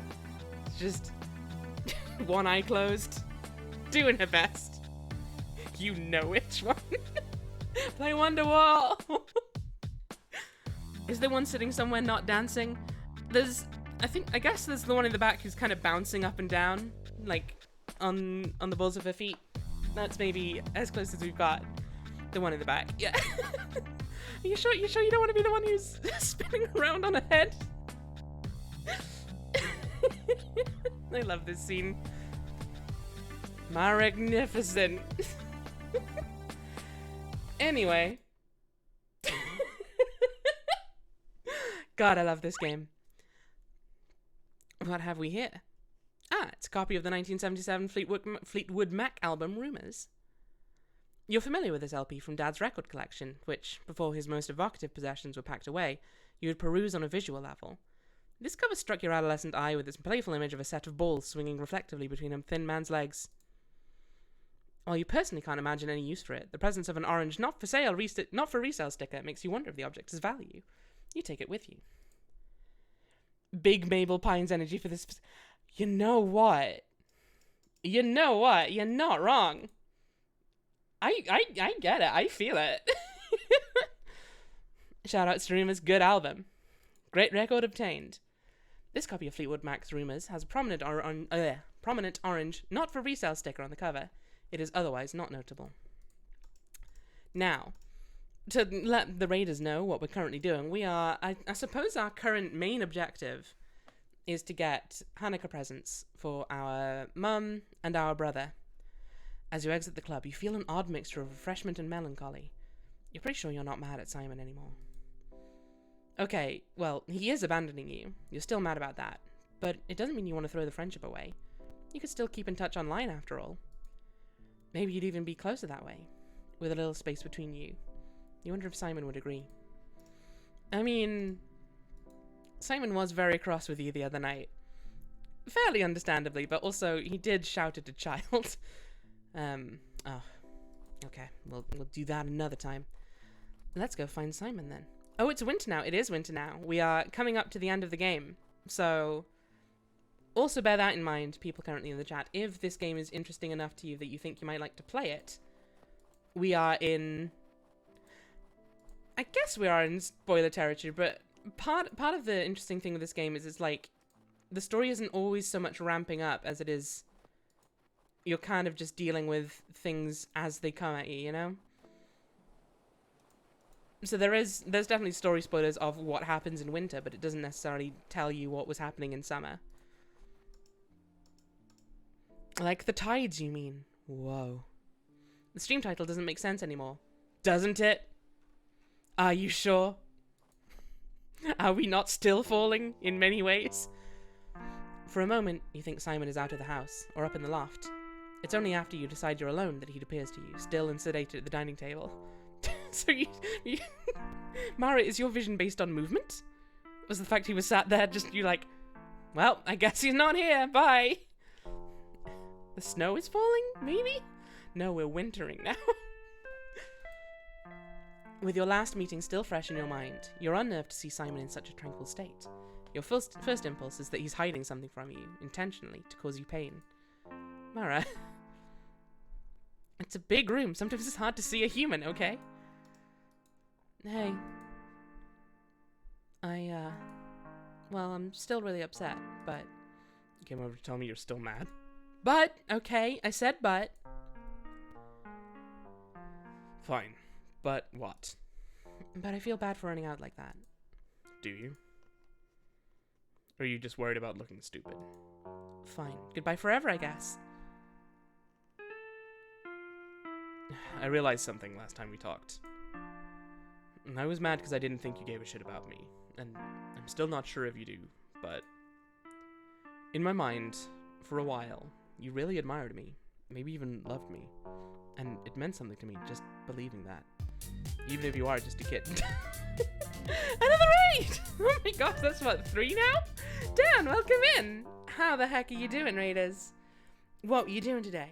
Were you cultists? Were you Pokemon?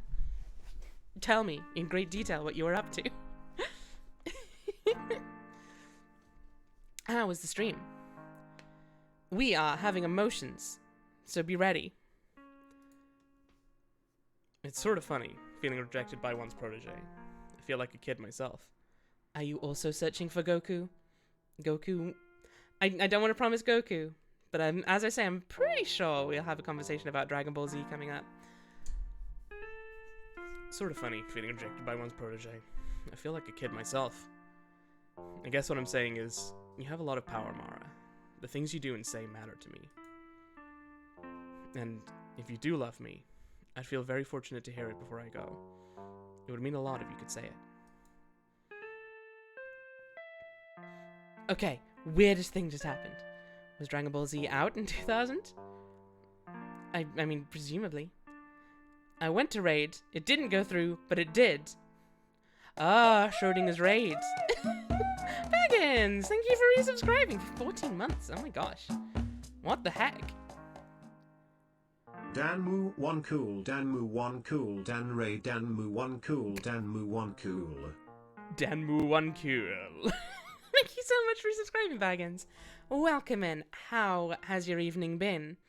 Sorry that your raid was weird, Dan. But I'm glad people are making their way over. Does Simon know what he's asking? You don't say those words to anyone.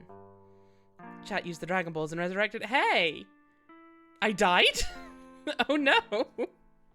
Oh god! Does Simon know what he's asking? You don't say those words to anyone. Actually, while I'm here, could we have trigger warning up again in chat, please? Could someone please type !TW? This game is quite heavy at times. So, as much as I'd love to have as many of you stick around as possible, do look after yourselves, because I'll be able to give you specific warnings on particularly heavy scenes, and I think we're like mostly out of the woods, although we're definitely not entirely out of the woods. So I'll be able to give you specific warnings then, but just as a general warning, look out for yourselves. Does Simon know what he's saying? What he's asking? You don't say those words to anyone. You almost sent them out to Staggle one time, but the words embarrassed you the minute you saw them written. And you thought about saying them to Jason as a last-ditch effort to convince him to care for you, before realizing how stupid you'd sound. Yes, the sequel for this game, if you spend a little bit of time here and you're like, oh man, this game seems neat, they're doing a Kickstarter for the sequel, which I really hope gets funded. I really want to play it. Yeah, the Kickstarter is there. If you're not currently in a position to fund the game, but you are interested in how the Kickstarter looks, do consider sharing it as well, because it's in its last week and it's about 75% funded. So it's could maybe get there, but maybe we'll find out. But yeah, it's there. Should you be interested? The last time you exchanged those words was with your father. He was the last safe recipient of those words, guaranteed never to weaponize them against you. Stop bullying Tony, that's the other mod's job. I hate you. Well, alright. I guess that beats indifference. And I know you hate me. Why else would you even ask that? At least you can get an actual boyfriend. You know how unloved I am, don't you? You know how desperate I am for people to love me? Your family loves you. My family barely loves me. You're so annoying. I do love you, Mara, and I won't forget knowing you as a young woman. This island, this tiny sliver of the world is special, and I know when I leave, I'll look for it my whole life. The landscape and its people, preserved in my soul in amber. This house, however, is cursed. I need your help before I go. If you can't say what I've asked, maybe you can show me. Get ready for a great fucking scene. Our boy is losing it. I'm gonna trash this place. You mean talk about it unfavorably? Nope. For context, this house belongs to his partner, who is a real shithead. He's a real fucking jerk. So, you're surprised in the instant after taking the bat how innately ready you were to accept it. You want to ruin the house? But why? But he's hot. It's okay. Everything in here disgusts me. It was never worthy of my stewardship. Neither was Mitch. You wrote it, didn't you? Mitch's book. Sorry for looking at your desk. I know it's none of my business. It's alright. I'm glad you know. It's not my book. Not written in my voice. He and his editor changed a lot. But I put myself into it. Things I should have been writing for me, Oh, he's mad. Fuck! Fucking swine! Then it's over with Mitch? In my heart it is. But not in these walls. Not in these windows or this furniture. No, there are traces of life everywhere. Without warning, you feel your revulsion slipping away. What was once visceral is now merely an intellectual doubt, hanging by a thread. No, this isn't bad. In fact, you feel oddly drawn to the power of the bad, the clarity of its destruction.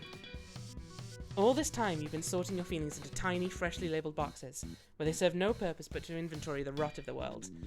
But this is real action, an altering of the world. What is destroyed can never be taken. It is yours. Come, my friend, it's a party! Cat crime. We have much to celebrate! Cat crime! Is this character called White Boy? No, he's not called White Boy, he's called Simon. Fucking smash these windows, Mara! Fucking smash the windows, Mara! Hell yeah! You're cool not smashing that. What, the other window? Allow me! Oh, he's gone so mad. Bless him. Oh, Simon, sweet boy, my sweet lad. Get that painting. No, Mara, not that one. That's Mitch's most prized painting. We simply can't smash it.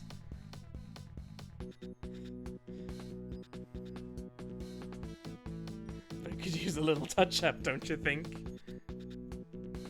Here's the pitch. Pah! Who says you're no good at sports? What else do we have to smash? I don't remember what else there is to smash. Is there another window? What do I need to smash now? Pot plant? Mara, help. Do I smash Simon? You wouldn't dream of hitting Simon with your bat, even though he's clearly armed and deranged. But so are you, huh? Boxes? No, because those are Simon's boxes. Simon's already done a good job fucking up the couch. Do I just leave? Or is there still smashing to be done? I'd love to destroy rich person's home with a spot, right? I'm just saying. Sign me up. Oh, that plant. There we go. Okay, I think that's the last one. Yeah. You step into the night reborn, a fresh liquid poured into a regrettably unchanged vessel. As Jason predicted, the sound did not freeze. This realization, that he was right, simultaneously chafes and excites you. You skipped the dialogue, you fucking dummy. Oh well. Head to the dock.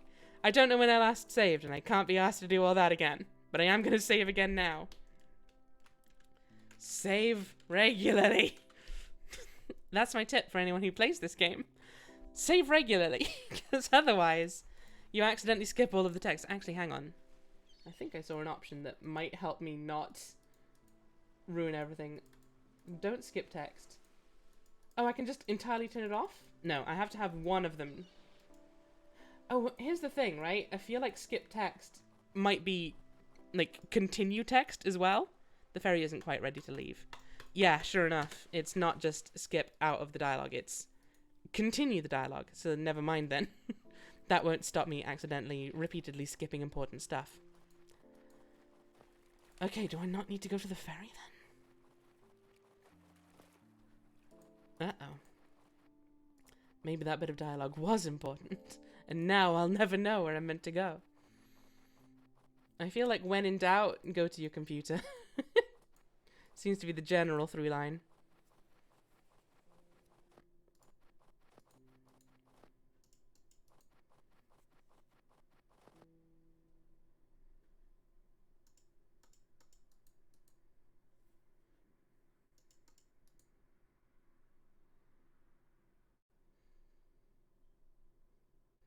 The screen glows icy bright.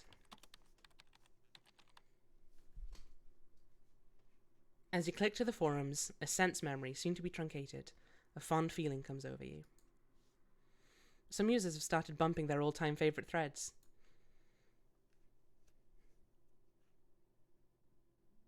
These moments can never be reproduced, but that's part of what makes them wonderful.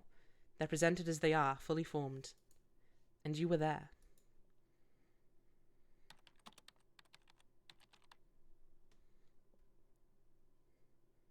You head over to the chat. The room is full and vibrating with activity. Many of the regulars are in attendance, but also people you haven't seen in ages. The sight of their names fills you with something indescribable.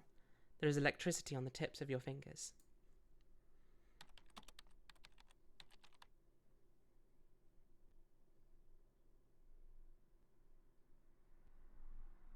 An hour passes by effortlessly. Shame creeps in as you realize how easily the time melts away. You'd better say goodbye. Gotta go, guys. Thanks for the memories. Heart, heart. The chat wishes you a good night. Hey, one thing before you go.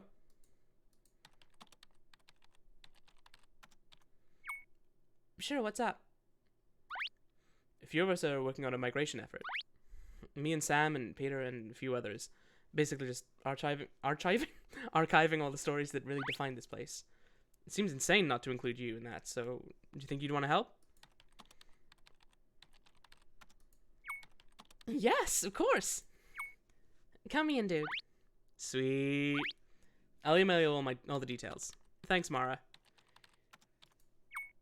No props, Steve. Smiley face. Did you create your own character? The PNG tuber. I did do that.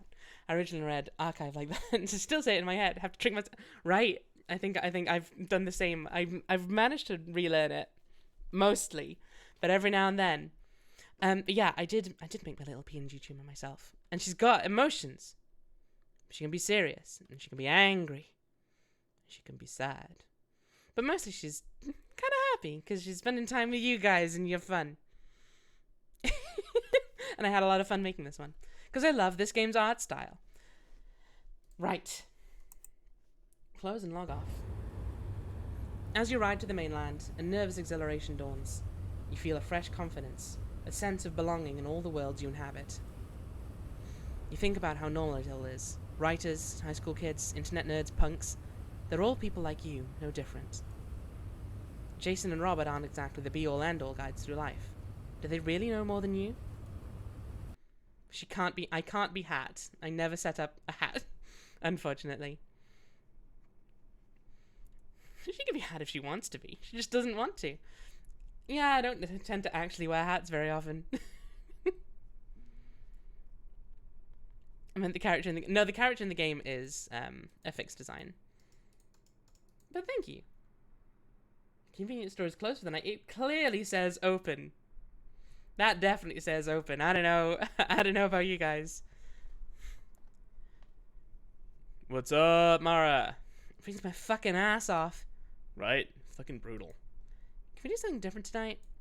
What do you mean? Like, not the same shit we always do? Go to the house and put her around? That's not all we do. Kinda seems like that's all we do. What would you rather do? No, I think that's forbidden. Anything, man. I'm bored.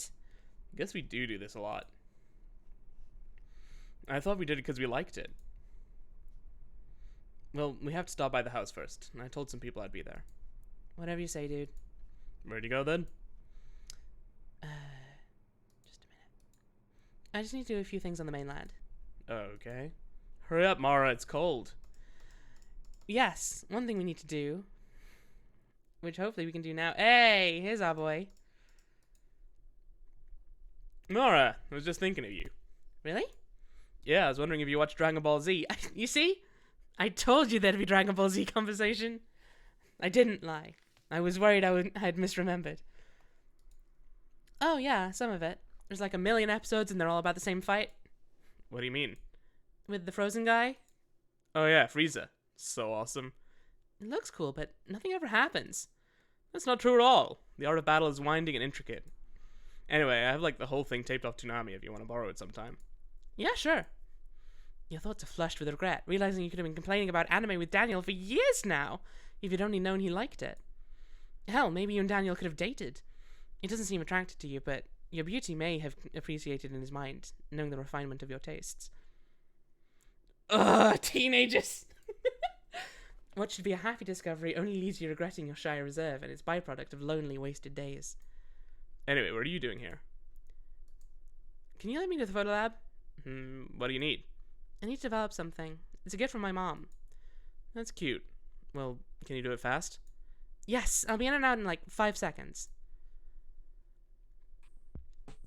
Okay, you're not actually sure how long this will take? You're a bit rusty with photo development. Thanks, buddy. I'm gonna save again. It can go wrong. But I think it's relatively easy when you have the instructions. So it's not such a horrific thing. So, how to develop film. We've done all of that. Prepare 4 trays. Developer, stop bath, fixer, and water. Okay. Let's set that up first. So the developer, we need 100 to 900. You have to do it like this? I guess so. 100 to 900.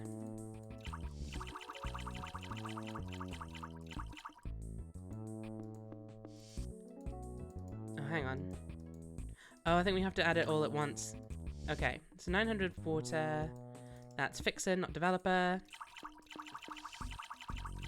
100 developer. Just double check that. Yep, nice. Boop.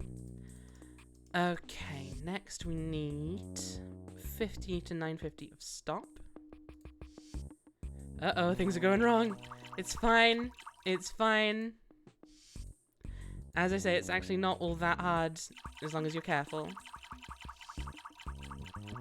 Which I think we're fine so far. And then fixer 200 to 800.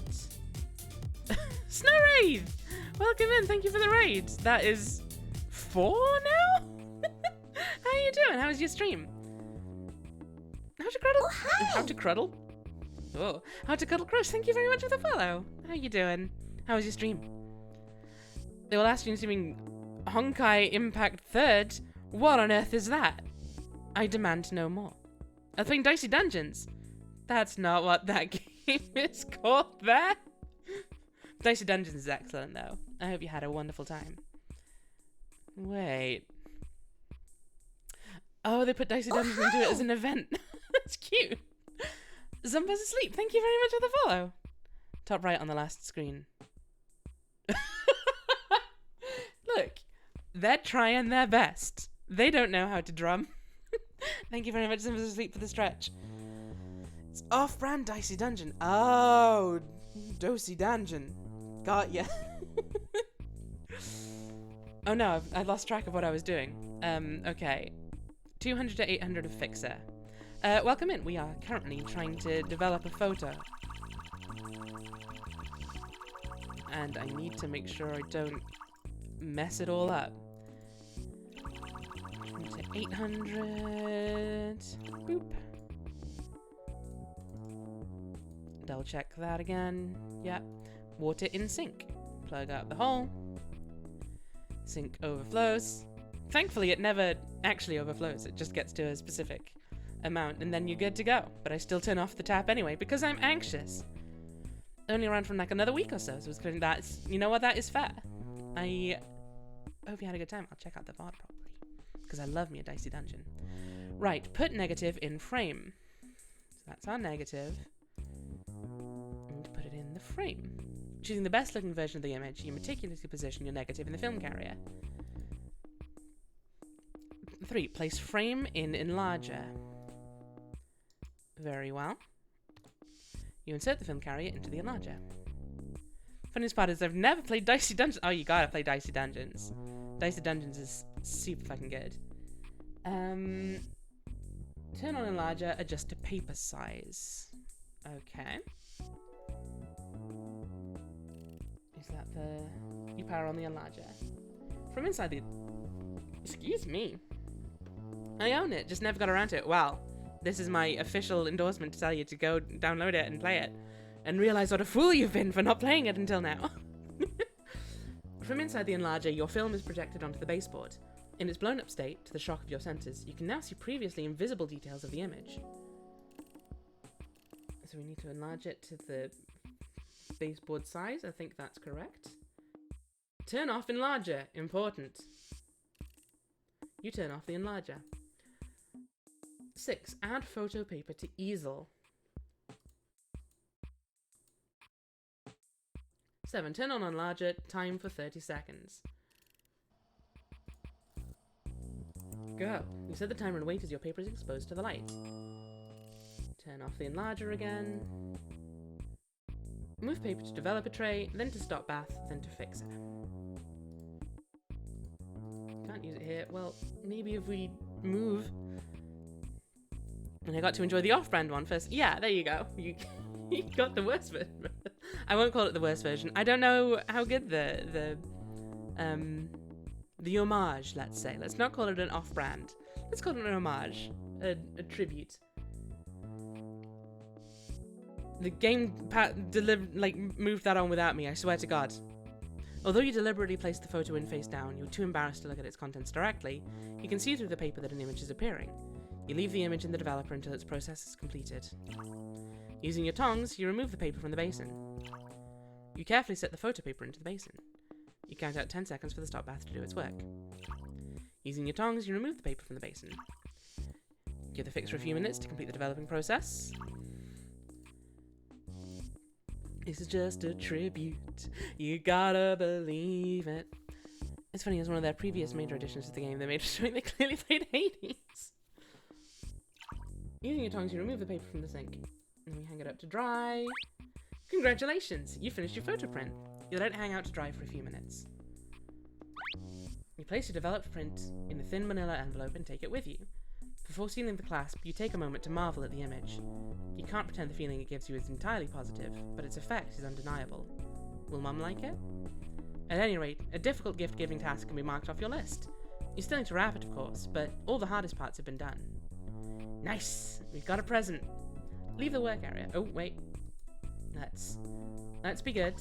Let's tip out our basins and clean up the work area, since we're done with it now. Be considerate. There's a magazine. It didn't go wrong. I'm pretty sure. Let's find out. You're the second person to point it out, Dan. You and Baggins are both big fans of the drummer. But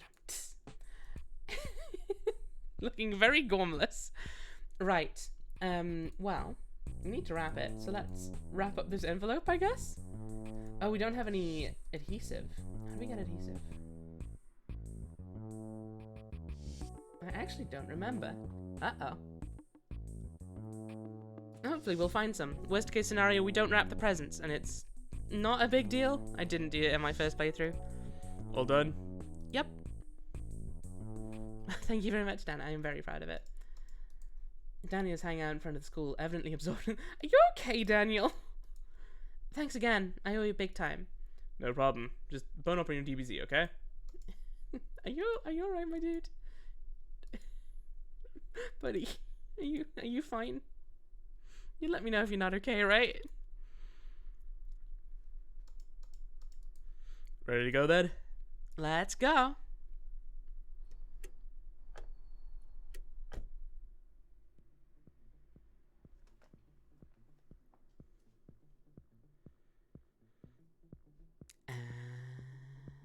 Sprite change. I'm sorry, I can't not notice it. That's unusual. Jason went straight outside without saying anything. You're hit with a pang of concern. Is he upset about something? Maybe Robert knows. Can I sit down? Sure, if you want. Robert sounds distracted and not exactly eager for your company. Oh God, what have you done? Let's find out. Let's be awkward. Robert sits in silent contemplation for a long time before acknowledging your presence. What's up? So, you really think this is boring? I don't know. I was feeling around. Oh. You sound like you don't like being here is all. You feel a heat at the sides of your face. Is it possible you've hurt Robert's feelings? But he's so much older, more experienced, more knowing than you. What does your opinion matter to him? If Robert is upset, does that mean Jason took it the wrong way too? Is he out there brooding over your cruel and flippant remarks? No, I seriously love being here. It's so cool that you guys brought me into your group. I don't know what the fuck I was saying earlier. Oh, well, I'm not serious. I knew you were kidding anyway. Slowly, a coolness settles back through you. Your heart returns to its normal pace. Hey, Robert? Were you eating before you left the house? Huh? Why? 'Cause you smell like Chef Boyardee. Shit, I do. Such a specific smell. Fuck me. That's what I get for skimping on the cologne. Wait till Jason hears about this. No! Hey, Mara. Maybe don't go back there. Nice try. You can't get off the hook so easy. Did you smell Robert? He's drenched in SpaghettiOs sauce. Sounds like him. Did you want to smoke? No thank you. I'm going back in. Right?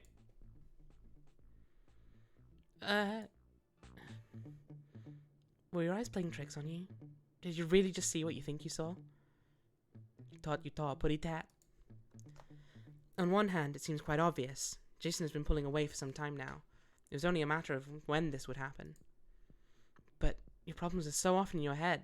This could just be another strange machination. Or maybe it's a little bit of both. By imagining the worst, you made it true. Your skull vibrates and you are overcome with a sick feeling. Oh, the beefaroni.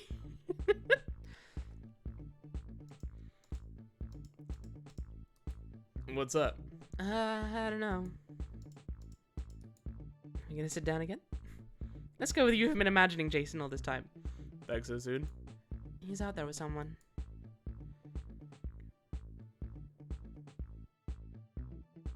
Why does he even want me when he can have cooler girls who are skinnier than me? Ah, shit, don't say stuff like that, Mara. Anna is not cooler than you. I tried to be more serious and he didn't want that. And I tried to be not serious and now I've ruined everything. I think you deserve better than Jason. Don't tell me what I do and don't deserve, dude. I thought... I don't know what I thought. What I think would happen. I'm so fucking stupid. I'm not trying to diss on Jason, or you for liking him. Maybe you two just met at the wrong time, you know? You're on separate paths, you know? But it doesn't feel that way. You've attached yourself to Jason, synced your brain to his neural network, siphoned his blood to your vital organs. You flayed this man. Who are you without him? You can already feel yourself disappearing. Anyway. My man, what up? I'm out, man. I'm chilling. No fucking way. You're out? Where are you? The fucking motor in, man. I got beer and shit. Come over. Okay, maybe. Let me see. My friend James is at a hotel not far from here. Wanna go down? Sure. You got a girl there, Rob? She hot? Can you call us some friends? Nah, man. Nah, what? She ugly or she has no friends? Look, dude, I'm gonna get Jason. He's having a smoke. And then we'll head out. I will consume Jason's adrenochrome. Sorry about that. James is cool. You wanna get Jason or should I? I guess I'll, Nope. Well, there he is. What's up? Nothing. Everything's fine. Cool, well, let me know. Now you know what? I don't know. Never mind. Okay, never mind. We're going to some guy's hotel. Huh?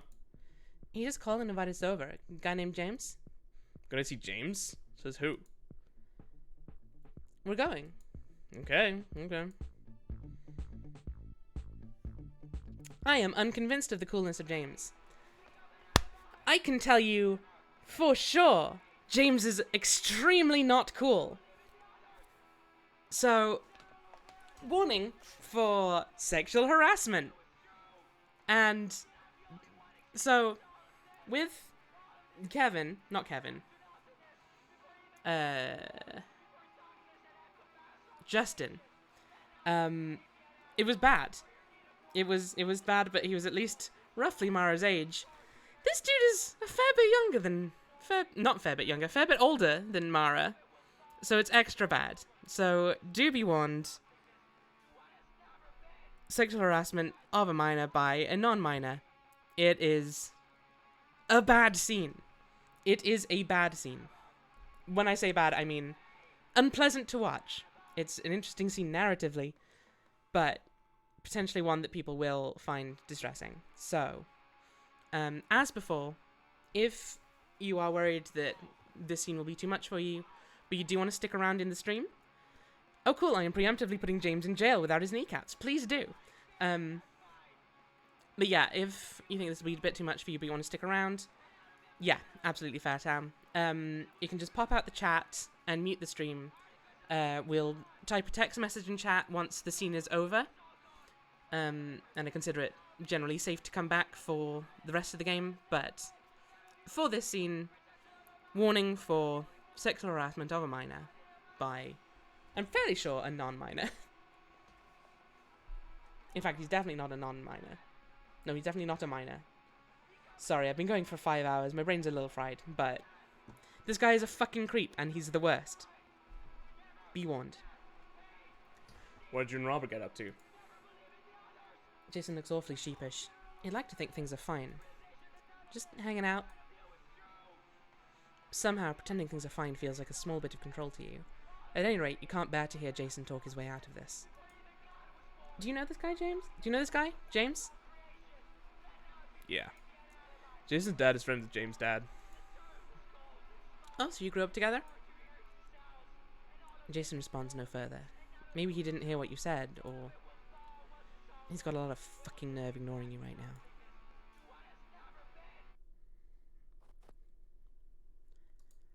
You'd say the most hurtful thing possible to Jason right now, if you only knew what that might be. So this James is a nice guy? I don't know about that, but he's cool. Cool. He's not cool. He's a fucking creep. He's the fucking worst. Last chance to jump out.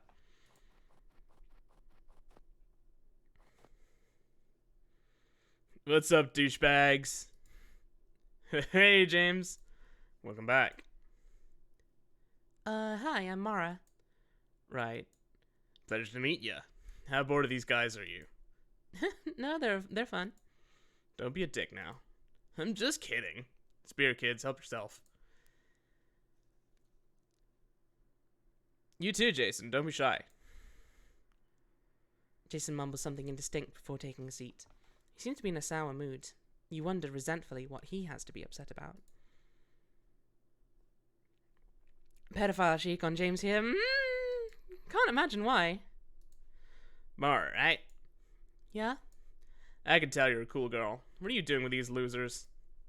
Come on. I mean it. You're way too good for them.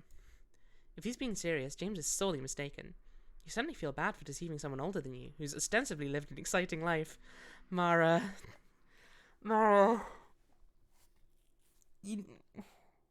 People who are older than you are not automatically better than you. Please learn this. Mara.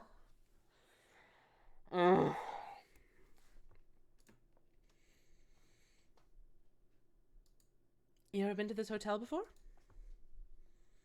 Huh? What'd you say? Never mind. This exchange heats your blood instantly. How dare Jason ignore you when he's already been so mean? What about this room screams excitement, right? Retroactively, you start tallying all the ways Jason has been a dick to you tonight, until you can find nothing in your heart for him but contempt. And to think, if only you'd heard your benign question and responded benignly, you'd have been forgiving him already.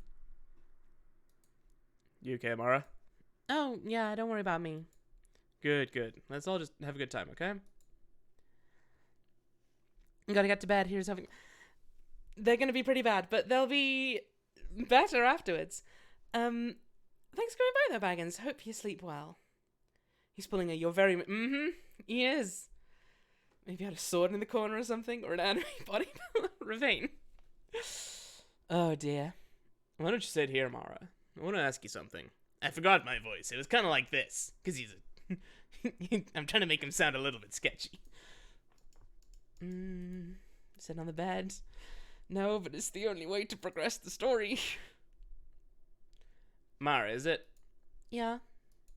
So, what are you into? Well, I like to write. Shut up. You a poet? Did you write a poem about me? I mostly write long-form stories. I do a little poetry, but I can't really do it on the spot, but... You like to party? Oh, sure, who doesn't? Who doesn't? That's a good point, Mara. Very philosophical. How'd you know these guys? I met them at school. Well, technically not at school. Like, outside of a school. My school. Gotcha. You have pretty eyes. Oh, thank you. You're struck by how easy it is to accept James's advances. Is it possible after everything you've been through, you're more confident? Or could it be that you and James have real chemistry, less complicated to navigate than your fraught connection with Jason? Maybe things can be easier. Mara, please, God, no. Come here. I want to see you. Nope. Oh, damn, At first it feels good to kiss James, but as his breath quickens, the scent of cologne mingles with the sickly smell of drink. His muscles tighten around you as his movements grow more forceful. You're beautiful. Thank you. Let's kick these little boys out. I want you. Sorry, I can't. Don't be scared. It'll feel good. You'll see. Good lord, how does everyone on Earth know you're a virgin? I'm not scared, it's just... I shouldn't have done that. I'm sorry, I'm with Jason. Is that so? Yeah. You sure about that? Because I've seen him around girls. I'm pretty sure he's playing you. Come on, guys. This is the booze talking, you know? Shut the fuck up. Mara, do you know Jason at all? Yeah? Do you really know him? Don't kid yourself, sweetie. Leave her alone. Why'd you kiss me then? You kissed me. Please, shut up. She's a real tease, Jay. Fuck you. Fuck the fucking asshole. Everyone calm down. Fucking bitch! Straight edge faggot, you deserve each other!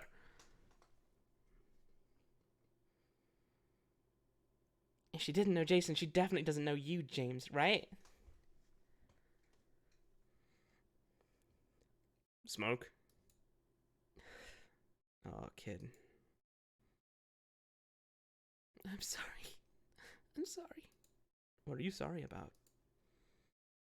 For a moment, you wonder if Jason feels anything at all. Is the bad done? Not. I think the strongest bit is, but I think we'll wait a little bit until we're out of the woods more securely before we give the all clear. You did something to hurt him, and you saw his anger with your own eyes. He must be upset. He must. Please don't cry. Don't. You hear the snag in his breath, the stumbling tone of voice. There it is. Still, what did upsetting him get you? You only feel worse. I'm just confused right now. I don't know what I'm doing. He's seen you in distress before, but it was accompanied by the thrill of discovery. No longer. All the questions between you and Jason have been asked. There's nothing left except what to do with the answers. Mara, I never should have brought you here. I'll drive you to the station.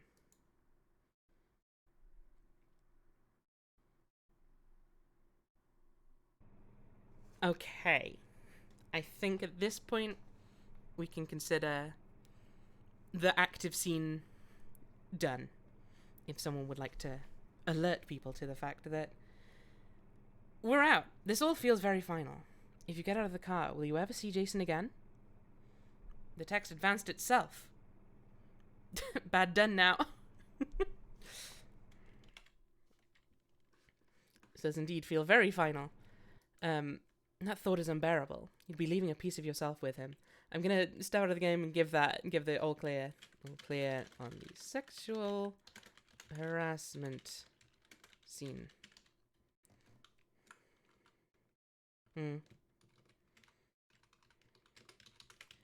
We are now done with the sexual harassment scene.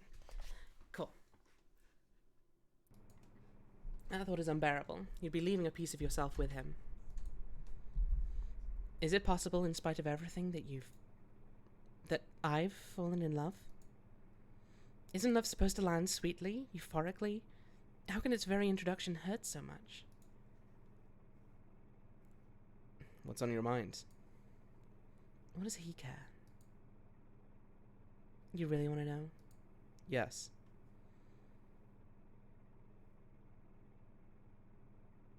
No, he doesn't. He wants everything to be fine. Just tell me, Mara. I don't know, I wish we could be more honest, and I can't do this. The air is stiffening in my throat. I can barely inhale, let alone claw back the composure in my voice. You could have said if you didn't like me. I do like you. Then why wouldn't you just be with me? It's just hard for me to,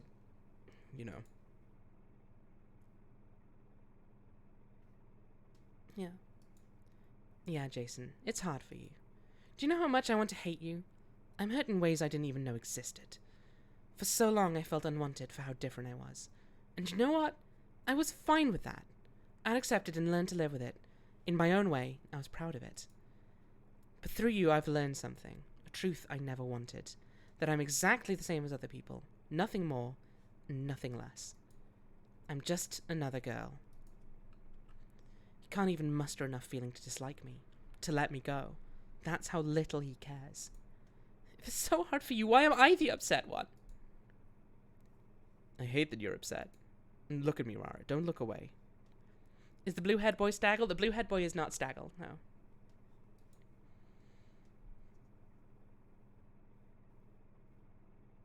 There she is. Hey. The first time I saw you, I'll never forget it. You were just... Don't do that. What am I doing? I'm trying to tell you something. You don't have to sweet talk me just because I'm crying. It's not like crying even makes me a good person. Maybe I'm as wretched as you think I am. That isn't what I...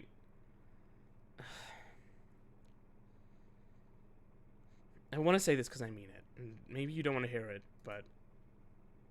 Can I say it? Say what? The thing I want to say. Sure, Jason, whatever. Just fucking say it. You are a nice girl, Mara. I know you try not to be, but... You're sweet. You look for what's good in people, and I wanted to be around you because I like that. I don't have anyone like you in my life. Fucking liar. I don't believe you. About what? You really think I'm stupid? That's what you mean by sweet and nice. If I meant stupid, I'd say that. You're way smarter than me. That's obvious to everyone. I'm not talking about everyone. It's obvious to me you're a smart, wonderful person, okay? Fuck you. You're reprehensible. I didn't love you when I met you. I could tell you were scum. It's true I looked for the good in you, because I'm as stupid as you say.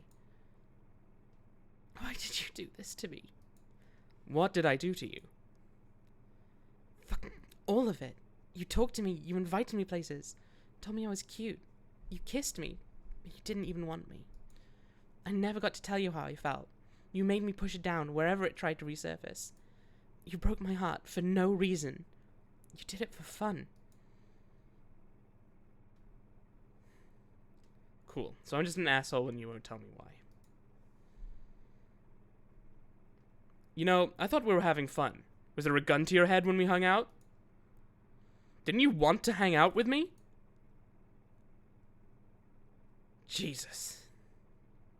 So you just hate me? Yes. Well, cool. Great to know. You're not the first person to hate me. Go right ahead. Fuck. You'll be better off not hanging out with me then, if all I do is make you sad. Your first instinct is to assure Jason that isn't true, but you decide not to respond after a moment's hesitation. He might even be right. Maybe there is no pushing past this feeling of misery. It'll just keep happening as long as you're around each other. If your only goal is to lob this pain back at him, when will you be someone worth loving? You know, a while back, when I heard you talk about your dad. God, this is fucked up, never mind. What? I got kinda jealous. Oh. That is fucked up. You really can't think that, Jason. It's the worst thing that ever happened to me. It was a disaster. It's this permanent scar. And what do you think of him now? I love him, of course.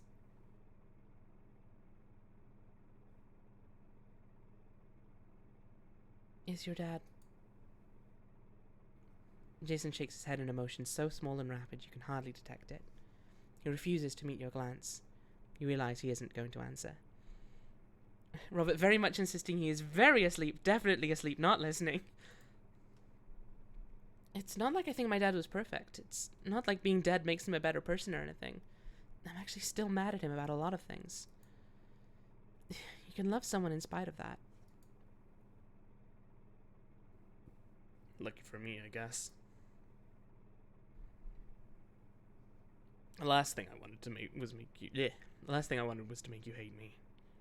Can you at least believe I let myself down? I never wanted you to hate me, Mara. I don't hate you. I never could.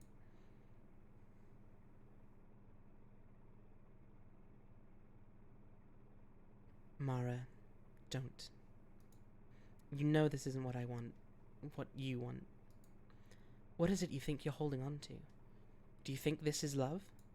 He's warm, yes. Those are his arms around you. That's his chest, rising and falling. But it's all just syrup at the bottom of a glass. The last remnants of what once seemed endless. Even as the tide draws back, as the water grows colder and more shallow, you scramble for one final immersion.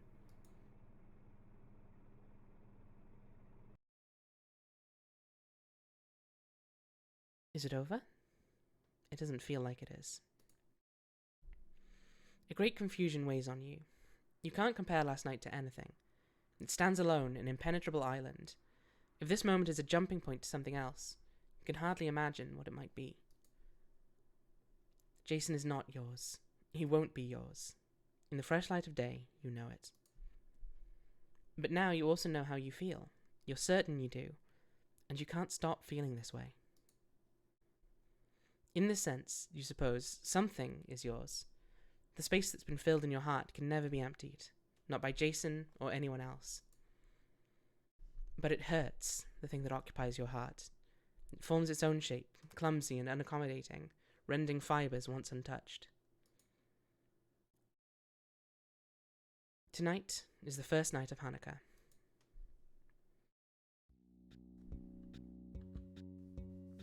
Feels weird to go back to the smiling face. Whew. We've still got a little bit to go, but I'm gonna push through, even though it is midnight. Because I think there's like this last day, like the game ends on the night of Hanukkah, or the night of the first night of Hanukkah, I should say. But it is taking a little longer than I planned. The screen glows icy bright. I looked it up. It should be December 21st in 2000. Interesting. You're hit with a strange feeling online today. It's as if you've come home from battle, from some great defining event that has changed you, and nothing looks the same. None of these people know you. They know not what longing pierces your heart, and they never can. That was a heavy scene, but all I could think was, did someone bite the car seat? It is midnight? Ah, dang. It is midnight. This game, it absorbs you. I was looking at the clock in the car and I was like, oh shit, it's like 11:30 or quarter to 12. You log off in a trance-like state, trying to make sense of what you've seemingly left behind and whether or not you'll miss it.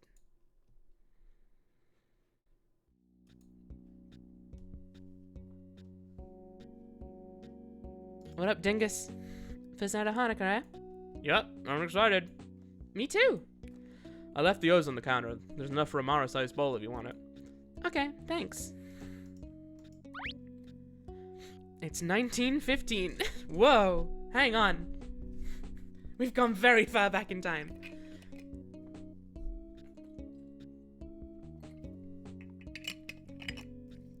Sorry, just doing a hydrate. I need to go get some Brushma. Brushma? What's Brushma? Brush my teeth. What? We still need the cathartic scene of Timothy dying.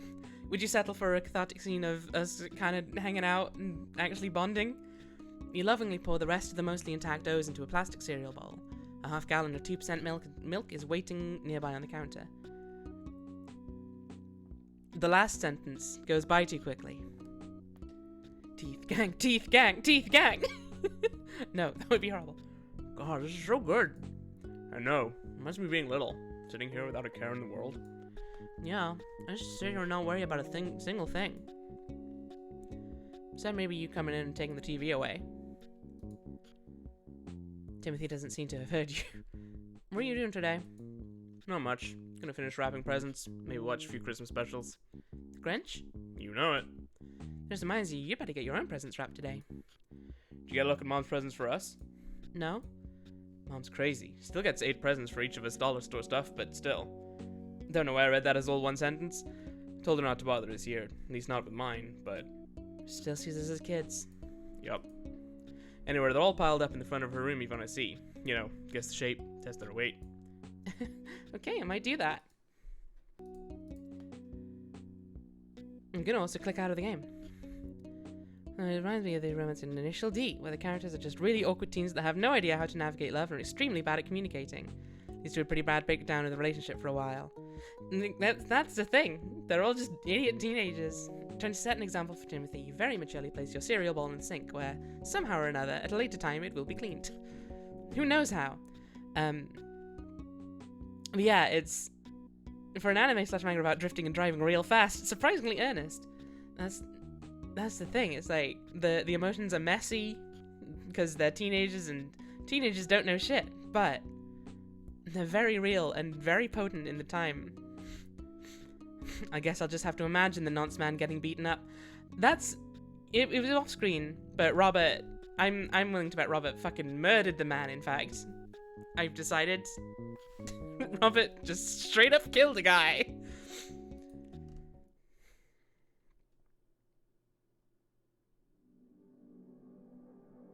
Oh god. Okay. You see it all. I did forget about this. So it's I don't think it's a particularly graphic, and it's a very short scene. But it's a scene about the death of a parent. So be warned on that. It should be over in the next minute. I don't think it'll take more than a minute to get through, but yeah, this sort of goes over the scene that Mara found out that her father died. So if that would upset anyone, just look away for a little bit, maybe. Is the scene where something magic happens and her dad comes back and Timothy dies instead? It's a Hanukkah miracle. Ravane, you have a very odd idea of what a Hanukkah miracle is. Robert is real as hell. I'm sure he broke it. I'm just saying. Just saying. You see it all.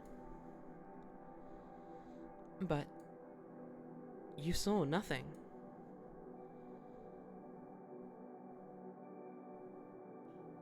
You were at school. Mara, it's an emergency. How can I sleep in this bed? There you are, trying to peek at the presents, huh? She found him. She saw it all. You caught me. Even now, it doesn't seem real. You just take Mum and Timothy's word for it, the ones who saw it. Mum's face, backlit with holiday cheer, is nonetheless shrunken, emaciated from some permanent wound. There is a knowing quality behind her eyes, a cogent awareness of the unremovable stain. Well, scram, kid. We'll do presents at sundown. Man, all right. Is that one a DVD? Sundown. Red light. Oh, hey, Lily. How you doing? Hey, Mara. Happy Hanukkah. Thanks. It's technically not Hanukkah until sundown, but you want to hang out before that? Sure. That is if I'm allowed to. I said if I'm allowed to. Remember when you didn't let me hang out on Sukkot? Nope. Well, do you have a problem if I go out today? Well, I care. Alright then. See you at sundown. Well, we've got a few things that we need to take care of. And I need to try and figure out where we get adhesive. Listen, I have shrooms. What? Mushrooms. Like magic mushrooms? Duh. Wanna take them a walk around? With me? Are you sure? What? Wouldn't you rather do drugs with, like, someone cool in your life? What the hell are you talking about? I know I'm not the most fun friend. I know I'm annoying. Well, stuff like this is definitely annoying. Sorry. You think I have no reason to hang out with you? Drugs! I was gifted with prophecy. What about the fact that we've been friends since first grade? What about when we wrote that song about my parents' anniversary? What about when I farted in your face on the way up the gym stairs and you picked your nose and ate it in front of me? Christ, Lily. And you saw my stepdad hold me in the air and spank me? And I pulled down your pants and I saw your Beauty and the Beast underwear? Those things are really embarrassing. That's the point, Mara. We're still friends. Who else can I say that about? What if we accidentally overdose, like the girl in the Eminem song My Fault? Well, you only take one dose. What if I'm too high to remember I'm high and I accidentally take more? Mara, I don't even have enough for us to take more. Besides, it tastes bad. You won't eat any more than you have to.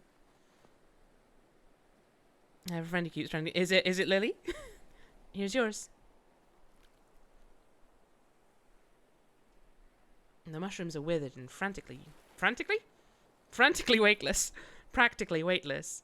As with all fruiting fungi, their fleshy stems and radiating gills are strange and repulsive to you. It'll be fun, I promise. Okay. Lily empties her share of mushrooms into her mouth. She chews clinically and mechanically, no hint of enjoyment or revulsion on her face. Or if it's not fun, just go inside and sleep it off. Well, I ate mine.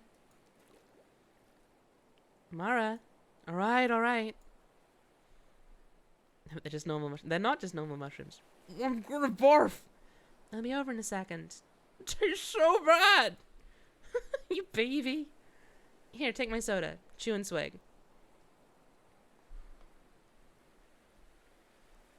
After an agonizing few minutes, you choke down the final crumb. Please, by all means. What am I supposed to feel? I don't know. Never done shrooms before. What? But you know, it's psychedelic, so it makes nature, like, a bigger deal? Things move differently, and you notice things you hadn't before. That's what I've heard. Alright. Also, don't be nervous. Whatever state you're in, you'll get a more intense version of that. Okay. You sit in silence for a long time.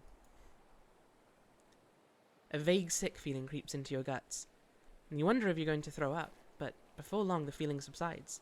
In its place is a mild humming euphoria. The ocean is crashing with greater intensity than usual. You wonder at first if the sea is behaving angrily. But then you notice that the sky is acting out with a similar intensity, directing its violent breeze in a common direction. The sand, too, is animated by displeasure, quaking and rising and descending at a granular level. You reason that if the ocean is angry, it's in good company. The earth and the air are working with it harmoniously. Their anger is productive. There is movement to be made, a project to be done. It seems glaringly obvious that you and Lily are part of that project. Let's walk. Okay. You got big old dilated eyes. And one of my favorite touches in the game is that your look icon also has dilated pupils. It's so good. Such a nice little touch. Also, examining things is really fun now.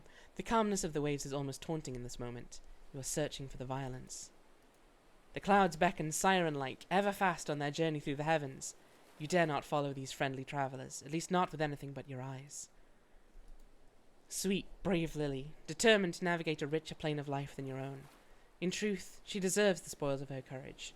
You're accepting and even relieved that the world can offer her so much. It's you, Mara Whitefish, a single cell of the greater human organism. So frantically the creature swarms, each subunit in brief pursuit of the same end, the same small yearnings, until the moment it perishes, flicks out like a dot on a screen. You are quite at peace with this reality. It's not that your life is insignificant, it's just a small moving piece of the most significant creature in the known universe. Man is, after all, the inventor of significance. So what could possibly matter more? You find comfort in, at least momentarily, accepting the greater organism and all its defects. All its defects? Whatever. This would mean that you yourself are acceptable, that you can't possibly exist outside of this faulty and forgiven beast, no matter how hard you try. It must have been fun coming up with all the different things Mara thinks when she looks at things now. It's occurring to you that maybe, for the first time, that the giant letter H probably stands for helicopter. You lament the cruelty that so many things are right in front of you, clear as day, yet somehow beyond your recognition. Calling clouds friendly. It's a good piece of writing. Meredith Gran is an excellent writer, I find. And I've only played this. I've not read her webcomic, but I want to now. I just need to get around to doing so. You're hit and quickly overwhelmed by the scale of infrastructure on Perfect Tides, and by extension the mainland, the city, and beyond. Quickly, you lead your mind to lazier places. I wish we could go inside. The door was unlocked the other day. Really? You went in? What's so surprising about that? I don't know, it just seems like you'd be scared to, that's not fair. I'm sorry for making that assumption. I'm not offended. You have every reason to think I'd be scared based on my history. You've changed, it's true. Feels like we both changed. Yeah, I like that about us. We turn like the seasons. Shit, you're right. It's like each season divides our lives into tight little chapters. Oh my god, Mara, we're so high. Now I am a little worried that... What's his face? Uh-oh. Because I didn't get the DVDs, but I didn't have a chance to.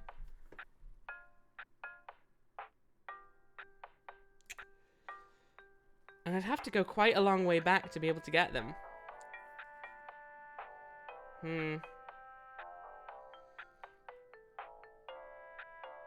Because I wonder... Oh no.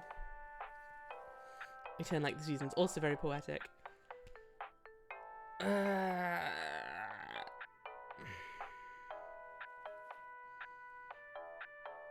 feel like I can probably skip quite through. Can you gift him the record you stole too? No, you have to trade that record for the DVDs.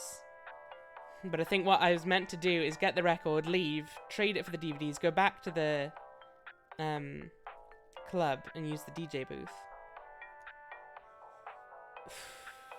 What's the closest I have? In a club, wow. Oh, I'd have to do the photo thing again. Oh no, I'm agonizing. What do you need the DVDs for? That would be the present for Timothy. It's not very intuitive. Not especially, no. On reflection.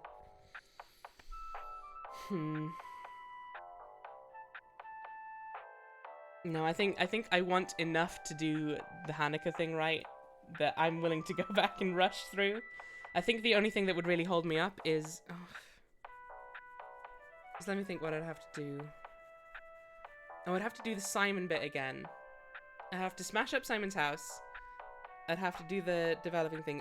All the rest is fairly skippable dialogue. There's a lot of dialogue. Oh, I feel bad that I missed that though. Shit. Help. How annoyed would you guys be if I went through those again? Timothy would feel fine. What could possibly go wrong? I'd feel bad. Also, I don't know who would stop me getting the good ending, which I definitely am invested in. I feel like it might stop me getting the good ending.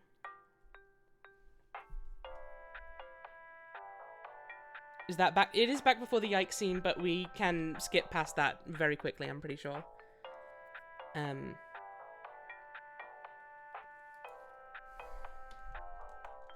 If I change my... How can the ending possibly be good if Timothy gets a present? Okay. I'm gonna go for it. Unless the DVD is poisoned or something. It's not a poisoned DVD. Okay. Let's just check that I've not entirely ruined everything. Regardless. Okay. No, we're good. Okay. I'm going. I'm gonna speed run this shit though. It's Thursday, go nuts. It just feels like it would be a shame, you know? You coyly hold out the record to Mikey, who takes it and examines it. Wondering why there's a save called fuck you, fuck you, fuck you, fuck you? You'd have to go watch the scene. Wow. Yeah? This record, it's Yes? the most mass-produced album of all time. Worthless. At least the plastic party dish has no hole. But this is a special edition, a rarity. How so? For one thing, see the not for resale sticker? That's your first hint at its value. Record companies send those out to everyone. Doesn't mean it's special. I was getting to the special part. Look close at the image. See where the balls are? Yeah? A little further down than average, don't you think? My god. It can't be. The infamous low-hanger print. Damn right. What do you want? I need to have it. Don't tease me, child. Well, it's a precious item to me, as you know.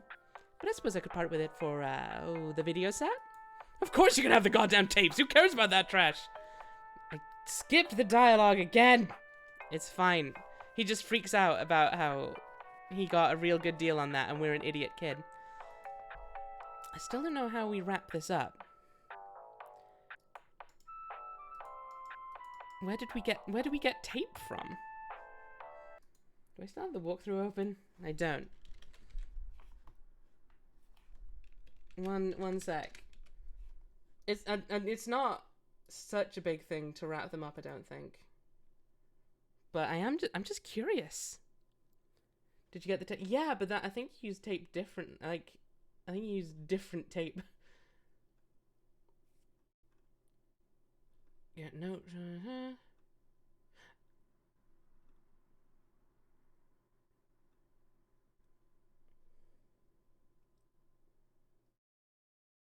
Wait, what? Hang on.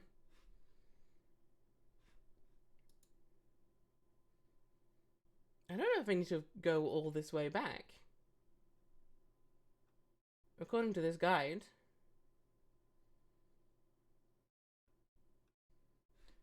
Oh, okay. I don't have to go back quite as far as I have done. Ugh. Okay, well I can at least go past the photo developing scene. Because I think we get the tape from something before we have the serial. Right, hang on. It didn't go wrong. Let's try and blaze through this. Let's get the fuck out of here. Right. Gonna try and skip our way through everything as fast as we can, which would help if I wasn't bad at clicking. Sorry about this, guys. I know this is kind of killing the pace, but let's go. And smells of Chef Boyardee. Manny smells of Chef Boyardee. On the one hand, oh, I'm so sad. I'm so sad. Jason's back. We're going to go talk to the worst person in the world. Here's the worst person in the world. I don't think we have to do sit on the bed. Like to write. Skip past him being creep. Skip past big drama. Okay, right. Kneecapping incoming. Timothy isn't in this scene. Right. So, unless the guide is lying to me, I can do a few things before I get the cereal. Yes, okay. First of all, the door's locked. Simon's either out or asleep. There's a little note. Mara. Mara, there's a little note. Mara, please, there's a tiny little note. Dear Mara, I want to thank you for helping me pack up my odds and ends. I regret that I couldn't do so in person. Hopefully by now you understand the things I've been trying to say. But if you don't, that's alright. Maybe I haven't been very good at making sense, and for all I know, I'm not worth listening to. Maybe someday, when we're both old, it'll be funny how different our respective ages seemed. You think the guide would do that? Go on the internet and tell lies? I also wanted to buy you a Hanukkah present. I really meant to, but I just couldn't get my shit together in time. So I wrote you a poem. I hope it won't embarrass you, but I'd probably laugh if it did. My love, Simon. You peel back the note, and sure enough, the poem has been written on the opposite side. You take it with you. Look at the note. Look at the note. Can't use it here. Can't use it here. I'm not sure that guide actually told me how to get tape, though.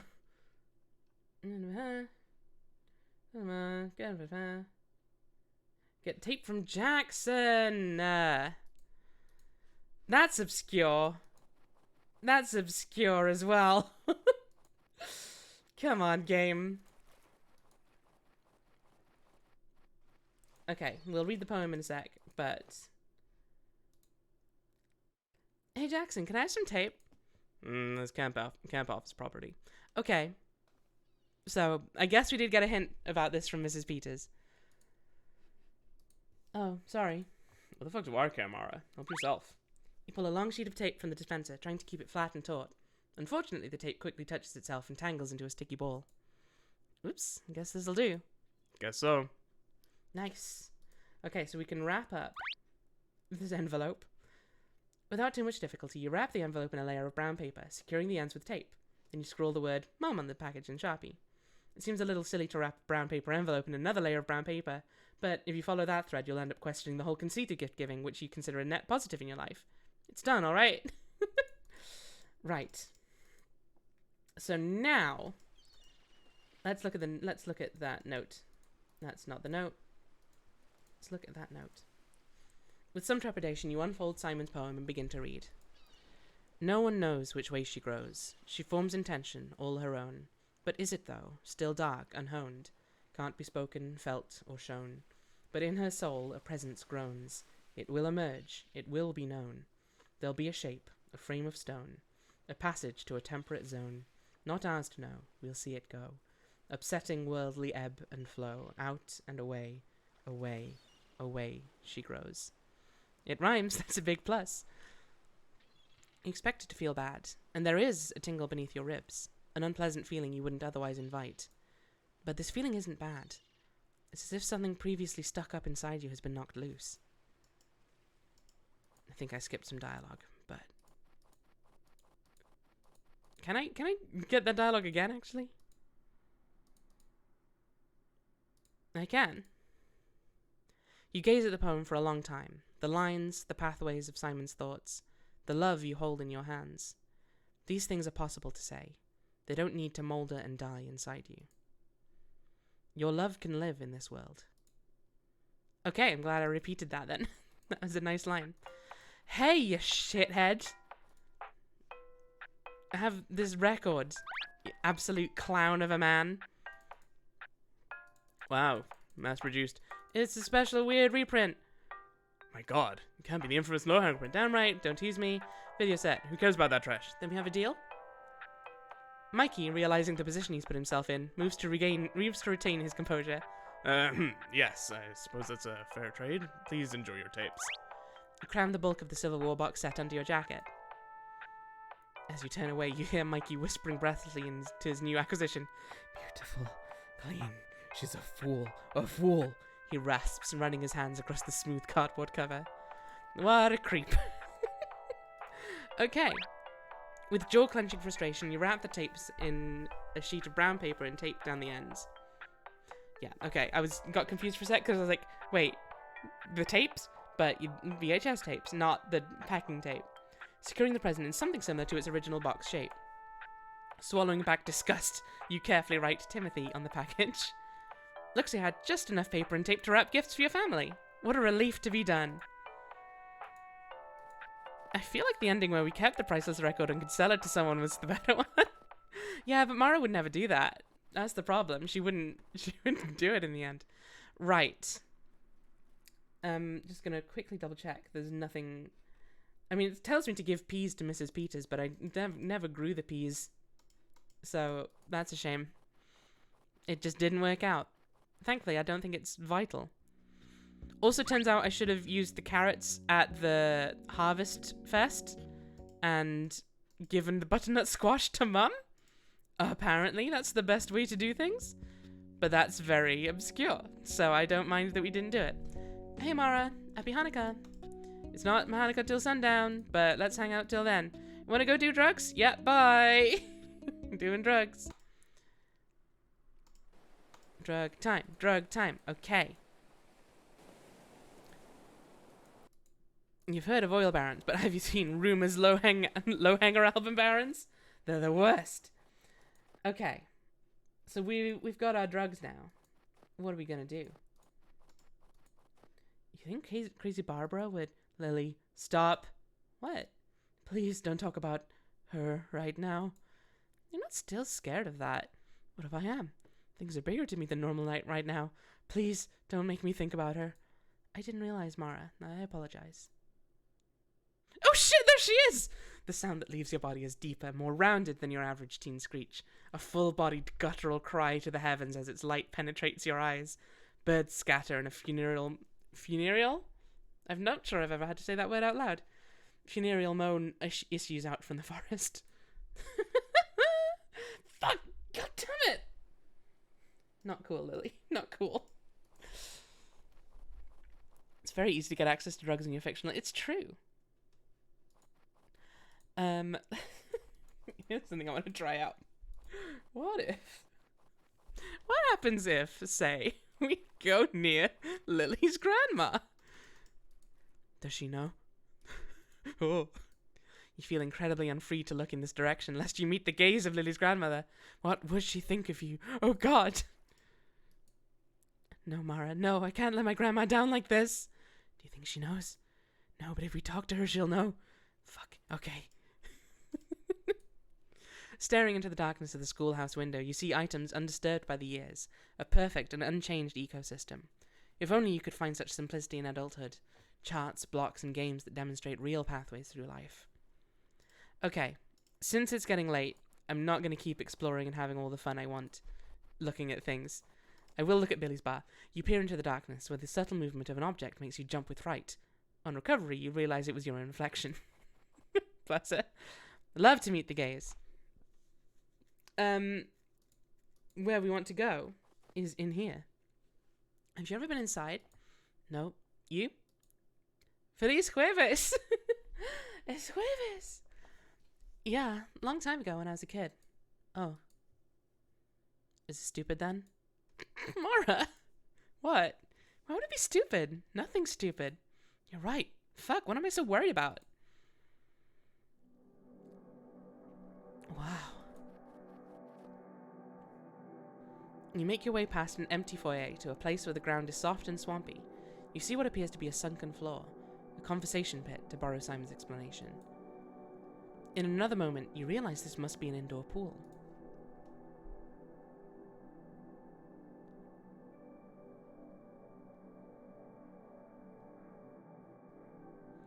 Once upon a time, the Tides Hotel was going to be a year-round destination. A plan was made to sustain the local economy during its harshest months. Or so you've heard. Clearly it didn't take. Even in the late 80s, when you were very little, it was practically empty by October. In its heyday, the Tides was a haven for the Jewish population of the state, a petri dish for music, comedy and culture that connected the population. Dad would reminisce about his trips to the island with his grandparents. It's why he ultimately dreamed of living here. In the culmination of his childhood desires, he moved here with Mum and Timothy one early October. You were born 2 weeks later. Why would you... Okay, like... But moving when your wife is, like, 2 weeks from her due date? That feels risky, my man. You alright? Yeah, just thinking about my dad. Oh, sorry. It's okay. It's a beautiful place to die. The island, I mean. I think so too. My granddad wanted to die here. Like, specifically in this pool. I was gonna ask, where did he die? In the wicker armchair of his Florida room. So you snuck in here before? Yeah, when I was like 12. Who'd you go in with? Myself? Is it like you remember? Sort of. It's been vandalized more. But it's still so warm. I remember it being very warm inside, kind of like a greenhouse. 2 years? Dang, she isn't even transient yet. It's so warm. The sun hits those windows and it's just been warm all this time, Mara. Why do we never hang out here together? I don't know. The initial buzz of the high has begun to subside. You are no longer putting a sizable amount of effort into viewing images and perceiving sound. Instead, your thoughts are bathing in a sweet tranquility. What are you mad about in this world? Who are you mad at? What do you hate about yourself? The calibration suddenly falters. It's as if something has been destroyed, but not in any sort of violent way. On the contrary, by the lightest touch imaginable. You are ready to begin. Okay, I'm gonna make a save. Fun fact. Forever ago, right at the very start, I made a save, and there was already a save there called Stronger. I'm gonna make a new save called Stronger 2. Because this is the exact same place where I was saved last time. For reasons that will soon be evident. However, I do just need to very quickly go and check something. That I have set everything up properly. Such that I don't reveal the Easter egg that is here, because it will not be DMCA safe. Bear with me, I'm very sorry to hold things up again. Where have I got all my shit saved? Steam library, anima, Perfect Tides is there. Okay, we should be fine. Is it Daft Punk? It's not Daft Punk. Stronger. Did I write Stronger? I may well have written... No, I wrote Stronger. Screw you, Tam. I had another idea. Yeah? We could listen to some music in here. I have my portable player. Sounds great. Cool. I bring the CD on my computer. It's just one song, over and over. Which song? It's called O2.mp3. I created it and put it in the folder like you said. Which folder? The main one, where everything is. Ah, you named an audio file O2.mp3 and put it in the game's main folder. Game? You mean the folder with my music in it, right? Right, that one. And not a single crime was committed. Nope. But you know what the song is really called, right? Yes, I do. Your favorite. Well, are you ready to play it? So, this upcoming sequence is just about perfectly, not entirely perfectly, but very well choreographed to Britney Spears' Stronger. And if, as instructed, you set up those files, you know, just purely coincidentally, if you set up those files, that song will play. However, because this is a stream, I can't show that without it getting DMCA'd. So we're just going to have the music they used to replace it for anyone who hasn't done that. But I might share the proper scene elsewhere. Who knows? Let's find out. But for now, I have opened YouTube. You will have trouble syncing it up properly. I'll record a specific version and share it on the Discord. Don't worry, Ravane. In the meantime, though, I'm going to be quiet for a bit and just let you guys enjoy the music of this scene. So, 1 second while I put the sound up a little bit. Let's put you to, say, here, and then I'll monitor it and adjust if needs be. But I'm not going to say anything for a bit and just let the choreography play itself.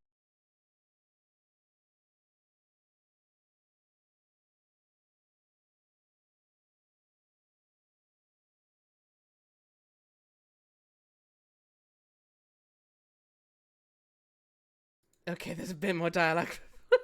I thought there was like 2 lines, but no. When you think about it in this current state, you're thinking about it. Lily asks very little of you. In exchange, she's the coolest person to ever call themselves your friend. Alright, but only for you. Mara? Aww. Okay, here we go, for real. Because there are bits of dialogue that I could read out, but I think I'm just going to let the scene play out.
I'm sorry about the bit where it paused. I wanted to do a dance emote in chat, but obviously if I'm out of the game, it freezes, so...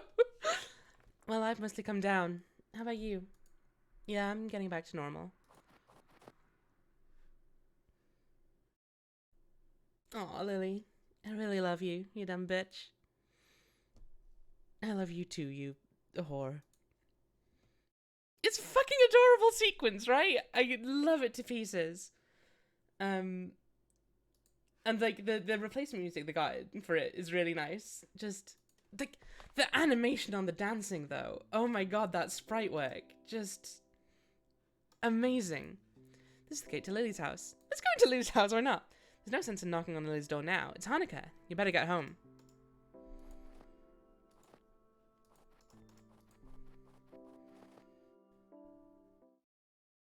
Am I late? Right on time. We're just about to light the candles. Well, before we do that, I'm just gonna quickly go to my room, use my computer, don't mind me. You know how it is. Gotta update fanfiction or whatever. The screen glows icy bright. Thank you, Draenor, for the hydrate. Hi, Staggle.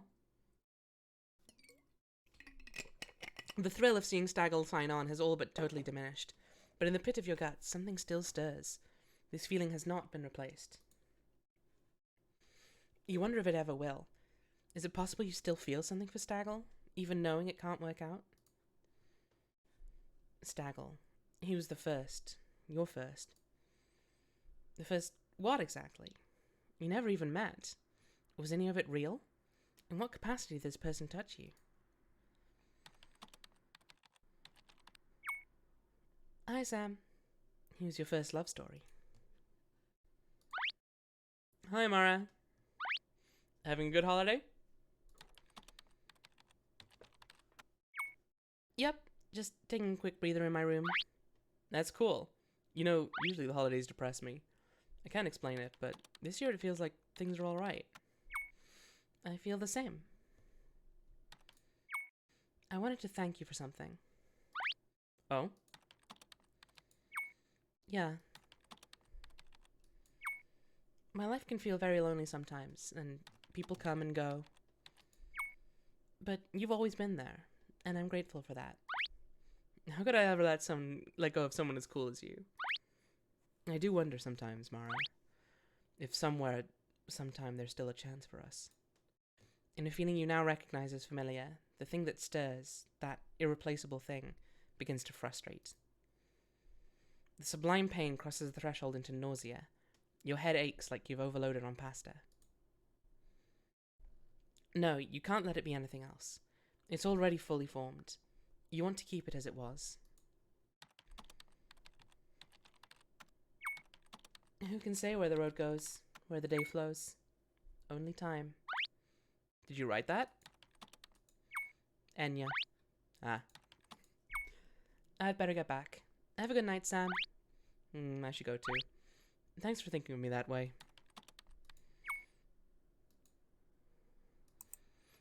I'm just saying.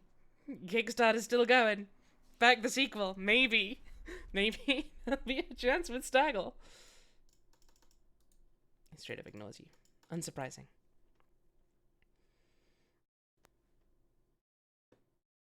Right. Last thing. I think this is the last thing we can do, so just in case there's something I forget about. But I think this is the last bit. I'm not going to try and read this out, because I don't think I'll do well. I looked it up. Again, I considered trying, but I think probably best to play it safe and just not. And I discovered that this is usually sung, but also it didn't seem to have a specific tune. But I found it quite interesting.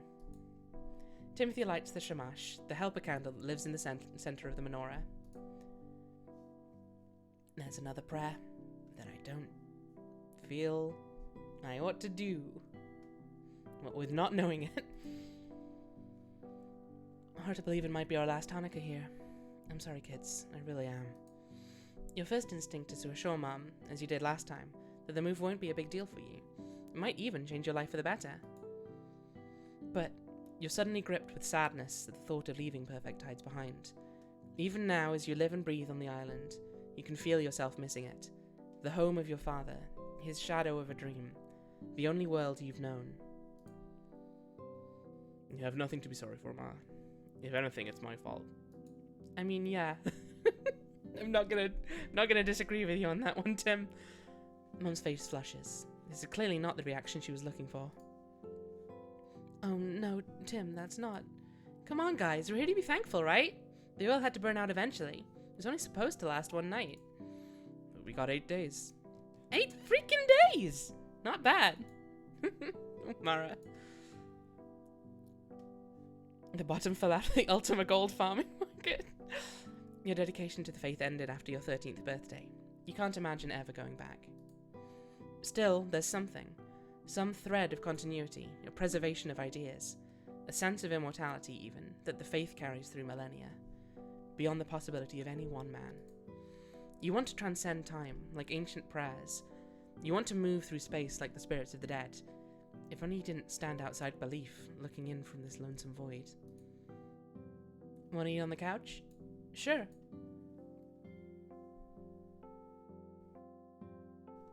I need to keep my fingers as far away as I can from the right mouse button, I swear to God. My fingers twitch and it just skips all of the scene.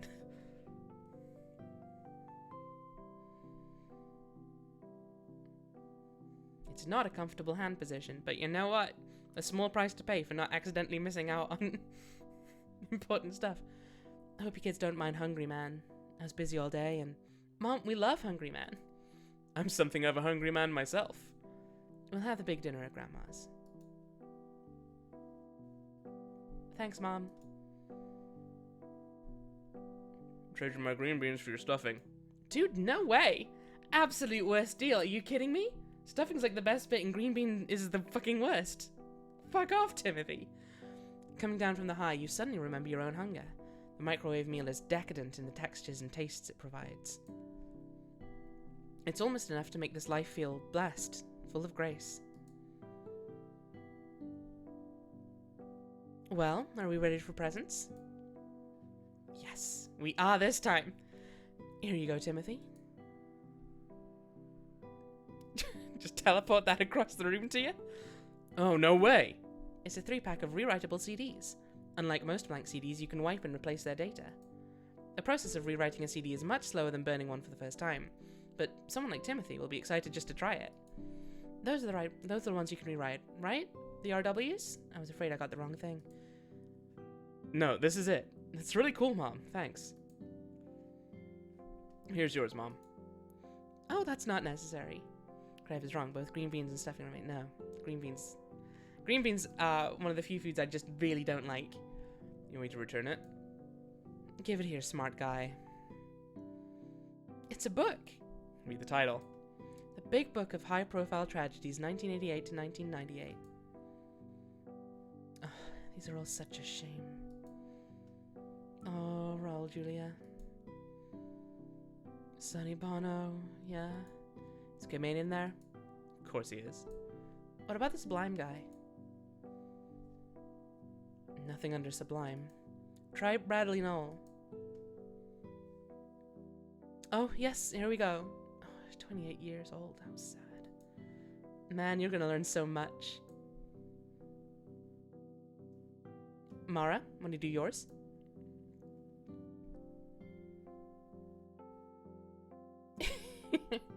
The spiral-bound notebook is not quite the style you're into these days. Mum has a slightly younger version of you in mind. Still, the empty pages are an enticement. You can already picture yourself down by the water, thinking your thoughts and wisely recording them.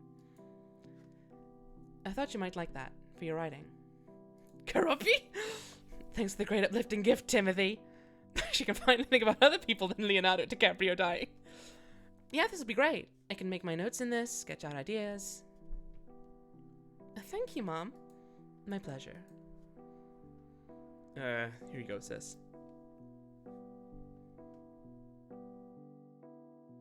It's a set of water-based gel pens that promise the smoothest possible writing experience. I knew Mom got you a notebook, so... These are like my favorite pens ever! See, I told you. Thank you. Oh, I want to use these right away. Oh, right. This one's for you, Timothy. Oh, no way! Wow, where did you find this? Oh, I have my sources. This is unbelievable. I've only ever been able to tape half of it and never in order like this. Thank you, Mara. Thank you. Don't mention it. You're next, Mom. What? You didn't need to, Mara. You absolutely didn't need to. How could you afford to?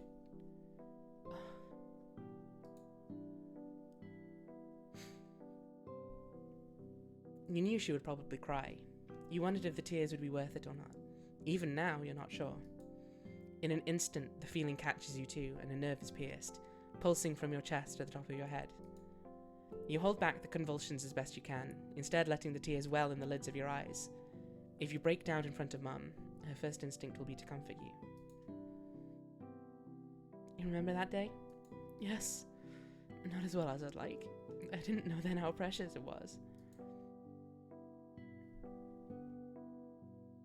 Now I have a little of it back. That's really awesome, Mara. Nice picture. It's lovely. It really is. Should have gone with the egg sandwich. That would have made her cry for different reasons. I've been saving it all year for you, Mom. Also, you paid for it, so... Okay. I think the only thing then is for us to go outside. I'm gonna just double check in case there's something we can do in the computer, but I'm fairly sure that conversational style. Yeah, you feel satisfied with what has been said and done online. You're ready to walk away for now. Very well. Let's see if I got the good ending or not. Can I go outside? I want to think for a bit. Of course, my love. Bundle up. Come back soon. I'm gonna burn some discs and then rewrite them. Okay. What is it a picture of exactly? We don't know for sure, but it is of a... It's a scene of including Mara's dad in one of the last few photos that I've had with him, I guess. But we never saw specifically what it was. The night is still. You can hear your breath as it plumes around you. No different tonight than any other. The sea and the air are indifferent to the changes in your town, your family, yourself. But you're alive tonight. You and your family, you and Lily, you and Simon and the Islanders, even the Forum community, you and everyone you know, alive at the same time. What more could you possibly want? Dad. As much as anything dead can be alive in you, he exists. He is a still frame, or a video playing on repeat, no longer with the capacity to change. And yet, he does change. As you move through time, you find new versions of him, new layers. The picture becomes more complete. Your love for him existed before your memories. In a way, your love precedes you. There is ecstasy in love, no matter the outcome. There is ecstasy in heartbreak. You spent the year testing the bounds of your own heart. There's no reason to believe it doesn't extend farther. Oh, hi.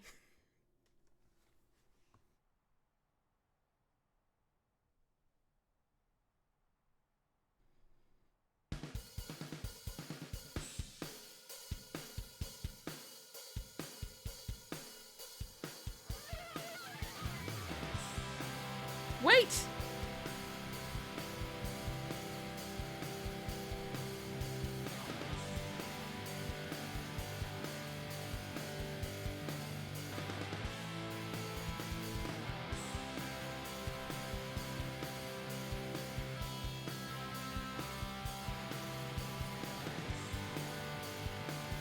Happy Hanukkah, Mara!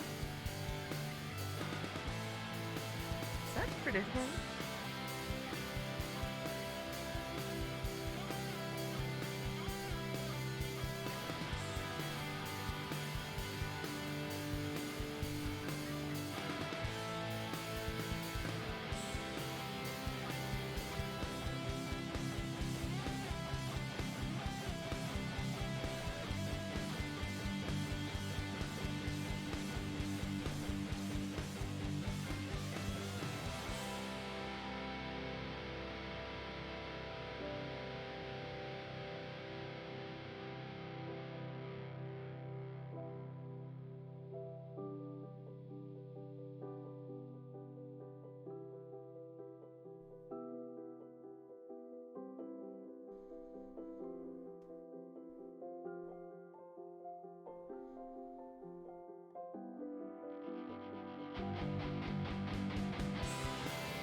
And there you have it. That was Perfect Tides. Staggle, it's all coming together. I love this game. It's so good. Ah! For the record, that scene with the stag was the good ending, so thankfully, the peas didn't fucking matter. I adore this game. I don't know about you guys, but it's just I don't quite know how to describe it. I think it's a really well told story.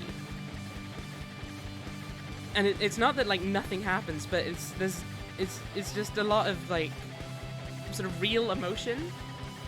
Like it doesn't have to be supernatural, and I mean it's exaggerated like a fair bit, but at the same time like a lot of it is internal, so it's like obviously it's gonna have. Thank you for playing. I'm not sure I could identify who everyone is on this picture. Let's be real.